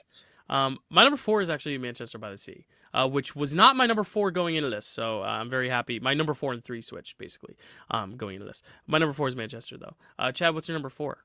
Hell or High Water. All right, and Karly, what's your number 4? I hope I'm saying the right film here. La La Land. La La Land. Don't misspeak now, Faye. My number 3, which was my number 4, but now is my number 3. I just love it so much, is Lion. This is where I have Lion all the way up to 3. Chad, what's your number 3? Number 3 is Arrival. Arrival. Okay, nice. And Karly, what's your number 3?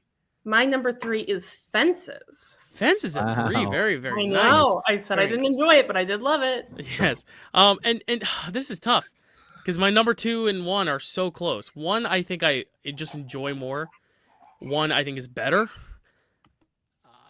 I'm gonna just go with what I had going in, and I feel awful to do this, but Moonlight is my number 2. So Chad, what's your number 2? Manchester by the Sea. Wow, Manchester. And Karly, your number 2? My number 2 is Arrival. All right, so you weren't playing anyone, Karly. But I'm glad we get to do this, so I get to start with my number 1 because you both have the actual number 1 here. As I said, could have been my number 1 or 2, but my number 1 is still going to be La La Land. It's still, for me, just my favorite movie of that year. Nice. But fix my Faye Dunaway and Warren Beatty, Chad. What is your number 1? Moonlight. Karly, what is going to be the best picture at number 1? Moonlight. That is right. Moonlight will be our best picture with a ranking of 211, which is really, really cool. I am very happy with it. Obviously, it's my number 2, so I cannot complain. I also kind of knew it was probably going to win just because I figured La La Land would be lower on your lists. So, yeah, very, very happy with that. Now we get to get into some acting, which is great because I get to start, and I am also between 2 that are so close. It's just a matter of like, do I want to go with the one I think is like the one I want to root for, or my favorite, or the one I think is best? And it's tough, but I'm gonna go for the one that I think is just the best performance here, which is Casey Affleck. Which sucks because I know he's a guy that people aren't fans of, but there's no denying. I think also because I did say in my review that this is my favorite performance of the 2010s, and I did pick Daniel Day-Lewis for Lincoln when we did this back in 2012, so I have to be consistent. And if I had picked Lincoln, and this is a better performance. Did Chad want Casey Affleck? I figured. I was like pretty sure that. No, that's okay. Yeah, no, I can't. I'm by my rules. I'm not ever gonna backtrack because that's not fair. I've already said it. No, that works. That's your number 1. It's fine. I'm just trying to figure out who to go with. But now, if my number 2 doesn't get picked, I'm gonna have multiple regrets. But I don't care. I still think Casey Affleck's the best performance of the males in this slate. I'll just say that. I don't think it's the best performance of this slate. I think there's one stronger, which we'll get to later. Chad, you're on the hot seat. Please. Who's your backup? I don't really know who you guys are trying to get me to pick. I'm between 2. I'm not trying to get you to pick anyone. I am. There's for me a very definitive number 1 and 2 for me, but yeah, I'm very interested to see what Karly's going for. I'm between 2. Go with what you want. Yeah, go with what you want. No. But I think I'm. Don't do it based on what you think Karly will take or what I wanted you to take. Just listen to me, Chad. No, do my thing. I'm thinking of like who like affected me the most and who I thought was really good, and then also just thinking about like the future and who might get more chances. Sometimes that factors in too. Interesting. But I'd say most of the actors in all these movies will have at least one more chance, if not 2. Maybe there's an actor I'm missing. Probably more than just 1 or 2, but yeah.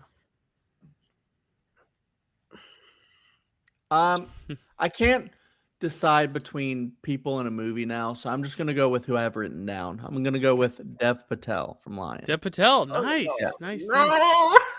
All right, Karly, you got to do a tough task. Do you want us to talk on Dev Patel real quick while Karly agonizes? Yeah. I was between 2. And I can talk about the other guy later, maybe.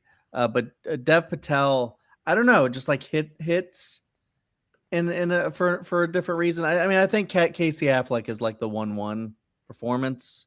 Yeah. There, it just makes sense. For that whole movie. So that's why I was like, I'll probably get Casey. I did not think Dylan was going to go Casey Affleck. Really? I think just because of who he is as a person. Yeah. But then I was like, also like, we never shy away from that. If we think someone gave the best performance or was a great director, even if they're terrible, like we'd highlight Alfred Hitchcock, if that's made a great movie. And at the time, I mean, when he won, people knew he was a bad guy. But like, even like, if I had seen the movie and left the theater, I would have been like, that's the best actor of the year. Yeah. And that's kind of where I'm basing it off of. But I think Dev Patel, just like, I mean, I could have given it maybe to the kid too, but like Dev Patel, I think, just has like that more mature, like sense of like loss that he has. Yeah. And just like wanting to find that sense of closure, and I think you really feel that throughout his performance. And yeah, he's so good. I just He love that is. tell. He really is. All right, Karly, he's stalled long enough. You got to pick one. This is the whole reason I wanted to do actress first, because I was like, oh, I'm sure Chad or Dale will grab one of my two boys, so I don't have to choose between them. But now I have to pick between Ryan Gosling and Andrew Garfield. Which is funny because my right. other two backups were neither of them, but it's fine. Oh, We'll talk really? about that. Well, in a yeah, second. I also feel So even if Chad had been first, but... even if Chad had been first and picked Casey, I would have picked Denzel. My the other one I was agonized. I was thinking of picking Ben Foster. All right, so your actors wouldn't have gotten picked regardless because I was Casey Affleck, I thought Denzel, you Gosling and Mahershala Ali, and then he was Mr. La La Land. Why did you not pick Gosling? He's not in. I mean, he might make my actor 5. Okay. We also have supporting actors, so Mahershala Ali is my number 3 behind Denzel. And Mahershala Casey. rules too. Yeah. Yeah. Okay. I was so close to picking Denzel. Pick Mahershala, Karly. I mean, honestly, that might be a good compromise. So I have to pick my two boys, but I mean, I can't. One day, Andrew Garfield will get another Best Actor pick, so I have to pick him. I can't not pick him. Nice. I love him so much. Yes, Andrew Garfield. He's great in that movie. So good, and he's just like he makes the movie so much better. The fact that I even considered picking him when it was my number 9 film is just huge. People might think Ryan Gosling is more deserving, but I love my boy Andrew Garfield. And then one day when you guys pick him again and he gets into your Hall of Fame, I will be responsible. So, well, we haven't. I just love him. We haven't covered Social Network yet here, and then Tick Tick Boom wasn't nominated, but there will be opportunities. I think he's still young in his career. Yeah. Maybe one day he will make it in. Yeah, when they do it, The Amazing Spider-Man 3, maybe they'll get nominated. But all right, Karly, you do get the first pick for actress. I think I know where you're going with this one, but we'll see. Maybe not. But yeah, so the reason I wanted Best Actress was not to steal Amy Adams from you, Dale. That's not the reason I did this. Although maybe you weren't even thinking Amy Adams. I was torn when I realized this was the Viola Davis year. Sorry, I probably aren't supposed to tip picks. It's late. It's fine. You drove 20 minutes to do this again in a different location, so you get a grace. You're fine. Okay. Well, okay. Amy Adams needs to be picked first for once. She still hasn't gotten that Oscar, so I'm gonna pick her. She's good. So beautiful. She's so good and beautiful and strong, and I'm not making much sense this late. But I usually go to bed at like 10. So and what's funny is late for you is 3 hours later for us. I know. So, yes. But yeah, it's a great pick. Amazing. She's like she carries that film and she does such a great job. And like it's infuriating. She didn't even get a nomination. Like that is wild. So and like getting to pick 2 of my favorite snubbed actors, then Amy Adams and Andrew Garfield getting to be my picks just feels right. So Amy, come on over. Absolutely. Great pick. Was definitely on my list, but it wasn't my number 1. It was my number 2. But Chad, what is going to be your pick? Yeah, Amy Adams was also my backup in case I didn't get my number 1. My number 1, Michelle Williams. Ooh, nice. Yeah. Well, I thought Karly was going Amy Adams, and then I was like, on the off chance she doesn't, then I can pick her if my first pick. And then I can't remember if I was thinking of someone else other than Amy Adams the whole time.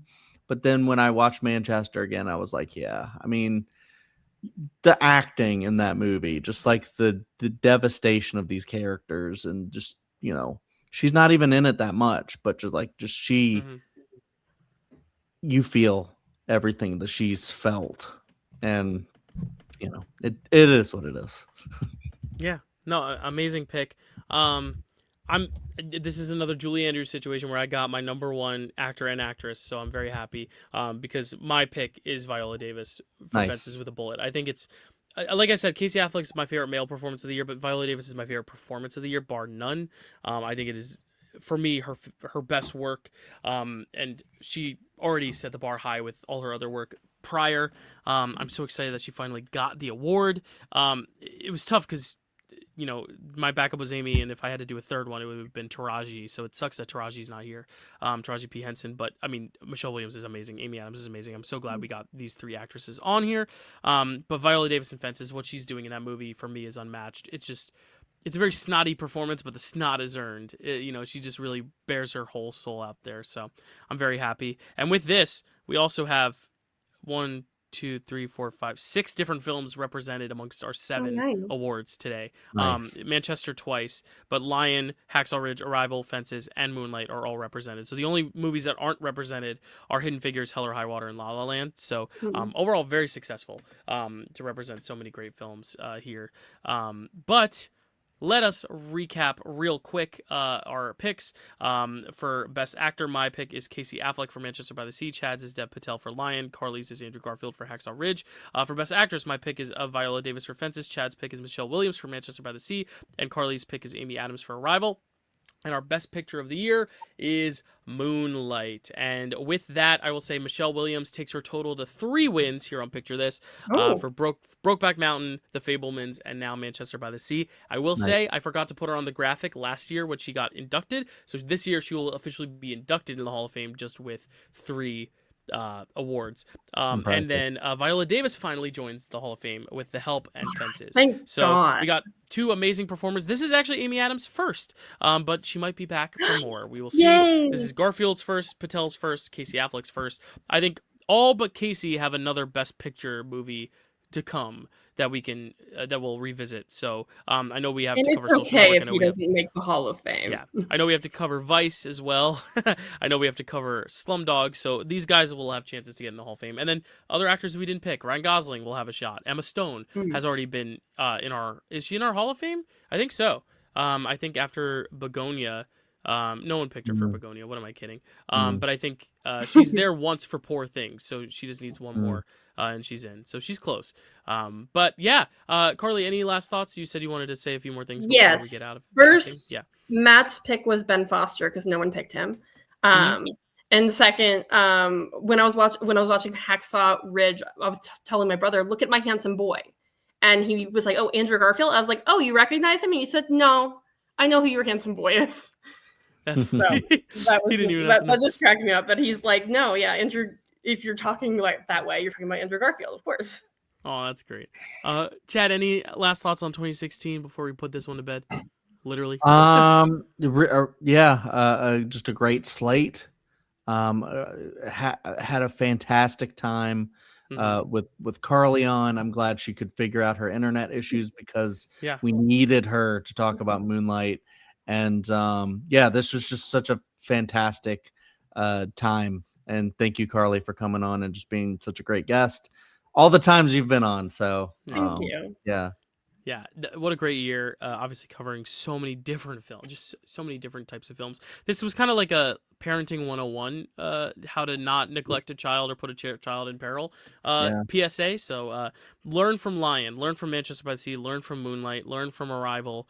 I guess not learn from Arrival. There's nothing that they could have done there. But also learn from Fences, learn from, is there anything else? Hacksaw Ridge. Yeah. Like learn from these. Be good to kids. Anything else on 2016, Karly? No, I hope I made sense by the end of the night because my brain. You did. I know we're all getting a little delirious, a little sleepy, but I have to tease next month because we're back to the wish list. This was a wish list for all of us, mostly for Karly, but we're back to our wish list series where Chad and I are going back and forth picking the years we just always wanted to do and haven't gotten to yet. And the next month is like the month that I was like, I need to do this. We need to do this year. It's so good. There's movies I know Chad hasn't seen. There's movies I haven't seen that I need to remedy. Some that are considered some of the greatest films of all time. I'm just gonna read the slate and you're all going to understand why I picked it. But 1971, we are talking about these following movies: A Clockwork Orange, Fiddler on the Roof, The French Connection, The Last Picture Show, and Nicholas and Alexandra. 4 of those films are on many best of lists, and one is not, but one is probably still good, I imagine. One of them a Kubrick film, one of them a Bogdanovich film, one of them a William Friedkin film. Gene Hackman's in there. Topol. We got a bunch of people. Cloris Leachman. So many great stars in that slate. But I've only seen one of them, so I'm very excited to watch the others. And yeah, Chad, any thoughts on 1971 before we dive into that next month? Yeah, I think the only one I have seen is A Clockwork Orange, which is a very interesting film. So that's going to be fun to revisit. And then Dylan's been trying to get me to watch Fiddler on the Roof for a very long time, so it will finally happen very soon. And French Connection, supposed to have one of the best chase scenes. So that's going to be invented the car chase in a way. Yeah, cool to see. And then I don't know much about the other one, so it'll be fun, a fun slate with some mystery movies. Nice. Yeah, I got I'll be doing my little Criterion haul for this little sale that happened, but for Christmas, which I haven't shown my Christmas Blu-rays either. I got The Last Picture Show on Criterion too, so I'm really excited to show that off. And Nicholas Alexander, the one I haven't really heard anything about except two names. So I've heard of Fanny and Alexander, not Nicholas and Alexandra, but I'm assuming it's something medieval or something like that, period piece. It's given that vibe. Maybe not. Maybe I'm totally off base. Karly, do you have any thoughts on any of these 5 movies? I have not seen. Oh no, I think I may have seen Fiddler, and this is your wish list year, right, Dill?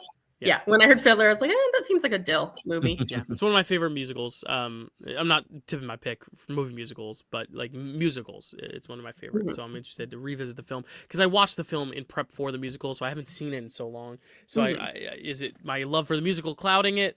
Do I actually really love this movie? Also, what am I gonna think when we put Kubrick, one of Kubrick's best, right, and the actual Best Picture winner that invented the car chase and Last Picture Show in there, what's going to happen? Yeah, well, and if you haven't seen them all, you've no idea what your ranking is. Even if Fiddler's your number 1 movie ever, maybe you'll find a new favorite. Maybe I'll find a new number 1. No, yeah. It's not Singing in the Rain, which got snubbed, but La La Land got some of the magic back for me there with the movie musical flair. But that is it for 2016. Thank you guys so much for watching. We're almost at 5 hours, but it was a great hefty conversation. We also had a little 25-minute intermission in the middle there for all of us sitting here. So it's been well over 5 hours that we've been doing this. So thank you guys, Chad, as always, for putting in the prep and also just putting in the hours to help make the show what it is and help theorize all these great ideas and great years that we're doing every single month. I'll let you plug what you want to plug in just a sec, but also Karly, just a great guest, tackling so many films, being so just knowledgeable about so many and having so many great personal thoughts on some, criticizing some, but also seeing the great stuff in them as well. Being kind to me when I put La La Land first. All those things. We really appreciate you, and you're one of our favorites. And I met Karly for the first time in person last month, so it's just extra sentimental to have you here on the show now that I've met both of you in person and we're all pals. And hopefully someday we can all do one giant picture of this together, all the hosts, everything, all the guests. Maybe. And we'll all just rank all the Best Picture winners. I don't know. Maybe someday. That would take forever. I haven't seen them all. Have to watch them all. Yeah, I was gonna say. But regardless, y'all are the best, and thank you for taking this time. Okay, I'm gonna stop talking because I don't want to make this 6 hours. Chad, anything to plug? Cinema Chad, welcome to prime time. You know it. Karly, anything to plug? On Framerec, I've been doing the Summer of Shyamalan with you and Matt, so people should definitely check that out. And I think at some point soon on Matt's channel, me and Matt did High School Musical. We covered that on Matt's channel, so definitely check that out because that was the most fun I've had recording in a long time. We finally got him on the High School Musical train, which is great. Yeah, you can check me out here. And that's it. I'll be on a cruise ship probably the next time you see me. I have a few videos I'm making while I'm home here for the week for a wedding. There will be more retrospective videos, obviously some commentaries from Marvelous Movie Mondays, but then also an A24 video for year 5 of A24. Yeah, I think, or year 4, I don't remember, but A24 covering all their movies, including Moonlight, which I'll probably breeze right past because we have a whole half-hour discussion on it. And then, of course, my best top 16 of 2016, and then my Pickle Awards, what I would have awarded. And some of these names are definitely in there. I can definitely tell you Dev Patel, Casey Affleck, Viola, Michelle, and Amy might be amongst that list. Andrew as well, maybe, in Best Action Star. We'll see. But thank you guys so much for watching. We'll see you next time. And enjoy this Picture This intro because now, officially, there will only be one film left that we haven't covered on this intro now. Stay tuned. Maybe you'll guess which one it is. It's the last one. But yes, enjoy this intro, outro, whatever, and see you next time. Bye. Bye.